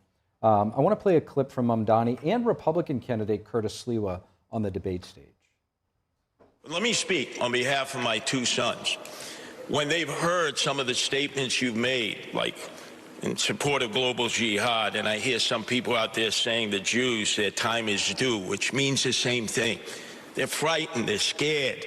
They view you as the arsonist who fanned the flames of anti-Semitism. I have never, not once, spoken in support of global jihad. That is not something that I have said, and that continues to be ascribed to me, and frankly, I think much of it has to do with the fact that I am the first Muslim candidate to be on the precipice of winning this election. So, Kerry, I'll start with you. You know, it's oftentimes what a candidate doesn't say as opposed to what they say. Mamdani's faced a lot of criticism for refusing to condemn the phrase globalize the intifada, though he says he does discourage it. Do you think that that has unsettled some voters, and for good reason? I think so, because he originally said that he would not condemn that phrase, right? Because he said it's not the job of a mayor to police speech, which I agree, it's not your job to police speech, but this is just asking for you to weigh in on an issue, like to have moral clarity on an issue of whether it's good or bad to say globalize the intifada, which essentially means violent revolution and murder of Jews. So he first said he would not condemn that, which I thought his reasoning was bizarre. And then he moved to saying, well, I will start to discourage it now. And it reminds me of his movement on the issue of police in New York, you know, where he had said many times that he wanted to defund the police, many times on Twitter in 2020, around those years. He said the police are racist, that they're anti-queer, and then he eventually walked that back. What concerns me about it, what I find unsettling about it, is that it's good to change your opinions on things when you're presented with new evidence. I've certainly changed. I vote for Republicans now. I've changed my opinion on things. But I didn't see from him anything that would indicate that his change in stance was anything other than political. Like there was no process of, here's how I changed my mind on the phrase globalize the intifada and why I will discourage it now. Like, here's how I came to that change of opinion. And so to me, it came off as insincere. Talk to us, if you could, about your change of heart. And you know, you said that you voted for Republicans. You voted for Democrats previously? Yes. So as I said earlier, I voted for Democrats for 20 years, and I was in a very specific part of the left that is now colloquially known as the woke left. Back then we called it social justice, and I picked it up, like a lot of kids are doing. I picked it up at university, at Duke University. I was maybe in the first wave of people who were indoctrinated with it, because that was a while ago now, not to age myself, but I picked it up then, and I was a true believer in it, and I believed that this was liberalism, and I started to wake up around the 2016 election. I went down a rabbit hole on YouTube of watching videos of leftists attacking Trump supporters quite violently, like bloodying them, mobbing them, throwing eggs at them, and it was also around the time that there was a shooting. We saw this violent extremist activity in Dallas where this sniper killed people at a BLM rally. Anyway, was there a specific issue that just was like an aha moment that you had? Well, those things definitely, I didn't leave the woke cult immediately, but those things shook my confidence that I knew what the truth was. because I had up until that point believed Trump supporters are violent, they're all racist, misogynist, all conservatives are evil. And to see people that were quote unquote on my side behaving in all the ways that I believed the other side did, it just shook my faith in my ability to know what was real. And that stuck with me, so. We're running low on time here, unfortunately.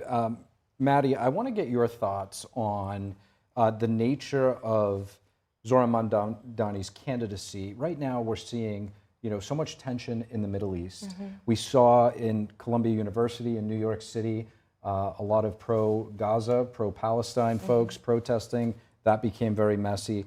The Jewish community in New York, by and large, is very unsettled by his candidacy, and now it's a totally different situation. What would you say to the Jewish community in New York? Yeah, well, first of all, being Jewish, I heard the fact that he wouldn't condemn the phrase "globalize the Intifada" when I was on the air, and so when I was aware of that, I was caught totally off guard and immediately was worried. And so our first reaction and immediate reaction is, okay, here we go again, like one more time. But I think that your point about moral clarity is very well taken.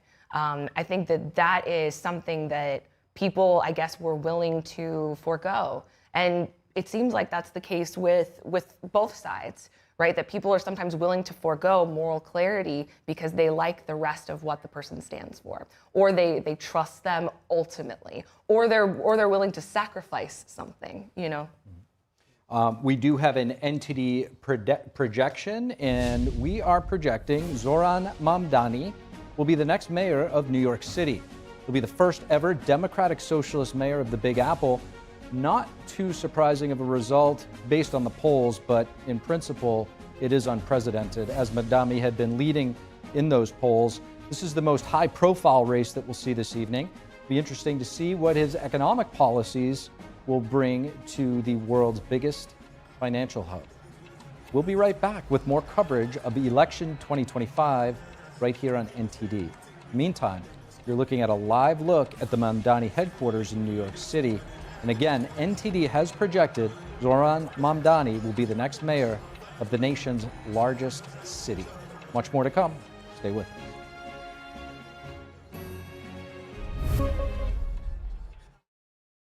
I'm excited to announce that we're having our biggest 3-in-1 sale ever with a limited edition product, a back in stock special, and a closeout deal you won't find anywhere else. So go to mypillow.com or call the number on your screen.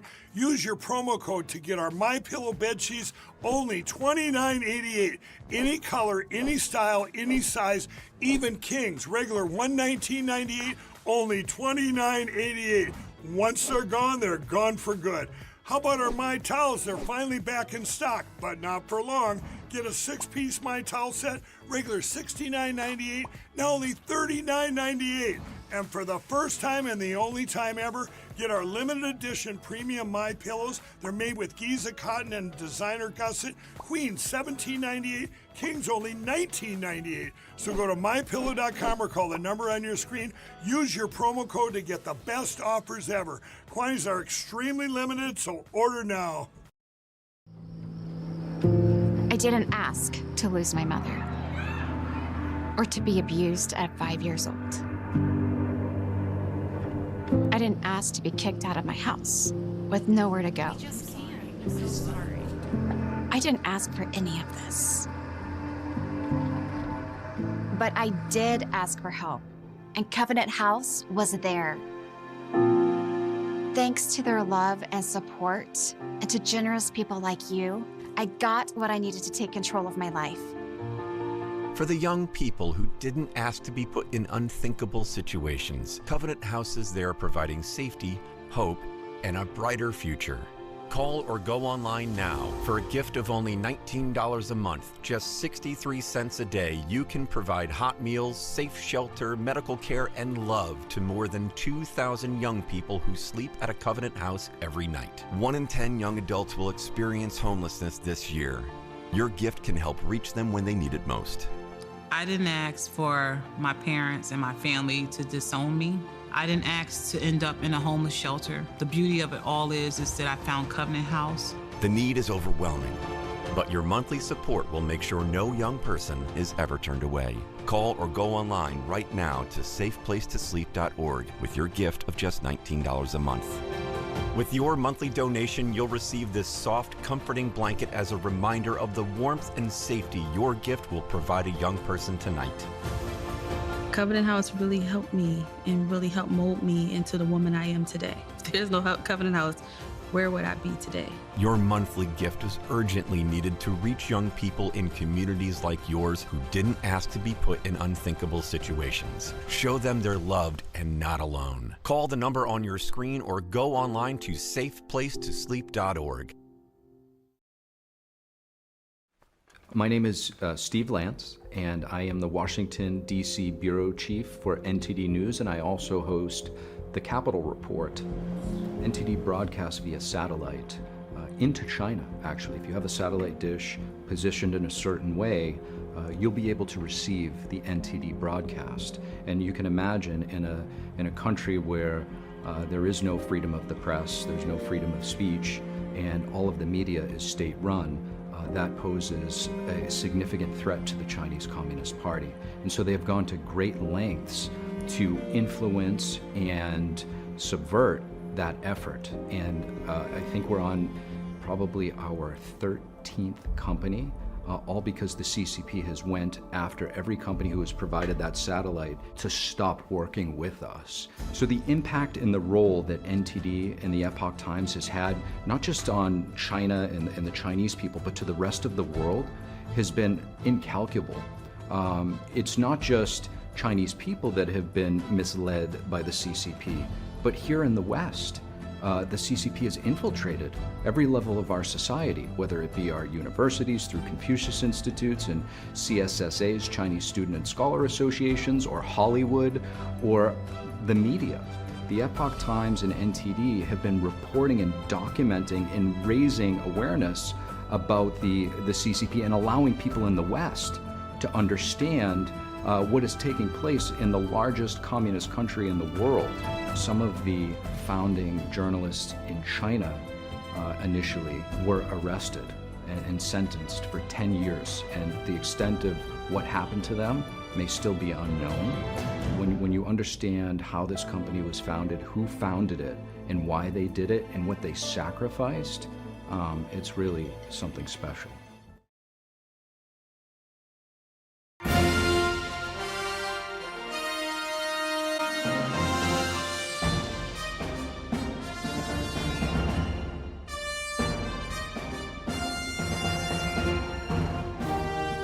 And you're looking live at the Jack Ciattarelli headquarters in New Jersey. NTD has called that governor's race for Mikey Sherrill.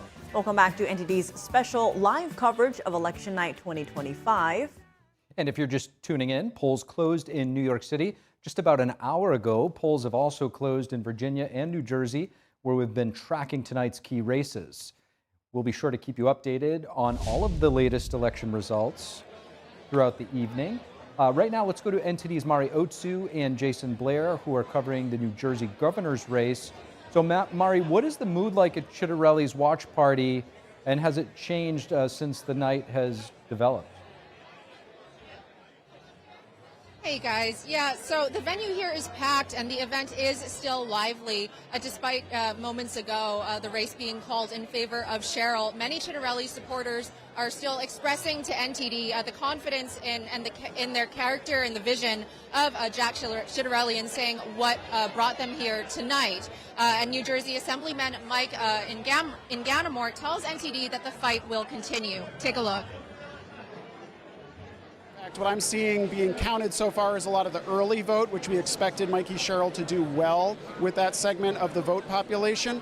So we are still optimistic about the night. But regardless, we have a duty in the legislature. I hope and expect to be reelected to the legislature tonight. And if we are going to be working with Mikey Sherrill as our governor, you bet we're going to hold her accountable. The reason why I'm coming out tonight is because when Trump endorsed him, Trump has a business background. So does Jack Ciattarelli. Because I'm on a committee to put bikers together with Trump, I know in my heart that Trump and Jack will work partner if they haven't already. There's nobody going to stop Jack winning tonight. He's going to win because he is for the people of New Jersey. I have never been this enthusiastic about a gubernatorial race, and New Jersey sucks right now. No more sanctuary city, any city in New Jersey. Cops will not be handcuffed anymore.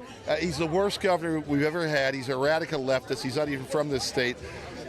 But if Mikey Sherrill succeeds him, she'll make him look like Ronald Reagan. She's a radical leftist. So we've been suffering for all these years from Democrats, the crazy party. They're taking us down. It's time to come back. His logo is, it's time. Now it's time. Jack is smart. He's on the mark. He's battle hardened from the last time. Look at the enthusiasm. We want New Jersey to be great again, and I think Jack Ciattarelli is the only one who could do it. And Jack Ciattarelli just seconds ago has taken the stage to very long applause with several supporters telling me before that maybe they'll need to move.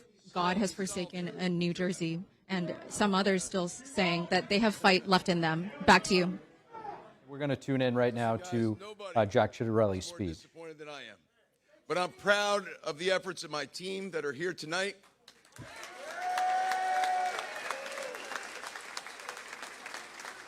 As John F. Kennedy once said, life's not always fair, but I am proud of the effort we put forth. I'm proud of the message we communicated each and every day. 2 miles from here, 100 years ago, my grandparents settled in Raritan Borough. My grandfather worked his way up as a laborer and became a very successful independent contractor. And my parents were very successful middle-class people, worked very, very hard each and every day for their family. My mom worked midnights on the line for J&J. My dad worked 38 years as a union pipe fitter for public service gas distribution out of Plainfield.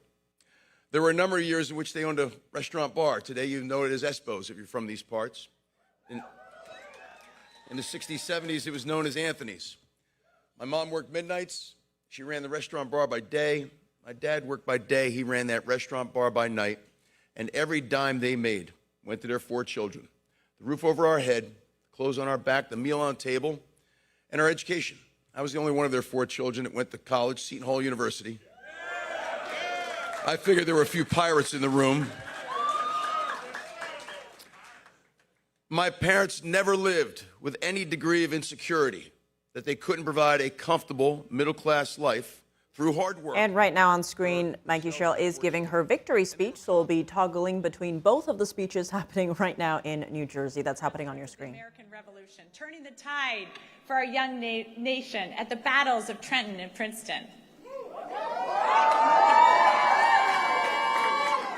We offered prosperity as we built the nation during the Industrial Revolution. We've been the cradle of scientific discovery, inventing everything from the light bulb to the laser. Liberty and prosperity. I've seen the genius in that motto over the last year because both are essential in our democracy. And as the president is backing away from this ideal, cutting SNAP, ripping away health care, terminating Gateway, we here in New Jersey are bound to fight for a different future for our children.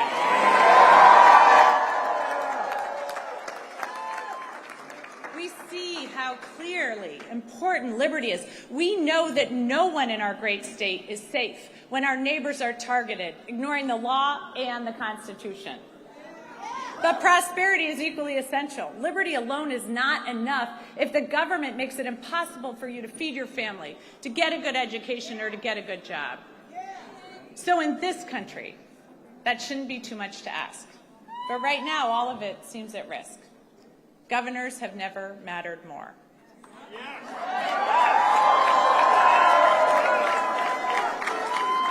And in this state, I am determined to build prosperity for all of our citizens. And I've heard from thousands of you about what liberty and prosperity mean to you, what it's going to take for your family to thrive. So I hear you, Newark. I'm going to work with communities from the ground up so all of our neighbors thrive.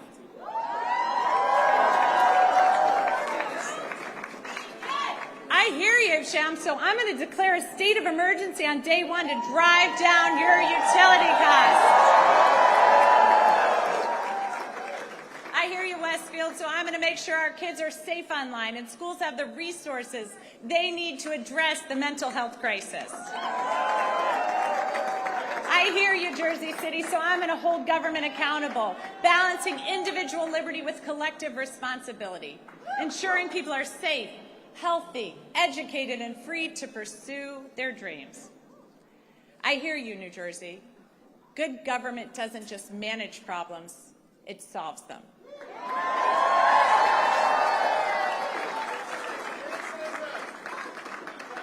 So I'm going to continue to listen and work with you to move our state forward, because I have learned so much as I've traveled our state. Our innovations, our businesses, our inventors and entrepreneurs have amazed me, but it's the people that have left the biggest mark, especially those who are fighting for prosperity for their entire communities. I was moved during my block walk in Trenton with Shanique as she spoke so passionately about the promise of her city and her neighbors despite the challenges. I love the group of young men from Monroe who've been hard at work on this campaign. They want a seat at the table and they're ready to fight for their future. The little girls who come up to me to say that they're going to be a governor or they're going to be a president. It reminds me of my own belief that anything was possible. Akeem's team, who worked their butts off,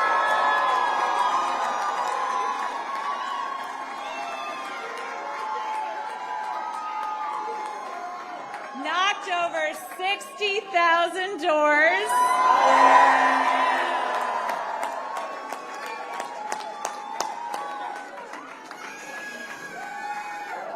Akeem told me these are not the kids who will succeed in Trump's vision of this country, but they will in mine. The men and women in labor.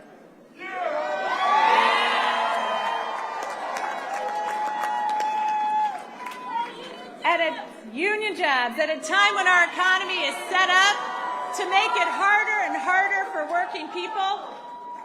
You know what? They don't just fight for their brothers and sisters in labor. They fight for all of us. For working families everywhere, so everyone has a shot. So thank you. Thank you to each and every person here tonight and across the state who's worked hard over the last year.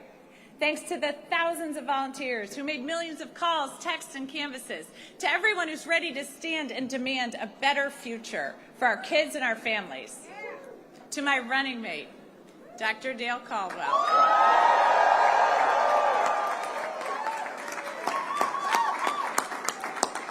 You've already served our state so well, and I'm proud to have you by my side as we embark upon this new chapter for New Jersey. To my team, who put together a campaign the likes of this state has never seen, and helped in our efforts to create a great future for New Jersey. And thanks to my family.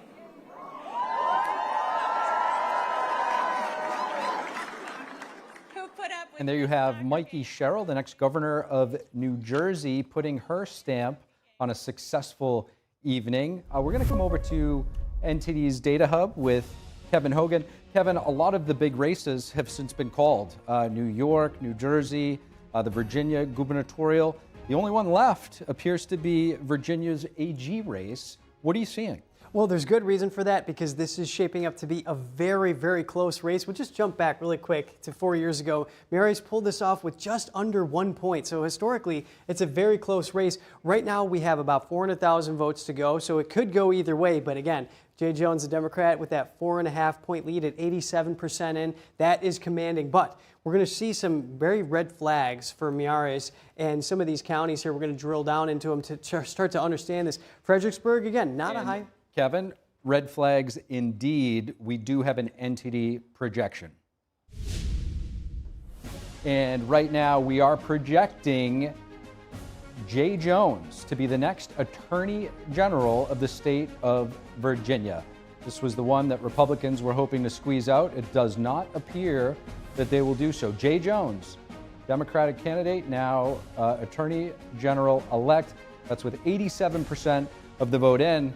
Kevin, here we are. We're still in Virginia's AG race. What do you make of this? Yes, it makes perfect sense because we see Jason Meier is underperforming in a lot of key areas, and that's going to be very costly. Thus, the call. Obviously, like I said, Fredericksburg. You look back 4 years ago, Mark Herring, he lost the state, but he carried this county by 23 points. Zoom up to the last presidential election, Harris 31, and then Meier even one more point. So just showing that general trend, and that's just not something that Meier could come back from. Again, you go down to Spotsylvania, it's the same story. He's got a lead, 5 points. But look, when he had this back in 2021, that's 19 points. Again, high population county. You're talking, 50,000 voters right there just in that one area. You come down here just south of the Capitol, and you look at Colonial Heights. Again, 2021, he had a 47-point margin.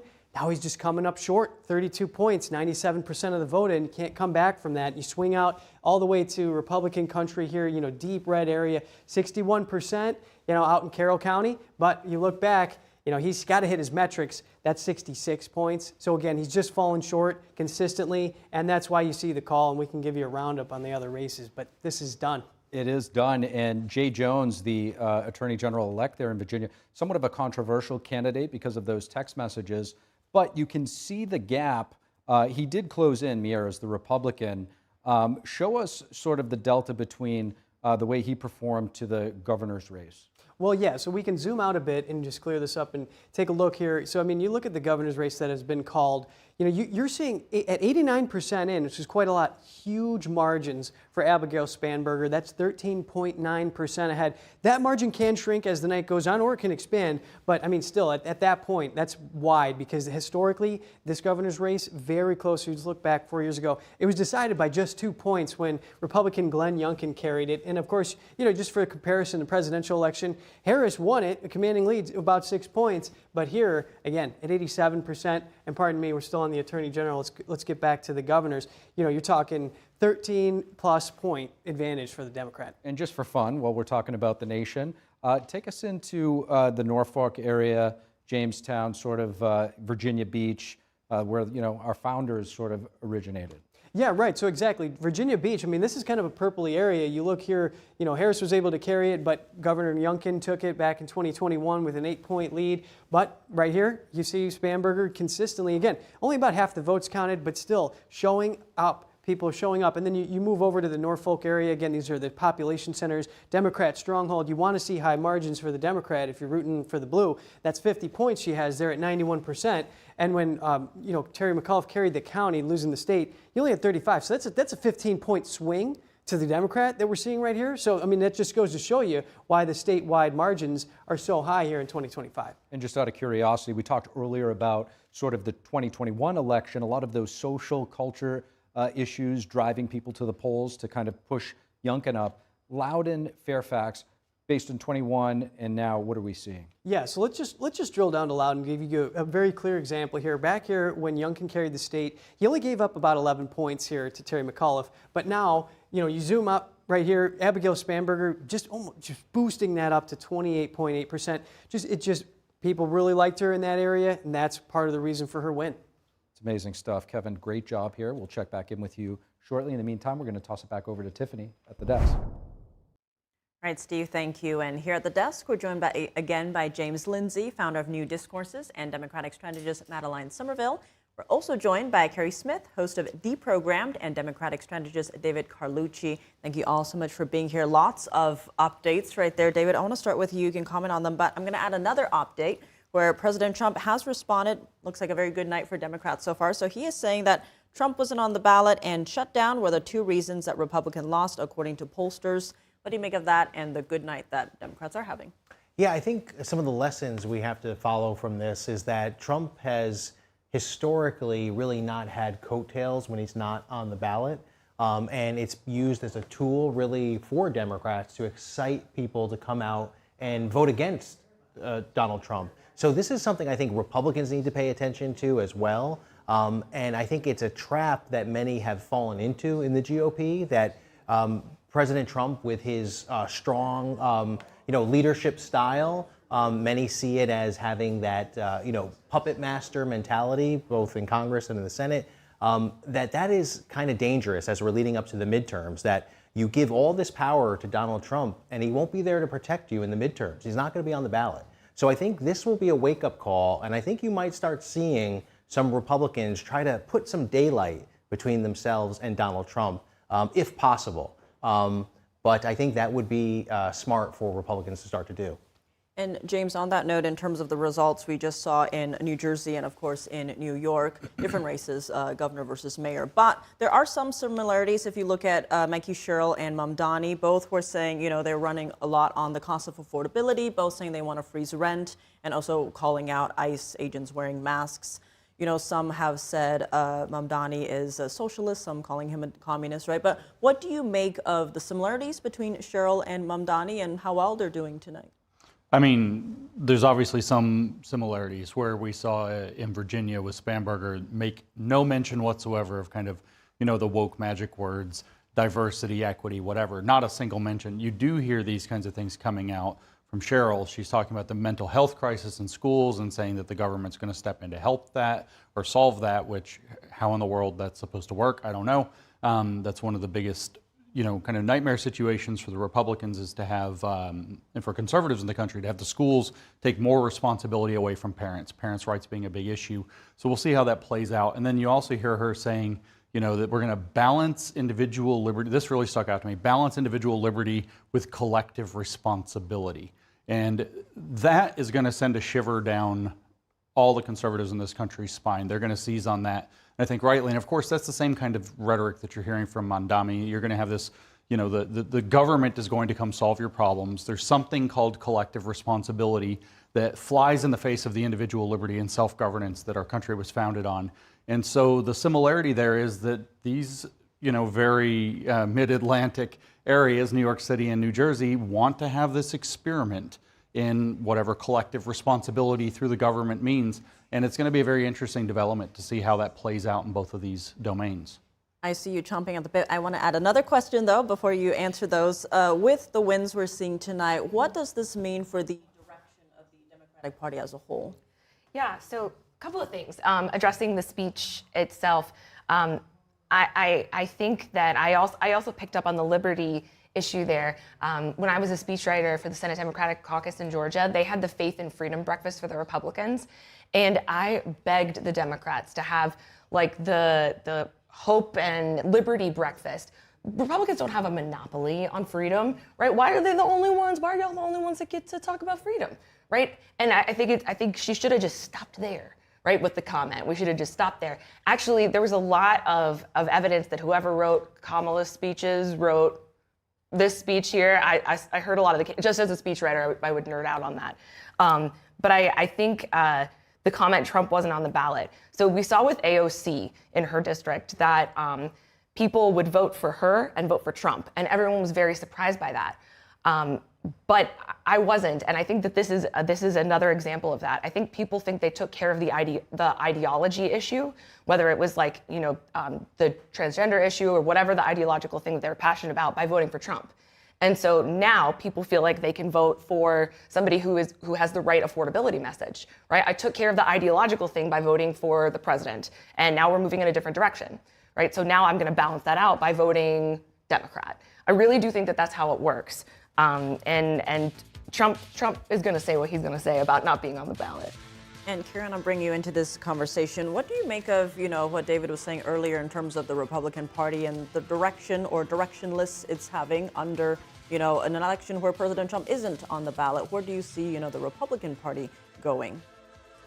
Well, I think it's hard to make a judgment about that when we're just talking about three races that are in places like New York City, which traditionally goes Democratic, or New Jersey, where we did close the gap in a lot of ways. So I think nationally, Trump voters are very pleased with the job he's been doing. I keep hearing from people on the left that we have buyer's remorse or we're upset, and I'm like, no, this term's great. I mean, I do not like his backtracking on the Epstein files. I would say that's the one thing that I've been disappointed about. But when it comes to immigration, when it comes to the border, ICE, I'm fully supportive of him doing deportations of people who are here illegally. I'm supporting what his messaging about men and women's bathrooms. And, I've been very happy with what he's trying to do with DOGE and reduce the size of government and get rid of excess spending. So I don't think it's a bad thing to have Trump support at all. I think it's, nationally at least, I think it's still a good thing. I think we are seeing a lot in terms of different polls, right? When you look into people, Republicans who support what President Trump's doing, numbers is pretty high, maybe not the highest it should be from, the Trump campaign perspective. In terms of the Democratic supporters, you are seeing quite a lot wanting the party as a whole to be more progressive. But there are also a wing that would like the older school Democratic dynamics there, if you will. David, how are you watching all of this unfold? This is 3 states, to Carrie's point, right? Do you see that maybe replicated on the national level? Yeah, I think there's a playbook depending on where you are in the country. And it could be the playbook to win in a place like Virginia or New Jersey. And you saw these candidates play to those strengths in those states. And so I think that's what we see, where it's not a monolith. There's multiple different fractions here. And I think the Democrats need to think of themselves as a coalition, right? I used to get upset with many of my friends in the Democratic Party as someone that considers themselves a pragmatist. I try to get legislation passed, and maybe it's not the full loaf that we wanted, but it's a good portion of it. And sometimes we let perfect be the enemy of the good. And I'm hopeful that Democrats can see this as most of the world sees government, as a coalition. And even within the Democratic Party, we have to have a coalition between the moderate wing, between the left wing, between Democratic Socialists, and that can work together. And I think as we move forward, you'll see some of that moderation. But I think the lessons we'll see will be more geared towards what Spanberger did and less of what Mamdani did nationwide. On that note of Democratic Socialists, because we just had the results there of New York on screen there, James, I want to bring you into this conversation. We saw earlier, one of the earlier hits with Dave Martin, the favorability of, or the word socialism in New York especially, was pretty high. What do you make of that trend, if you will, of favoring or viewing socialism in a favorable light? What does that mean for our nation if it's not just New York, but it starts spreading to other states as well? Well, it's going to be a problem because, as I just keep saying again and again, socialism doesn't work, but it's very easy to get caught up. What I heard a lot of the, the people at the Mamdani party or whatever it is, they were talking with kind of this, oh, I hope this works and I hope that works, but they had this sense of doubt. Do you think it'll work? Well, I don't know, but I hope it will. Right? So there's this hope and doubt. Their intuition is saying this is kind of risky, and it's not risky. This is an experiment that's been run hundreds of times through history. It's a catastrophe every single time. So what's going to happen is as this attitude spreads, or if this attitude spreads, what we're going to do is see more people decide that they want change, that they want this label, that they want to try this experiment, and this experiment doesn't work. So it's going to be a big threat to the country. Unfortunately, it's been pushed very, very heavily through both education and social media, propaganda, some of which is not coming from inside the United States. And our young people spend more time learning from TikTok than they do from their schools, which might actually be kind of good at the moment, I don't know.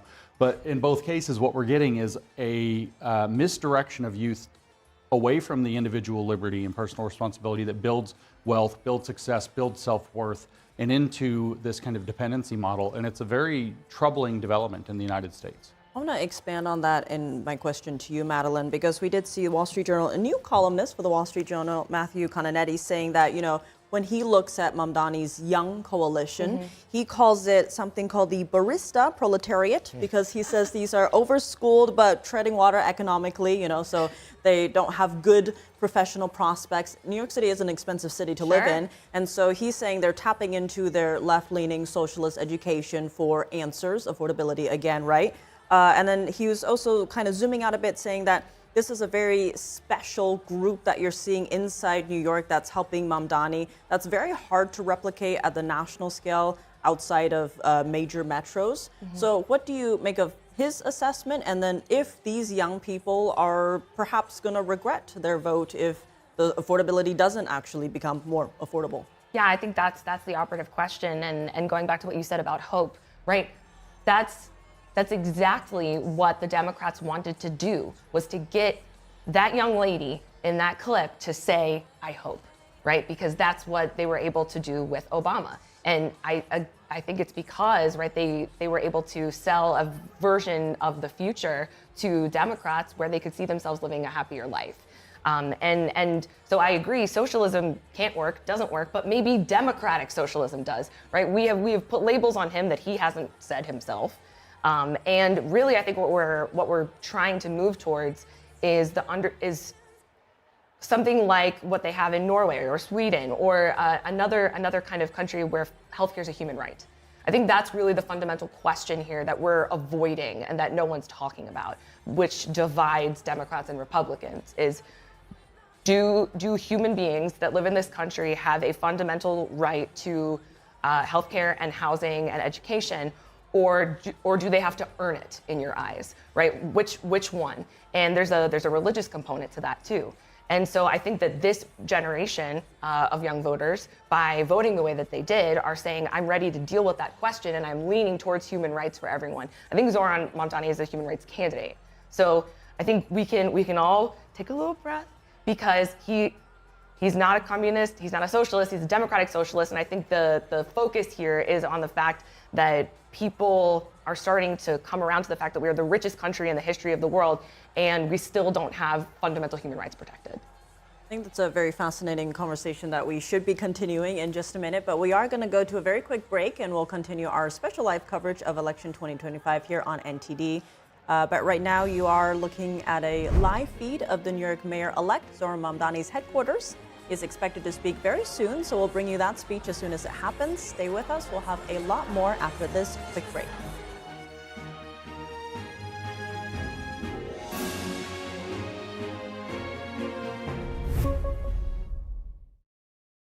Don't wait. Call now to find out about our Medicare plan. Why do we have to sit through so many Medicare commercials this time of year? It's endless. Good question, Edith. I'm glad you asked. We see so many commercials this time of year because it's the only time, other than special circumstances, when Medicare recipients can change their plan for Part C. Original Medicare only covers Parts A and B, but a Medicare Advantage plan has additional benefits that Original Medicare doesn't offer. So now's the time to fill those spaces? That's right, Archie. And every year, there are changes to what benefits you may receive from your Part C plan. Call right now to find out what plan best suits your needs. It's easy, easy, don't delay. Pick up the phone and call today. Call now for your free Medicare review. 1-833-469-1754. 1-833-469-1754. You may now return to your regularly scheduled programming. Judge Napolitano here. Are you watching gold prices? They're not just rising, they're soaring. In just 12 months, gold has surged to more than $3,700 an ounce. And now, Goldman Sachs, the same experts who predicted that rise, are saying gold could reach $4,500 or more in the next year. So what's behind this historic move? Global currencies are falling and big money is in a panic. That's why big banks and billionaires are buying gold in record amounts. And as long as paper money keeps losing value, they'll keep buying. So do what I did. Buy gold from the only company I trust, Lear Capital. Give them a call today. You'll be glad you did. Claim your free Gold Investor Kit now. Discover how easy it is to own gold, shipped to you or added to your IRA. Also ask how you can get up to $20,000 in bonus gold with a qualified purchase. Call 800-885-6000. 800-885-6000. 800-885-6000. Shop the Design Studio by Mathis Home for Black Friday savings on luxury designer furniture. Get factory authorized savings on all the top brands with heirloom quality pieces for every room in your house. Choose from our incredible in-stock selection or let our complimentary design staff help you create a custom look to match your own personal style for less than you ever imagined. Get unmatched luxury at the lowest prices of the year through Black Friday weekend at the Design Studio by Mathis Home. Mix Fix is a custom formulated, full-spectrum organic detox product to achieve better health and overall function. It's not just the longevity of life, but quality of life. There are other products out there, but they lack the quality that Mix Fix provides. Detoxifying your body 3 to 4 times per year may be the single most important thing you can do, and our detox mix was designed specifically to do it and do it right. Just scan the QR code and detox your body today.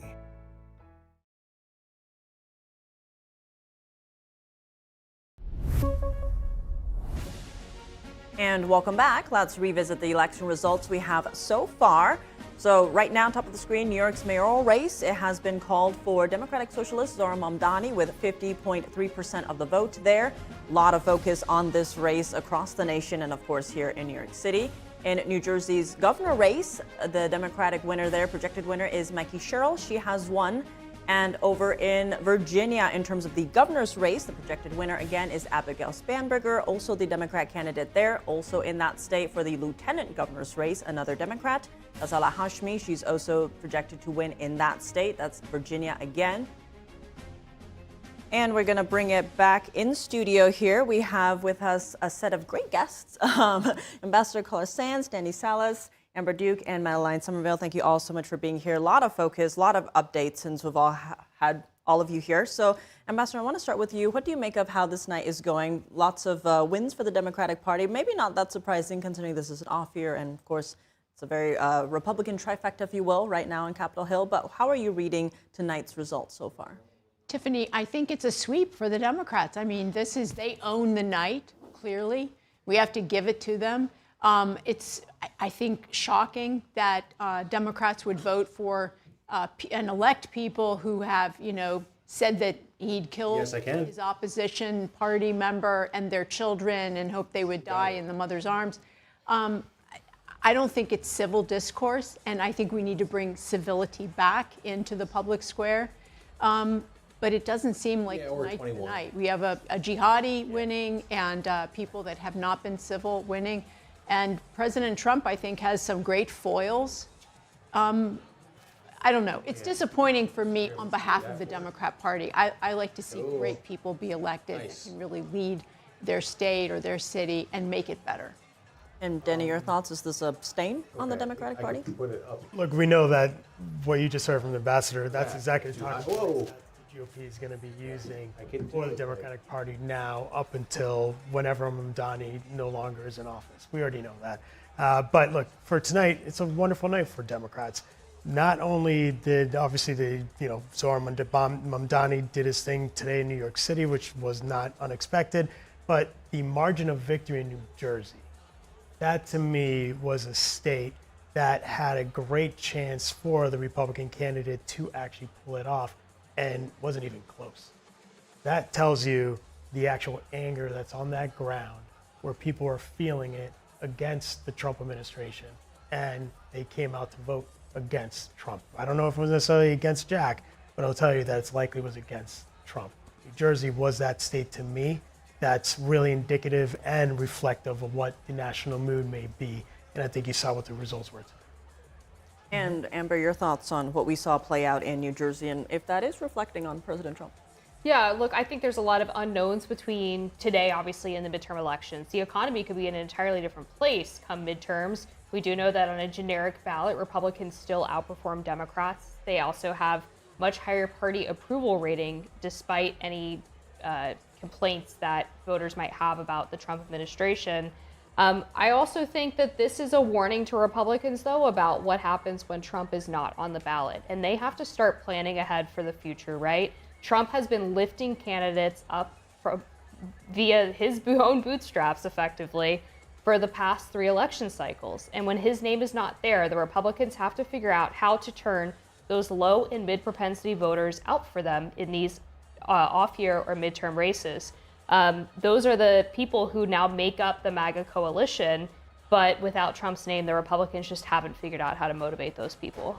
And Madeline, in terms of New York, we've seen President Trump already saying in interviews that, he doesn't like Zohran Mamdani, and there's going to be a lot of changes with how he deals, the federal government deals with the state of New York now. Of course, he didn't send the National Guard in before. Could we see something like that play out now? I mean, it's certainly possible. I think the crisis that I would like to pay attention to with the National Guard specifically is the whole surveillance aspect of it. But I think as it pertains to tonight, right? The issue here for Democrats, I think, is that they're just behind the proper message almost every time. And I don't want the Democrats to take the wrong message from this. So you could say, because of this win tonight, that's proof that affordability is the issue, right? That's proof. I think that it's only affordability because the ideological issue has already been taken care of in their minds by voting for Trump. And so now they're like, okay, let's deal with this on a local level. So if the Democrats then say, okay, it's about affordability for the president or for the midterms, you're behind again, right? Rather than letting it naturally sort of coalesce the message and like letting a candidate rise from amongst the people the way that it's supposed to be, I think the Democrats are constantly behind on the message. Can I add one thing to this on affordability issue? So on the ballot for the New York City election this year, there were 3 propositions that were going to make it easier to build not only affordable housing, but just general housing across the city. They ran 55 to 58% approval right now, or that's how many votes they garnered, running what, 6, 7, 8 points ahead of what Mamdani did right now. That tells you that at least the Democratic voters, or with some Republicans and independents, that they are looking at affordability. They care about making it easier to do something like build more housing to actually lower prices so people can actually afford to live in New York City. And that matters. And I think the fact that Mamdani ran below that, it kind of tells you that the quality of the candidate still matters. So I think that's one of the things that I would say and add on to what you were stated about Democrats, is that it's not just about the specific issue itself, but it's also the quality of the candidate that they're running. And their trustworthiness, I think. Trustworthiness as well. Ambassador, I want to let you jump in right there. Really briefly, I also think that the Fed chair keeping the interest rates high, which he has done specifically now, and then the Democrats keeping the government closed, putting pressure also and ginning up more, I would say, more anger. Also, I think, added to the numbers, because that New Jersey race, I am so shocked how far apart they are. I thought they'd at least be a few points apart. You could drive a Mack truck through that. It's a massive one. Amber, in terms of the results we saw here in New York, there's also the governor race coming up next year, of course, with Elise Stefanik maybe winning that as a Republican. How likely are we to see that now that Mamdani is set to be the next mayor? I think it helps Stefanik a lot, because if Mamdani, and this is a big if, is able to implement a lot of these policies that he has campaigned on, and it turns out to not have the intended effect economically, and New Yorkers are suffering, and it looks like he's actually more focused on woke policies and identity politics than maybe he led on the campaign trail, that's a really useful foil for Elise Stefanik to run against. And I think Democrats risk taking the wrong lesson away from Mamdani, which is that, well, true progressivism has never been tried. And so we put up our progressive dream candidate, and look, he smoked the competition. But does that work in the rest of the country? Probably not. And Madeline, we did see House Minority Leader Hakeem Jeffries telling CNN that Mamdani is not the face of the new Democratic Party. What is the face then? We don't have one. And that's by design. And I think that Hakeem Jeffries endorsing Mamdani, like yesterday, immediately before the race is the problem, right? Just say what you think. I watched so many news anchors interview him and ask him, what's your opinion? And the fact that he wouldn't say it is the reason why people left the Democratic Party. That's the reason. And it's so frustrating. Just say what you think and how you feel, because they're trying to craft this perfect little message. And if the Democrats should learn anything from Trump, it's that he didn't care about crafting a perfect little message for people. He was going to say exactly what he thought, and what he thought ended up being the perfect little message, because it was truthful to him, right? That was his truth, in a way. But when something comes out of your mouth that really resonates with your heart, people buy it. And that's the authenticity thing. So just wanted to add that piece. And when Jeffries went on CNN recently and was asked about his last-minute endorsement of Mamdani, he actually wouldn't say Mamdani's name in his answer. He only referred to him as the Democratic nominee. Oh my God, did that happen? Yes. I was watching it live. I was like horrified. It's killing me. Like, it's not a secret who it is. On that note, I want to dig into some of Mamdani's campaign promises. One of them was to, put for a $30 minimum wage by 2030, also freezing rent, and making fast and free buses. Not just free, they also have to be fast. And then, of course, affordable housing, all of these different things. There's also a lot in terms of education as well. Danny, how do you see that playing out? Because there's also the city council election as well. We'll see how that pans out, and if that's perhaps almost like an opposite veto to the president, right? Like, how do you see all of this happening, or is it going to happen? It's a great question. So first, I'll let you know that starting tomorrow, I'm going to be on a flight heading down to Puerto Rico. Every year, the day after Election Day, there's a big New York political conference that takes place in Puerto Rico. It has the governor, attorney general, every single elected official that you can imagine. And the big talking or the big discussion that's really going to occur during this next week is going to be who's going to be the next city council speaker. And the favorite, I will tell you right now, because of Mamdani's victory, is going to be council member Julie Menin, who is more of a moderate. So you're going to see the county parties. You're also going to see a lot of the labor unions. You're going to see a number of these other really politically powerful individuals within New York City that's going to be backing her to have a check against Mamdani. Yeah. Now let's go about to the policy. So let's talk about fast free buses. So when he was state assembly member, he was able to get one free bus in each borough that lasted about a year, and now he's going to be wanting to do it for permanent reasons. Now that likely will get done. All right, you will likely see at least one bus. No, they won't be. It's New York City. You're not going to get traffic. I know they already passed congested pricing, everything else. No, there's not going to be. We know how the city operates, right? Now, let's talk about the grocery stores. Look. Oh, sorry. Hold that note because Cuomo is giving his concession speech, so we're going to tune into that. Mariah, Cara, Michaela. I want to thank our campaign chairman, Bill Mulrow, our great campaign manager, Greg Goldner. I want to thank Mayor Adams, who stepped out of the race to make us more competitive, and that was a very gracious thing to do. I want to thank Mayor Bloomberg, who gave us his support, Governor David Patterson, all the unions, and I am blessed. I am blessed to have the people in this room. You have been a phenomenal team, great friends. You are superstars. Even more, you are New York patriots, and I am proud of you.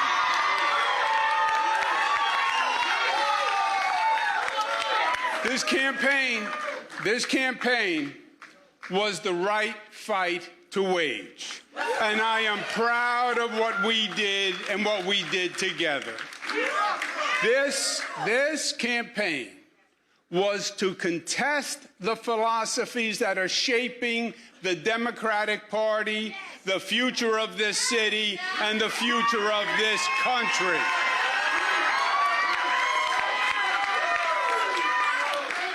And this coalition transcended normal partisan politics. It brought together Democrats and Republicans and independents, joined by the simple fact that their first allegiance is as citizens of New York City.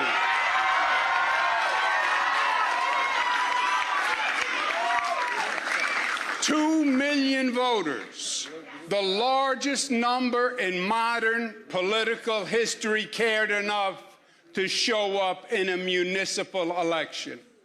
And 42% voted for us on an independent line.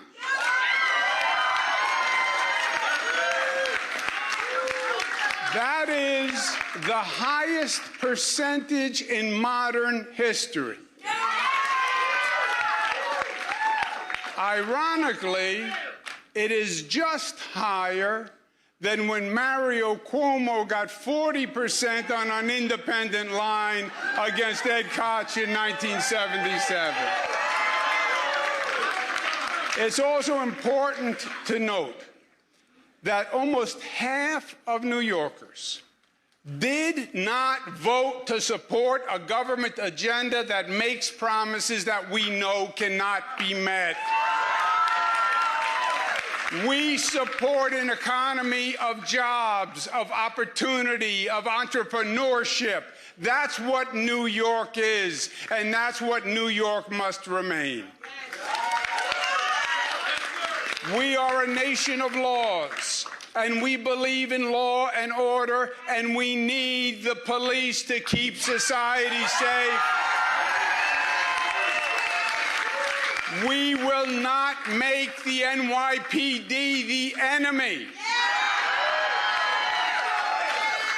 We cherish our diversity, and we have no tolerance for discrimination of any kind by race, religion, sexual orientation, or creed. And we will not tolerate any behavior that fans the flames of anti-Semitism or diverse attacks.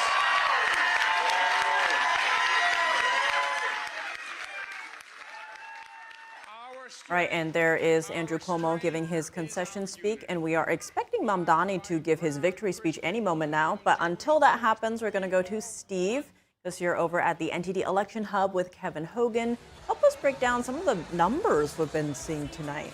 Yeah, Tiff, there's been a lot of great discussion over at the desk talking about turnout. That could be a big deciding factor in New York City, Kevin, with record turnout taking place. We don't know about New Jersey yet, but it could have been a drag on that race for the Republican. Talk to us about the turnout you're seeing in New York.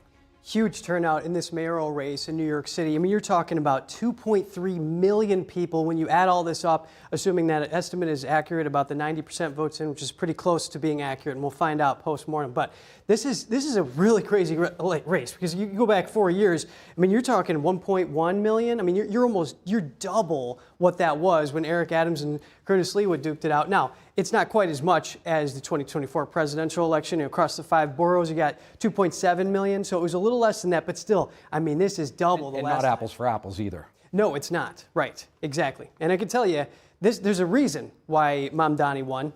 You know what that is? That's Brooklyn. It's the young voters. He's got, look at this, it's 127,000 votes that spread from Zoran Mamdani to Andrew Cuomo. That's huge, considering that the statewide margin right here, that's 177,000. So it leaves about 50,000 left. And then what does that mean? Well, if you just look at Staten Island, you come down here, again, the spoiler, Curtis Leawood, taking 31,000 votes. Because again, this is Trump country, this is Leawood country. You know that the Democrats are going to get about 22 to 28 points, and that's what happened. But then what happened? Leawood took those 30,000 votes from Cuomo. You add that up with what happened in Brooklyn, that huge shutout, I mean, that 20-point margin, and then you have a clear leader. Well, it's certainly going to take some time to parse out all the details as to why.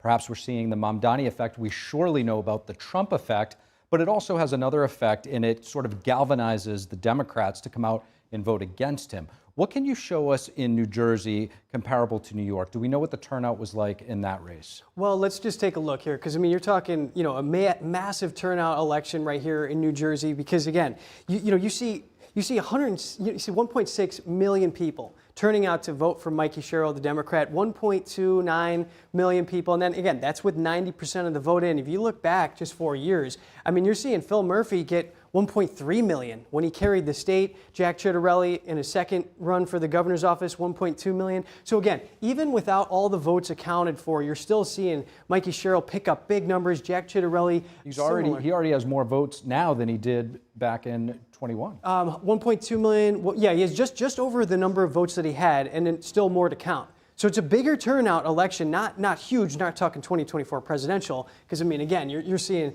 Kamala Harris pick up 2.2 million, Trump with almost 2 million. So it's not that levels, but still very high. So certainly something to consider is the voter enthusiasm and turnout. Yes, absolutely. That's what we're seeing here across many of these elections. I mean, you look just next door at New York City, what do you see? Double. And if we could take another historic look back to New York, what did you see in Staten Island?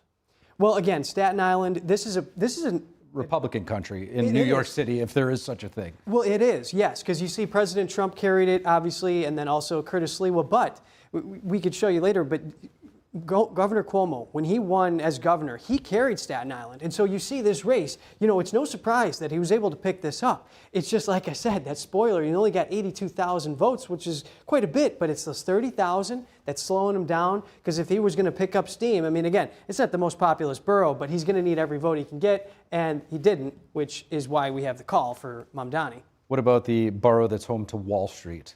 Yeah, so you look at Manhattan, I mean, you're seeing, it's hard to compare apples to apples because we have a Democrat running as an independent in this race, but you got a 10-point margin for Zoran Mamdani. You look back a couple years ago, I mean, that's a 66-point margin, but you don't have that independent in between.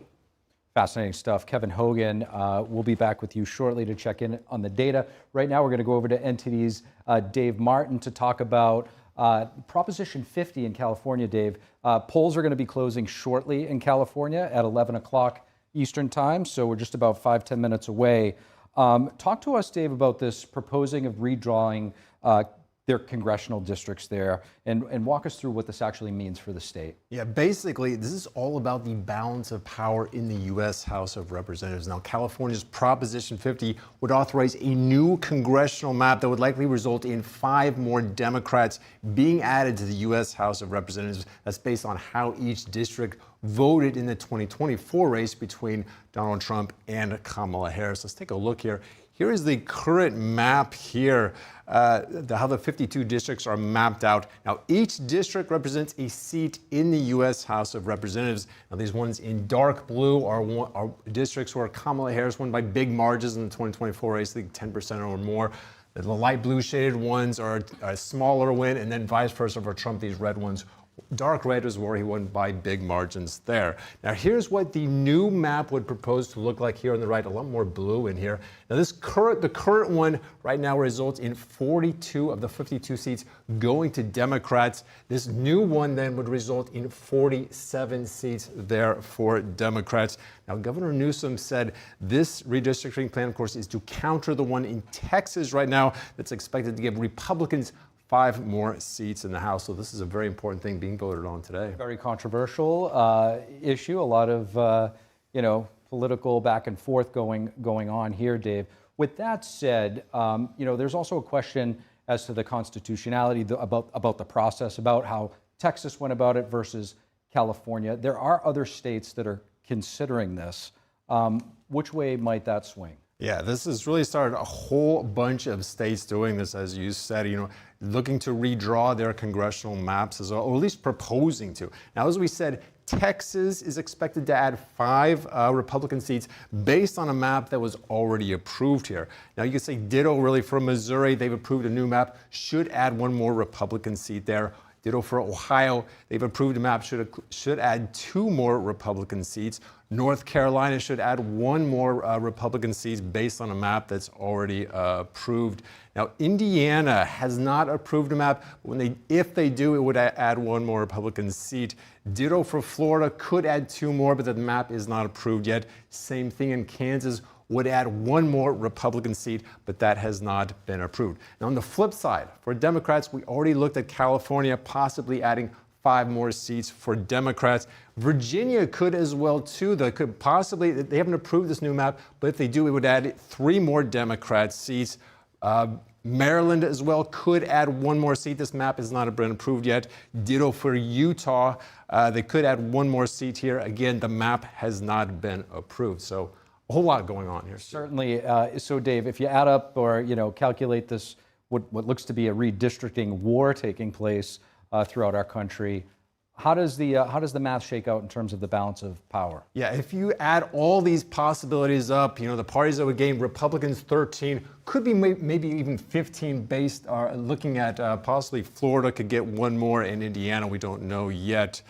So hypothetically, possibly a 3-seat advantage there for Republicans when this all shapes out.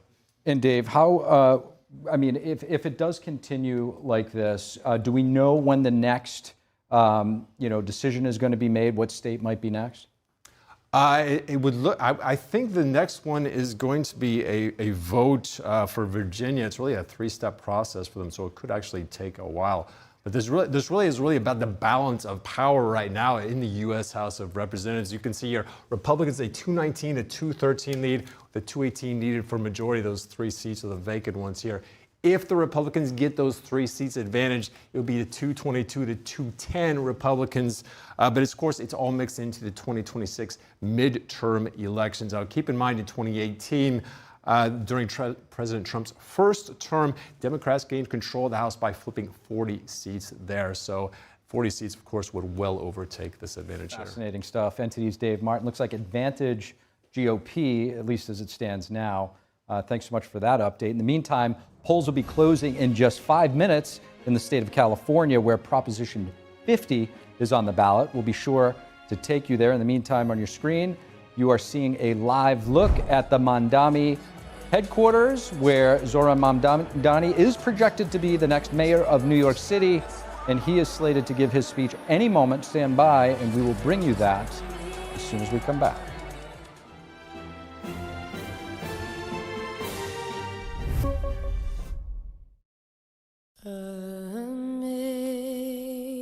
Amazing grace, how sweet the sound that saved a wretch like me.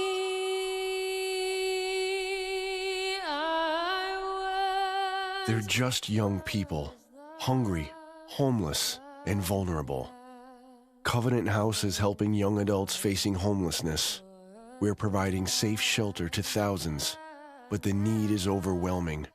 Please call or go online now. With your gift of $19 a month, we'll send you this blanket as a reminder of the comfort your gift provides a young person tonight. You'll provide safe shelter, hot meals, and medical care. Call the number on your screen or go online to safeplacetosleep.org. What if kids in America didn't have to go to bed hungry tonight? What if our moms, dads, and grandparents could put healthy food on the table every day to help us grow strong? What if all of our friends and neighbors had fresh food too, and there was no hunger at all in America? And what if there was a way today for you to help? Call now or go online to helpfeedingamerica.org and give $19 a month, just 63 cents a day. So many of us don't have enough food to eat, but your monthly gift means families across the country and in your community can fill plates with food. Kids can get healthy meals year-round, even when school's out, and our neighbors can have fresh food. Food that moms, dads, entire families need to thrive. But right now, more people are facing hunger. Feeding America works from coast to coast with partner food banks, food pantries, and meal programs. It takes all of us to make that happen. Will you help too? Please call the number on your screen or go online to helpfeedingamerica.org and give just $19 a month, and we'll send you this free canvas grocery bag. It's our way of saying thank you for helping to end hunger for our neighbors. Because no kid, no mom or dad, nobody should go hungry in America. Nobody. So what if today was the day you could help nourish futures for our friends, our families, for all of us? Ending hunger is possible. What if we end it together? Call or give online today at helpfeedingamerica.org and your gift can be doubled. Thank you. Face you. Watch everything be not okay. My name is Tiffany Meier, and I host NTD's China in Focus and our evening news. I think one of the parts that drives me to work here, despite the difficulties, is I realize through my own process the importance of information. Most of the legacy media here, they get a ton of money from China. And what happens is you get these paid inserts or advertisements that look like news articles, but if you really look into it, it's like, wait, this is a paid insert. So then what you see is these main media that's supposed to be independent is actually also telling or pushing the Communist Party's line from China. And I was like, well, what is that doing to America's national security? And if you're just a regular person, right, you're like, oh, maybe that's far away from me. But then what we noticed, especially with once the pandemic hit, right, it's like what happens in China does actually impact you here. We had a viewer who was in Wuhan at the time visiting family and was watching our coverage, probably with a VPN. They were somehow watching our coverage, so this is China in Focus. And because of our coverage, they realized that, oh, a lockdown could be coming, and they changed their flight. So they left earlier than they would have. And the day after their earlier flight, Wuhan went under lockdown. And so they reached out to us and were like, you know, thank you so much for saving our life. Otherwise, they could have still been in a lockdown. We saw news of the draconian lockdowns, or almost 3 years later, they were still under lockdown. And that really reinforced for us, at least here at China Focus, like, oh, our work actually does have a direct impact on people. And that's why there is that need for this news and this information where it can literally save people's lives and helping them make those decisions. So that was extremely encouraging for us.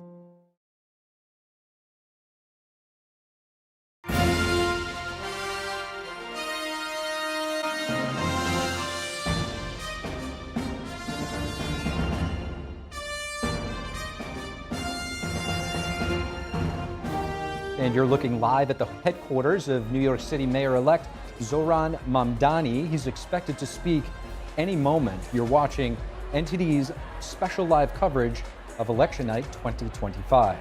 And if you're just tuning in, polls have closed in New York, New Jersey, and Virginia, where we're tracking tonight's key races. And polls also closing in California in just moments ago. Voters in the Golden State are deciding on Proposition 50, a pro-Democrat redistricting plan. And it does look like polls have just closed in California. While we wait for those results, though, let's revisit the key races from earlier tonight. We have in New York City the mayoral race. The winner there is Democrat Socialist Zohran Mamdani. In Virginia, versus in New Jersey's governor race, the projected winner, also Democrat, Mikey Sherrill, winning in the state of New Jersey. Over in Virginia, the governor's race there, also the Democrat winning, Abigail Spanberger, that's for the governor. The lieutenant governor race in Virginia is Ghazala Hashmi, also the Democrat in that state. And also in Virginia, in the Attorney General's race, the winner there is Jay Jones. Again, that's for Attorney General in Virginia. And right now, standing by for us in West Virginia is NTD's Jack Bradley at the Meier campaign watch party. Jack, looks pretty quiet. It sure does. Yeah, this just wrapped up here right a few minutes ago. Incumbent Attorney General, the Republican Jason Meier, has just conceded to his opponent, Jay Jones. This was the closest race in Virginia. Meier has touted his successes over the past 4 years of cracking down on crime, fighting fentanyl, and also congratulating his opponent, Jay Jones, on his victory. The crowd here, much to say, was shocked. Take a look. It was a hard-fought race, and I think at the end of the day, the Virginia voters, they've spoken. This was a race about decency. The whole country was watching. London was watching. Peru, big countries across the world were watching, and this was a test for Virginia. As the Attorney General said, the pendulum shifts, and we pray, we hope that the new Attorney General has peace and strength in his heart, and he runs a tough ship up there and keeps Virginians safe. I think at the end of the day, we're going to learn a lesson here that the vote is extremely relevant in these types of races. And so Democrats are winning up and down the ticket here. Virginia Governor Democrat Abigail Spanberger taking the head there back for Democrats. She beat out her Republican challenger, Lieutenant Governor Winsome Earl Sears. Virginia has for decades voted for a governor of the opposite party from the president 1 year after the presidential election. Spanberger is a 3-term congresswoman and former CIA officer. She ran on anti-DOGE, anti-tariff, and on the economy. Take a look. To everyone who helped us achieve this win, From the bottom of my heart, I thank you.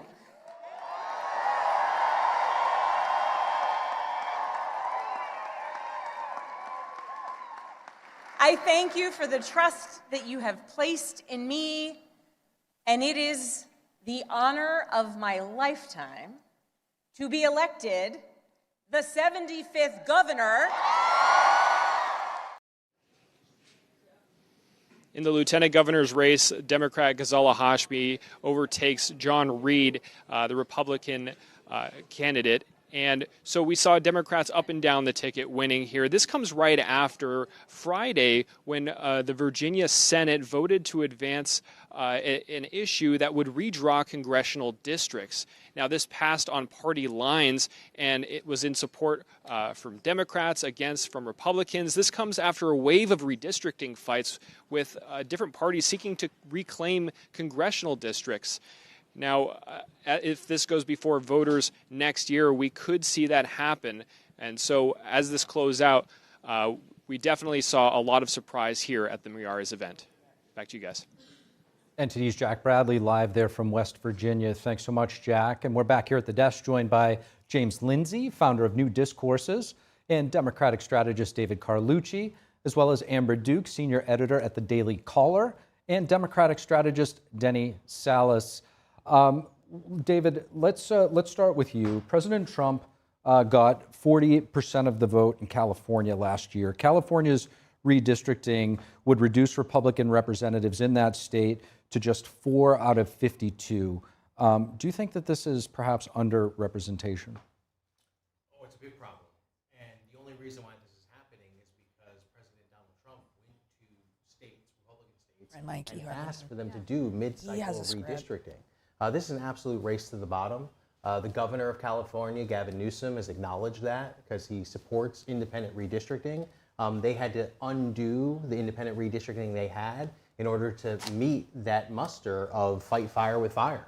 And you look at these states across the country, and it's usually Democratic-run states that have decided to do independent redistricting to make it more fair, to try to push back against gerrymandered districts where politicians are electing the people or picking the people instead of people picking their politicians. And that's unfortunate. So this is an absolute race to the bottom.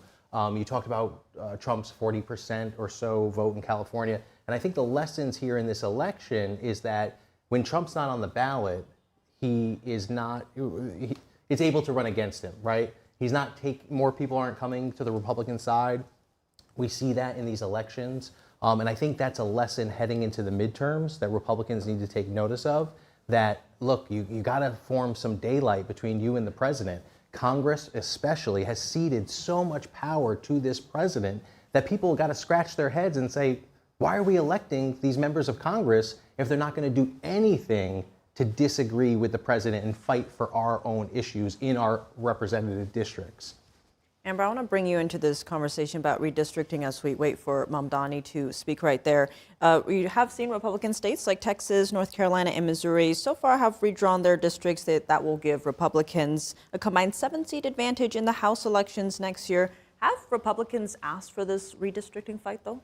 Well, I think what's important to contextualize here is that the Census Bureau admitted that the 2020 census actually did undercount in a lot of red states and overcounted in a lot of blue states. There's also this fight over whether or not the congressional districts should be drawn, including counts of illegal aliens. This is why Trump has called for the Census Bureau to do a mid-decade census. And I would... think so.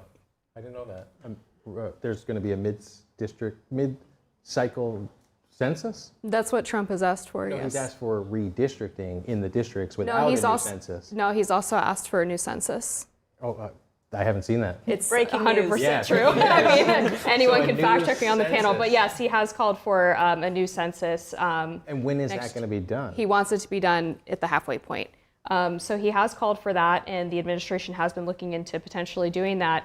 But also, I mean, let's be honest, this is not a new issue. Democrats have been gerrymandering for decades. I mean, the state that the Texas representatives fled to was one of the most gerrymandered states in the country, Illinois. I see Well, you. no, because it's just the states that actually have independent redistricting are Democratic states. And I've heard that talking point a lot. They use it on New York, which is just factually incorrect. And that's where I was just surprised. I guess Maryland's fine too. Well, the president would be so overt in going to these states and asking them, that's never been done, asking them to gerrymander the states in favor of Republicans. Yeah. And so he's created this race to the bottom.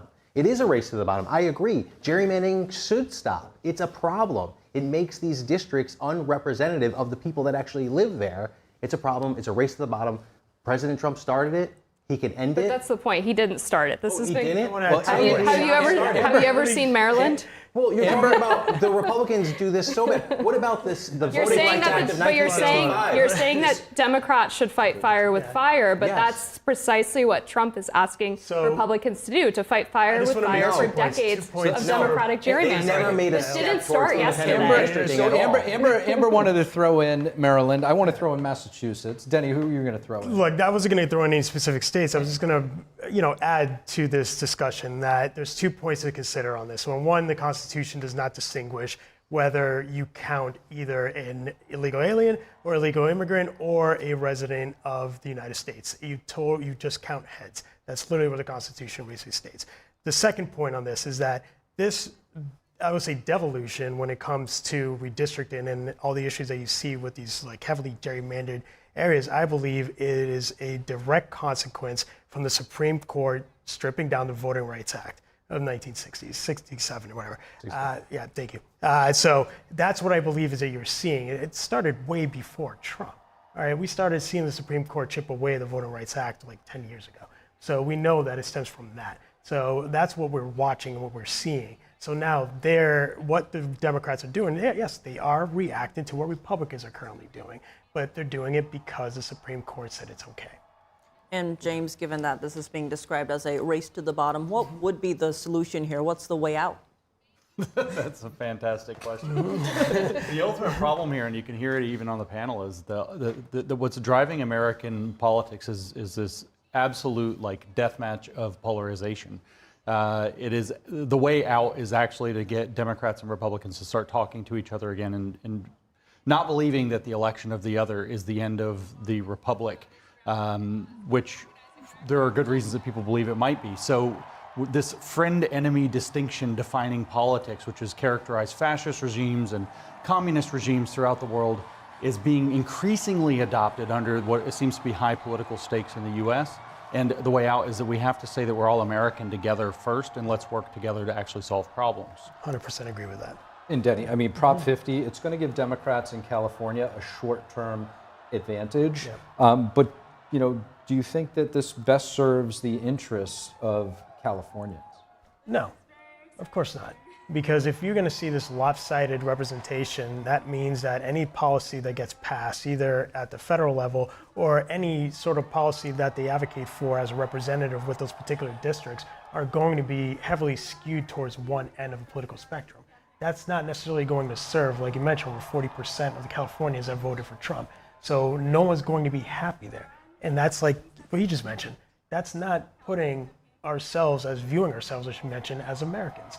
And I think that's what's hurting us in the long run. I absolutely agree, where you stated that we have gotten into this political death match, that now we're just fighting each other, making sure that we view ourselves first as a political party versus Americans. And that's been this long-term evolution towards this balkanization of our viewpoints based on our political parties, but also on what we consume when it comes to news and everything else like that. And I just think it's sad. It's not what we are. I would argue on that redistricting part, part of the reason why Republicans control Congress today is because of independent redistricting in places like New York State. New York has independent redistricting, and we have multiple members of Congress that are Republican. Break down for the viewers, what is independent redistricting? Well, independent redistricting, not a perfect formula, it's not a silver bullet, but it's the attempt to get nonpartisan state legislative and congressional district lines. Right now, in most states, it's completely controlled by the legislature and the governor, depending on the state you're in. And it's a deal that's made between the legislative branches to try to protect incumbents many times. And that's where gerrymandering comes from. You mentioned Massachusetts. It's named after the former governor of Massachusetts in the 1812 census. The Boston newspaper said, hey, this district looks like a salamander. It's stretching from Boston, from Cambridge out to the suburbs. Jerry Albridge, the governor at the time, later became vice president of the United States, he signed that redistricting and they coined it gerrymandering. And that's where it comes from, 1812. So we've had this practice for a long time. And there's no silver bullet that will solve it. And New York's independent redistricting is flawed, has been flawed. But it's a step in that direction. So that's the problem and the beef I have with Donald Trump many times. He points out these problems, but he doesn't talk about fixing them. He just casts blame and says, well, you were bad, or a Democrat was bad at some time, so we can do it. And I think that's wrong. And I think it's wrong for Democrats to do it. It's wrong for Republicans to do it. I want politicians that are talking about solving the problems and not just passing the blame. And that's what this commander-in-chief has really specialized in. And 15 minutes after the polls closed in California on the issue of redistricting, we do have a projection for you. The state of California has passed Proposition 50 in a pretty overwhelming fashion. There you see 63% saying yes and 36 saying no. That's with 30% of the tally in right now. California Proposition 50 has passed, adding likely 5 more Democratic representatives. And so with that said, let's bring it back. Amber, your hot take off of... Well, not surprising, I don't think. And, you know, I love the idea of going kumbaya in America. I would love for us all to talk more to each other. Look, I host shows on a weekly basis where I am talking to people on the other side of the aisle, and I'm a huge proponent of civil discourse. What worries me is that tonight we had an individual who called for the murder of his political opponent and his children elected to be the top cop in Virginia. And not only that, but 91% of Democrats said that his comments were not disqualifying.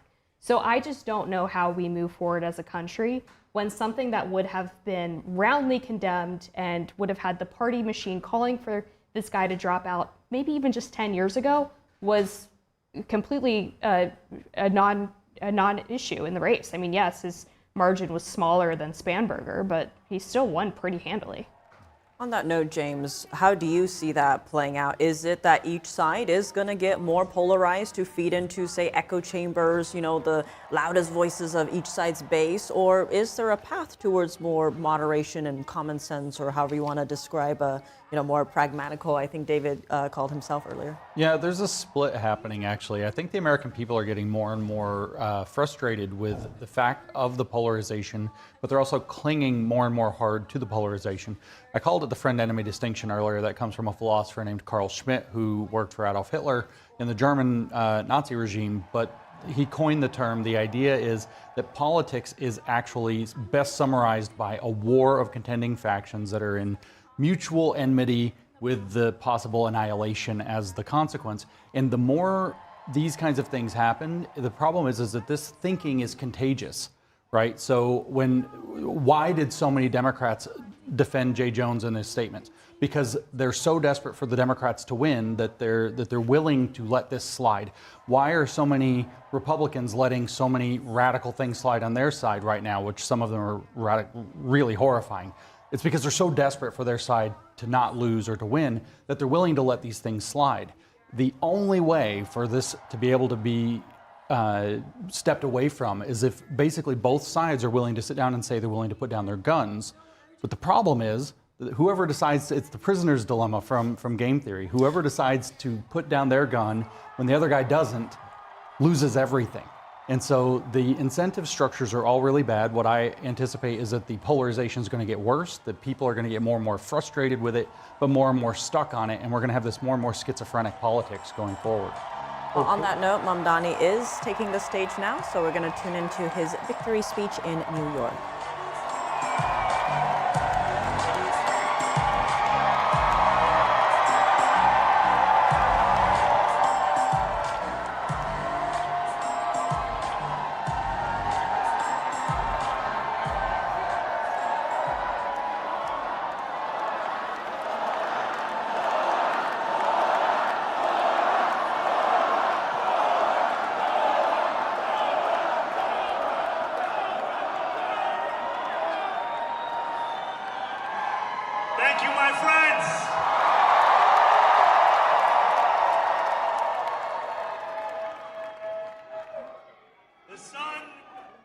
have set over our city this evening.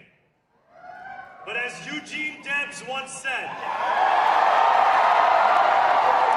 I can see the dawn of a better day for humanity. For as long as we can remember, the working people of New York have been told by the wealthy and the well-connected that power does not belong in their hands. Fingers bruised from lifting boxes on the warehouse floor, palms calloused from delivery bike handlebars, knuckles scarred with kitchen burns. These are not hands that have been allowed to hold power. And yet, over the last 12 months, you have dared to reach for something greater. Tonight, against all odds, we have grasped it. The future is in our hands. My friends, we have toppled a political dynasty.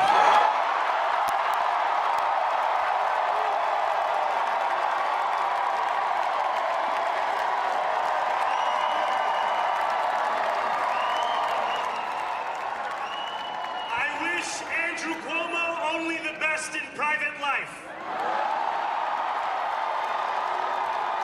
But let tonight be the final time I utter his name. As we turn the page on a politics that abandons the many and answers only to the few.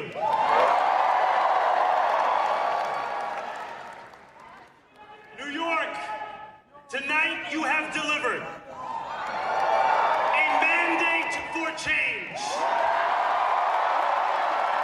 A mandate for a new kind of politics. A mandate for a city we can afford.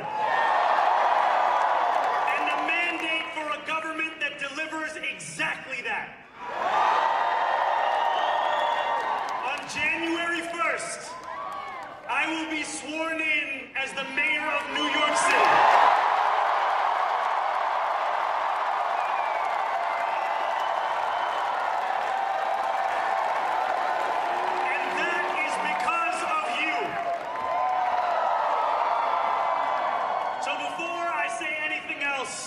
I must say this. Thank you. Thank you to the next generation of New Yorkers who refuse to accept that the promise of a better future was a relic of the past. You showed that when politics speaks to you without condescension, we can usher in a new era of leadership. We will fight for you because we are you. Or as we say on Steinway, ana minkum wa ilaykum.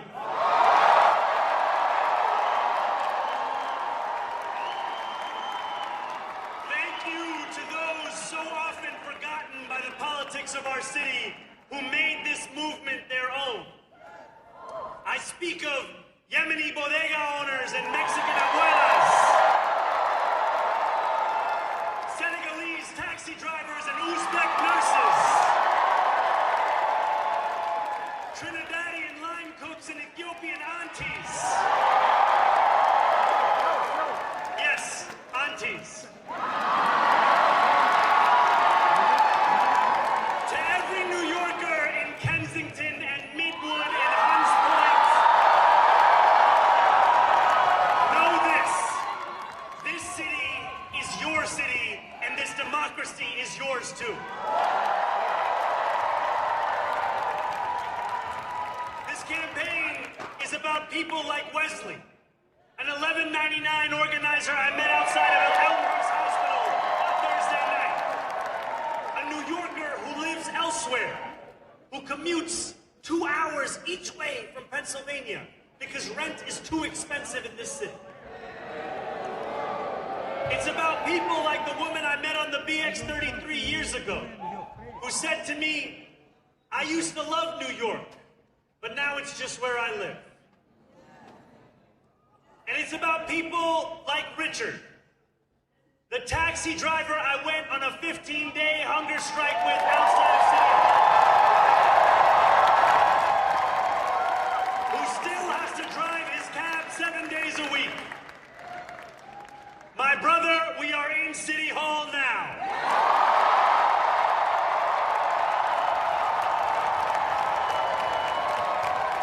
This victory is for all of them, and it's for all of you.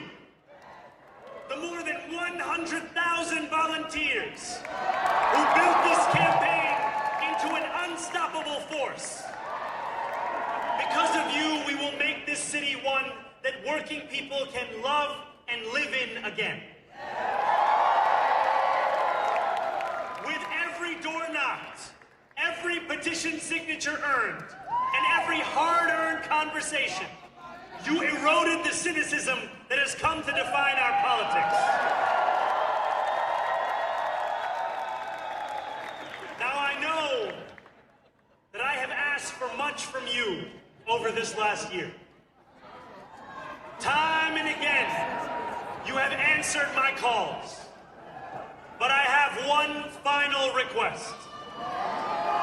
New York City, breathe this moment in. We have held our breath for longer than we know. We have held it in anticipation of defeat. Held it because the air has been knocked out of our lungs too many times to count. Held it because we cannot afford to exhale. Thanks to all of those who sacrificed so much, we are breathing in the air of a city that has been reborn.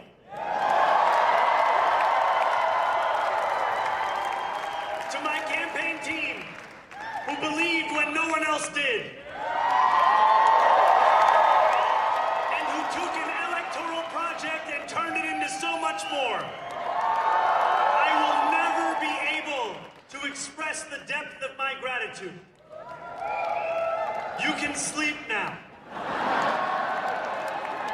To my parents, Mama and Baba,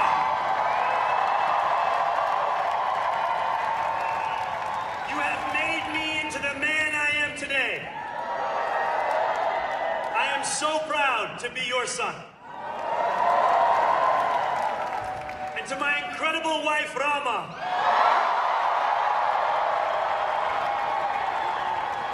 Hayati, there is no one I would rather have by my side in this moment and in every moment.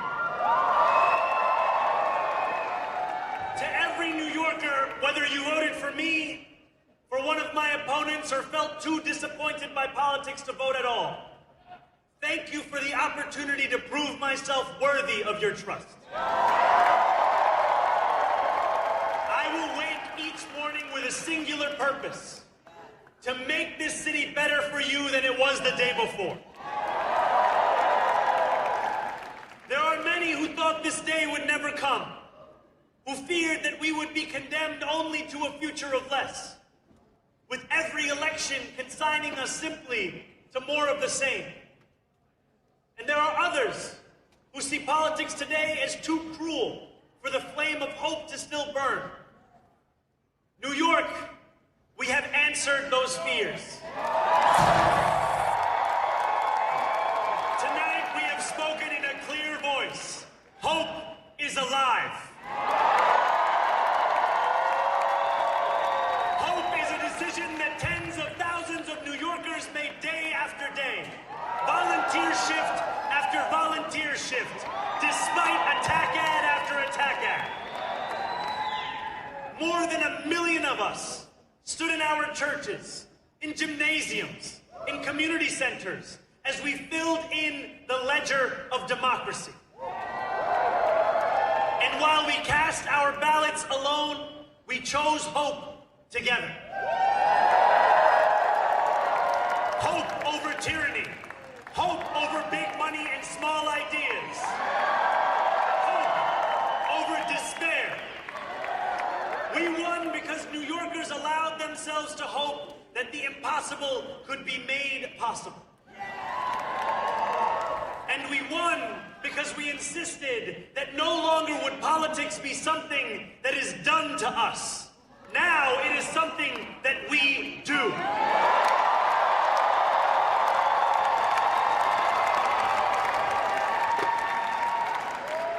Standing before you, I think of the words of Jawaharlal Nehru. A moment comes but rarely in history when we step out from the old to the new, when an age ends and when the soul of a nation long suppressed finds utterance.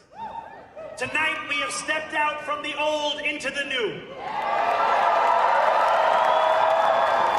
So let us speak now with clarity and conviction that cannot be misunderstood about what this new age will deliver and for whom. This will be an age where New Yorkers expect from their leaders a bold vision of what we will achieve, rather than a list of excuses for what we are too timid to attempt.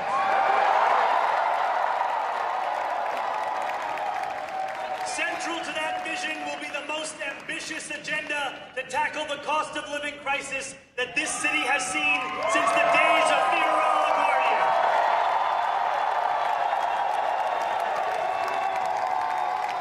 An agenda that will freeze the rents for more than 2 million rent-stabilized tenants. Make buses fast and free. And deliver universal child care across our city. Years from now, may our only regret be that this day took so long to come. This new age will be one of relentless improvement. We will hire thousands more teachers. We will cut waste from a bloated bureaucracy. We will work tirelessly to make lights shine again in the hallways of NYCHA developments where they have long flickered. Safety and justice will go hand in hand as we work with police officers to reduce crime and create a department of community safety that tackles the mental health crisis and homelessness crises head on. Excellence will become the expectation across government, not the exception. In this new age we make for ourselves, we will refuse to allow those who traffic in division and hate to pit us against one another. In this moment of political darkness, New York will be the light. Here, we believe in standing up for those we love.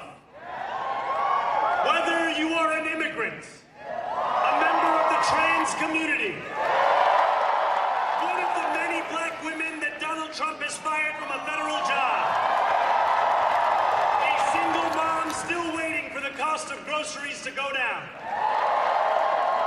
or anyone else with their back against the wall, your struggle is ours too.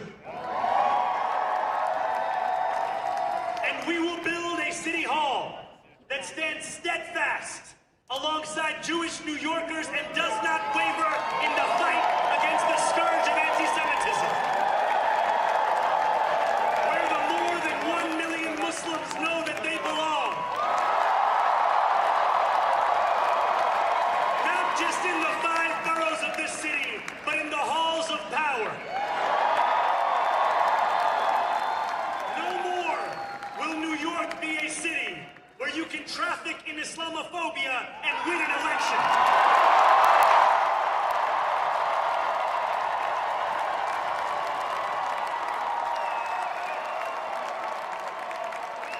This new age will be defined by a competence and a compassion that have too long been placed at odds with one another.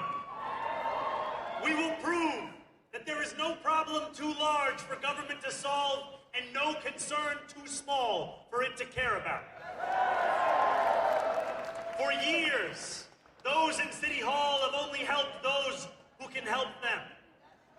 But on January 1st, we will usher in a city government that helps everyone. Now I know that many have heard our message only through the prism of misinformation. Tens of millions of dollars have been spent to redefine reality and to convince our neighbors that this new age is something that should frighten them. As has so often occurred, the billionaire class has sought to convince those making $30 an hour that their enemies are those earning $20 an hour. They want the people to fight amongst ourselves so that we remain distracted from the work of remaking a long broken system. We refuse to let them dictate the rules of the game anymore. They can play by the same rules as the rest of us. Together, we will usher in a generation of change. And if we embrace this brave new course, rather than fleeing from it, we can respond to oligarchy and authoritarianism with the strength it fears, not the appeasement it craves.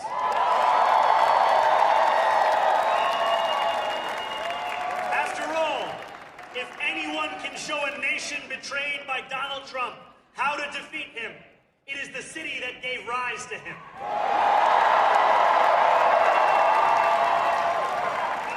And if there is any way to terrify a despot, it is by dismantling the very conditions that allowed him to accumulate power. This is not only how we stop Trump, it's how we stop the next one.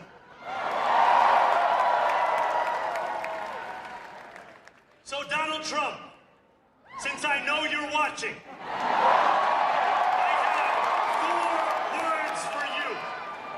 Turn the volume up.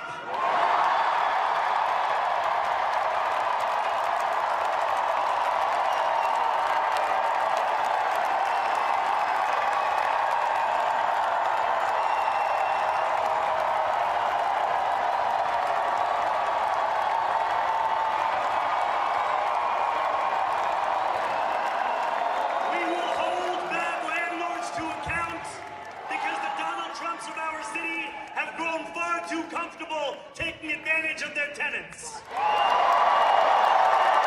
We will put an end to the culture of corruption that has allowed billionaires like Trump to evade taxation and exploit tax breaks. We will stand alongside unions and expand labor protections because we know, just as Donald Trump does, that when working people have ironclad rights, the bosses who seek to extort them become very small indeed. New York will remain a city of immigrants, a city built by immigrants, powered by immigrants, and as of tonight, led by an immigrant.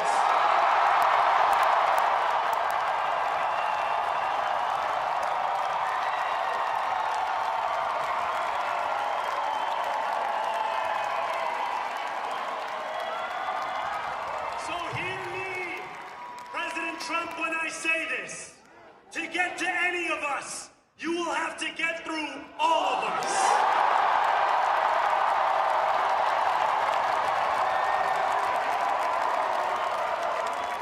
When we enter City Hall in 58 days, expectations will be high. We will meet them. A great New Yorker once said that while you campaign in poetry, you govern in prose. If that must be true, let the prose we write still rhyme and let us build a shining city for all. And we must chart a new path, as bold as the one we have already traveled. After all, the conventional wisdom would tell you that I am far from the perfect candidate. I am young, despite my best efforts to grow older. I am Muslim. I am a democratic socialist.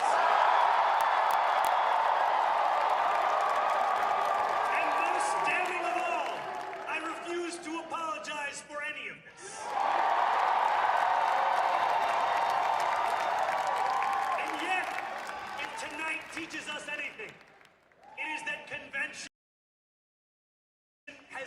us back. We have bowed at the altar of caution, and we have paid a mighty price. Too many working people cannot recognize themselves in our party. And too many among us have turned to the right for answers to why they've been left behind. We will leave mediocrity in our past. No longer will we have to open a history book for proof that Democrats can dare to be great. Our greatness will be anything but abstract. It will be felt by every rent-stabilized tenant who wakes up on the first of every month, knowing the amount they're going to pay hasn't soared since the month before. It will be felt by each grandparent who can afford to stay in the home they have worked for, and whose grandchildren live nearby because the cost of childcare didn't send them to Long Island.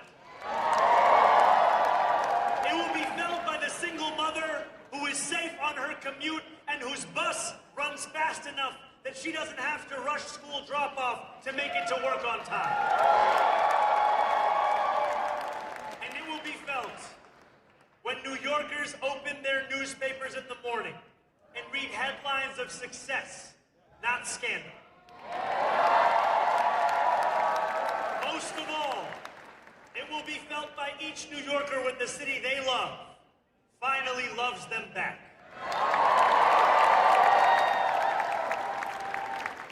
Together, New York, we're going to freeze Together, New York, we're going to make buses fast and together, New York, we're going to deliver universal.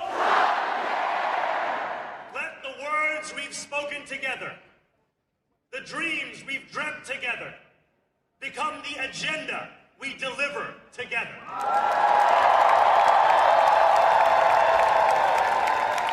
New York, this power, it's yours.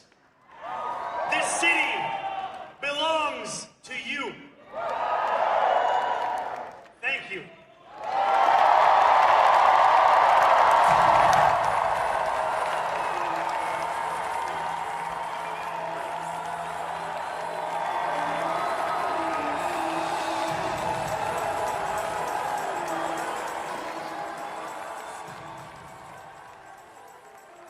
And there you have it, Zohran Mamdani, self-described Democratic Socialist, giving his victory speech in Brooklyn, New York.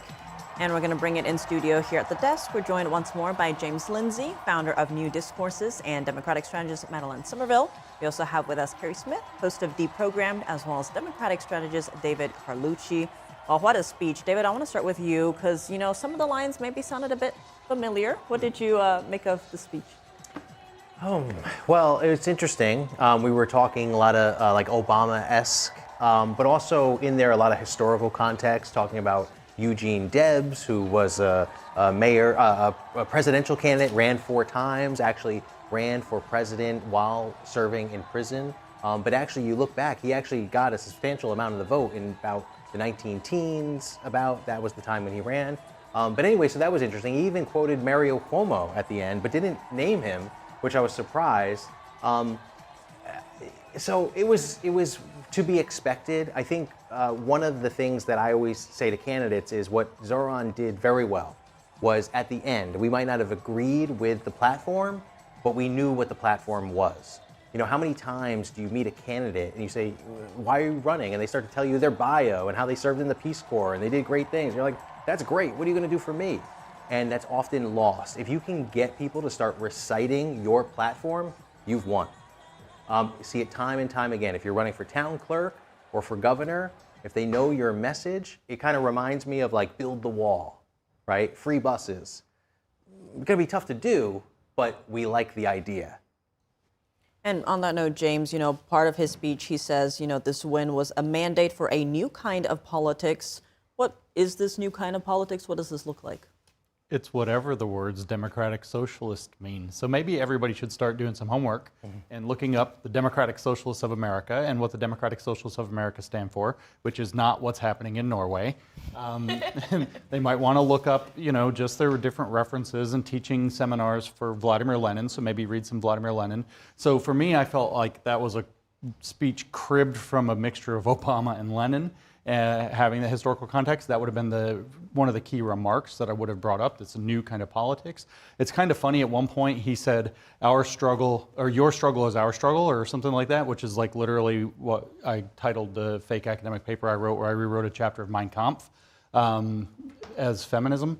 And so I think these politics are going to be exciting for the city. And I think people might want to start looking into what Democratic Socialists of America, not democratic socialism in the abstract, but DSA, what do they stand for? And to that point, is this the type of enthusiasm, we saw a lot of it there, that the Democrats want? I'd like to play a clip from Andrew Cuomo earlier today talking about a civil war happening within the Democratic Party. Mm-hmm.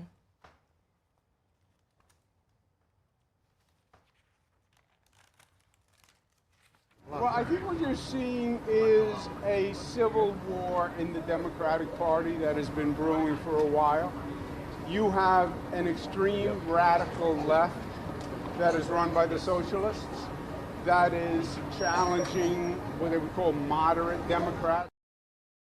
So on the surface, as James said, Madeline, we heard a lot of talk about fighting for the American worker, wanting to be that shining city for everyone. A lot of enthusiasm behind his message, but is this where the Democrats want to be going forward? I think that New York is its own thing. I think that the voters in New York are brave. They are able to take risks.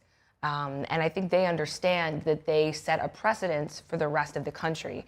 But I don't think that I don't think this could happen in any other state, honestly. I really don't. As it pertains to Cuomo, I thought it was interesting when he said this race transcended politics, and New Yorkers' first allegiance was to New York. I loved that. I thought that was great, because that's a winning message, right? Because that's what unifies people. People are truly so tired of being divided. We are so tired of it. And at the end of the day, we just want to get it right as it pertains to moving forward. So if Republicans continue to frame what Zohran Mamdani does as, anti-capitalist, the assumption behind that is that there's a nefarious intention, right? That he's actually somebody that he's not, that he's faking it, that he's pushing for an agenda that he hasn't described, and that isn't the truth. The Democrats see him as pro-human rights, right? And the person who's going to finally be brave enough, that's not just Bernie Sanders, to say, we are the richest country in the world and we should have healthcare for people, and people don't need to prove their worth in order to have the basic necessities of life. And so I wish that we could get to the fundamentals. I wish that we could talk about those things instead of as Zohran Mamdani just said, having the people who make $20 an hour fight with people who make $30 an hour, right? That's silly. The people at the top are forcing us to fight each other, and it's not the place that the fight should happen. And Carrie, as a former Democrat yourself and host of a podcast, Deprogrammed, talk to us about some of the things that you're hearing that Madeline pointed out that are very appealing to folks, and perhaps certain things that you might caution those who are compelled to believe it. Well, Madeline and I were just speaking backstage, and we agree on a lot of things, but this is something that we wildly disagree on. I find Mamdani terrifying. When you said you don't think this would work in other states, I hope you're right, honestly, because look, I know it's appealing. People are struggling to make ends meet, and it's very appealing to have someone come along and say, we're going to make everything free, but nothing is free. Somebody's going to pay for it, or you're going to pay for it down the line, or your children are going to pay for it. And so, unfortunately in this country, and partially because of the state of public education, we don't know a lot of examples of socialism in other countries and in history. We should learn a lot more about this in schools, but what he's talking about has been tried time and time again, and I think history bears out that it leads to the opposite than intended effects. it does not lead to a lower cost of living. It's going to lead to shortages. It's going to lead to landlords who are not able to maintain their apartments. It's going to lead to empty apartments, more expensive apartments. That's.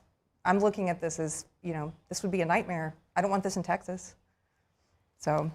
James, what do you see as the effect on, say, Wall Street in New York, financial capital, if you will, of the states, but also on Madeline's point, is socialism, human rights? Well, the effect on things like Wall Street, I think, earlier in the evening we discussed those. I think people are going to leave. Money's going to leave. It's just take the example of landlords with the rent freezes as an example. So you freeze the rent. The landlord has some margin, he's making some profit, that's why he's doing it, that's his living. You cut into that, you make that small enough or negative, and he's out of the game. Either he can make better money doing something different, or he's losing money, so he's gonna leave the game. So what's gonna happen? Well, the state's gonna have to pick that up, somebody else is gonna pick it up and run it at a lower level. But that guy left, that's the story. The landlord was like, I'm making money doing this, I'm not making a ton, but I have a living, and now I'm out. And these guys at the top, Miami's got a booming sector. Texas is blowing up in different places. These people are going to leave. They're going to come to my state. I don't want a bunch of New Yorkers coming back to Tennessee. I've had enough of you guys. You're messing up my state. But they're going to leave because that's what they're going to do. As far as human rights, we have this debate we all need to have about what constitutes a right. Is a right something that you have that's like your right to life, liberty, and pursuit of happiness or property, the ability to own and exclude from property that we've been granted by God? Or is it something that somebody else has to do in order to provide a service for you, like health care or provide you with food? If somebody else has to do it, somebody has to pay for it, because as Carrie said, nothing's free. So who's going to have to pay for it? Is it the collective? How do you incentivize people to provide that for people? Is it supposed to be out of goodwill? Do they get something in return? This is the intrinsic problem. What free enterprise solves, that socialism cannot solve, is how do you make people care about the problems of people they don't care about? Yep. And when you can make a profit by solving somebody else's problem, you've incentivized them to solve somebody else's problem, even if you don't care about that person. What socialism says is, no, you have to care. We all have to care. David, we're just getting word the first shot across the bow has been fired. President Trump truthing one simple phrase, so it begins. Where do we go from here? Well, first, I just want to push back on this notion that everyone's going to leave New York. Look, we are in New York City right now, right? And if you have the opportunity, you walk around, you see this is a lively place, particularly in Manhattan. In fact, more billionaires in this city than any place on the face of the planet. And I'm 44 and a half years old. I've heard this story my whole life. People are going to leave. They're leaving. Well, you know what? In New York, they're actually coming here. And we're building more and more enterprise every day. In fact, New York City is one of the faster growing places in this country, comparing it to the rest of the country. I have to push back. Please. It is not a pleasant place. All of us are leaving tomorrow. Every one of us is leaving tomorrow. I hear this, but yet your business is here. City. I love this city. What? Yeah, what's wrong? I've been coming. Wrong? So on my way here yesterday, there was somebody who I thought was dead on the street, face down in a pool of drool, so much so that he was lifeless, and I had to walk back 15 minutes later to check on his situation because I just felt horrible, taken away in an ambulance. 15 minutes later on the same block, somebody else lifeless, ironically right in front of the early voting polling booth. I'm not making any of this up. There's a huge problem here. It's like an apocalypse. Oh, okay. Wait, an apocalypse? Do you get paid to work here? Is this your job? They chose to be here in New York City. And that's the point I'm making. We can take a camera lens and focus in any part of the city. That same situation, probably maybe a drug problem, in many cases, that's happening all across this country. And so we can point out these scenarios, but I think that's overblown. In many cases, the hysteria about New York City. I'm here walking around New York City all the time. And are there problems? Are there places I would avoid? Yeah, that's common sense. But to act has it got worse? No, it hasn't. Look, I grew up here and I've seen, I could tell you about bad times. And I think we've lost that idea. So yes, we can always point and focus. But I could take you through many cities in this country where you would feel far less safe walking around by yourself than you do in New York City. And I just want to bring up that point that there's some reason, I can't speak to it because I'm not a billionaire, at least not yet. Like, what time is it? But I can't speak to billionaires, but they're deciding to stay here. We're running out of time. Kerry wants to say one thing. About the homeless person or whatever, Zoran Mandami wasn't mayor yet, and that problem was here. So you said that you can see this in any part of the country. Let me use Texas as an example. You will see it in Austin. Austin has been transformed after the lockdowns. And to your point, if you went down Congress, you would see people passed out in front of Black Lives Matter signs and boarded up businesses because of COVID policy. So I don't see it. I see it in these Democratic strongholds. And the other thing is, you said you can point a camera at any, go and find it and sort of cherry pick this information. My Uber driver today, he is a legal immigrant from Peru. I asked him, I was just curious, what do you think about the election? He said he's voting for Sliwa.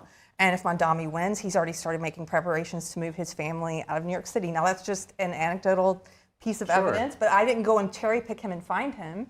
So I thought that was. But we can go and interview people and talk to them, and let's talk to the billionaires that are here. There happens to be more here than any other city on the face of the planet. So I'm just pointing to that. And back to what we talked about before, Empire State. That's what we call it for a reason. And what Madeline was saying about, yes, we have the ability to experiment and grapple with these issues. How do we do them? Have we solved this problem of homelessness, of drug problems, of mental health? No, we haven't. So we have to keep working towards a solution, figure out what works, instead of just, sweeping it under the carpet and moving on. That's the responsibility for New York. They've done it before, and that's what we need to continue to do, to think outside the box, come up with some new solutions, to create it here and emulate it around the country and around the world. Do you think free buses are going to create a disincentive for homelessness? I don't know how it relates to homelessness, buses, but I think fighting the cost to get to work is what Mandami is talking about. Just like the idea of building a wall, right? Is this physical wall the thing that it's speaking to that issue, and that's what Mandami is doing. I don't agree with everything that Mandami is talking about, but what I'm trying to do is defend the city and the people that represent it, and not give in to this hysteria when we're all sitting here in New York City right now talking as if it's some war zone. And when I made the example earlier of seeing that person, I don't look at them as a homeless person. I look at them as Americans. And I've been coming here for over 2 decades, and I've never seen anything in terms of, the drug abuse and mental health crisis on the streets of New York. I think That's a real shame. I think the only way that we are going to be able to deal with this problem as a society, is if we decide to finally make a call on whether or not we should have to care about other people. Because at the end of the day, that's what this is about. Should I have to dedicate resources to somebody who's not in my family? Should I feel guilty walking by someone who doesn't have what I have? No, Matt, we all care about this issue. It's a matter of, is it the responsibility of the government, or is it a responsibility of the family and the church? We view it in Austin, one quick example, there is an organization called Community First, and they are doing a lot about the homelessness problem. They are a privately funded Christian organization, and it's not coming from the government. So I think it's just we differ on how to address it. Unfortunately, we do have to end it here. This has been an excellent panel. Greatly appreciate all of you for joining. That does wrap up NTD's special coverage of election 2025. It's just the beginning for election season as we head into the 2026 midterm. And we will continue to keep you updated on the results through our daily programming tomorrow. So be sure to watch NTD Good Morning for further updates. That starts at 7 a.m. Eastern Time right here on NTD. We're going to leave you with tonight's winner cards. Thank you all for tuning in tonight. And remember to always seek the truth.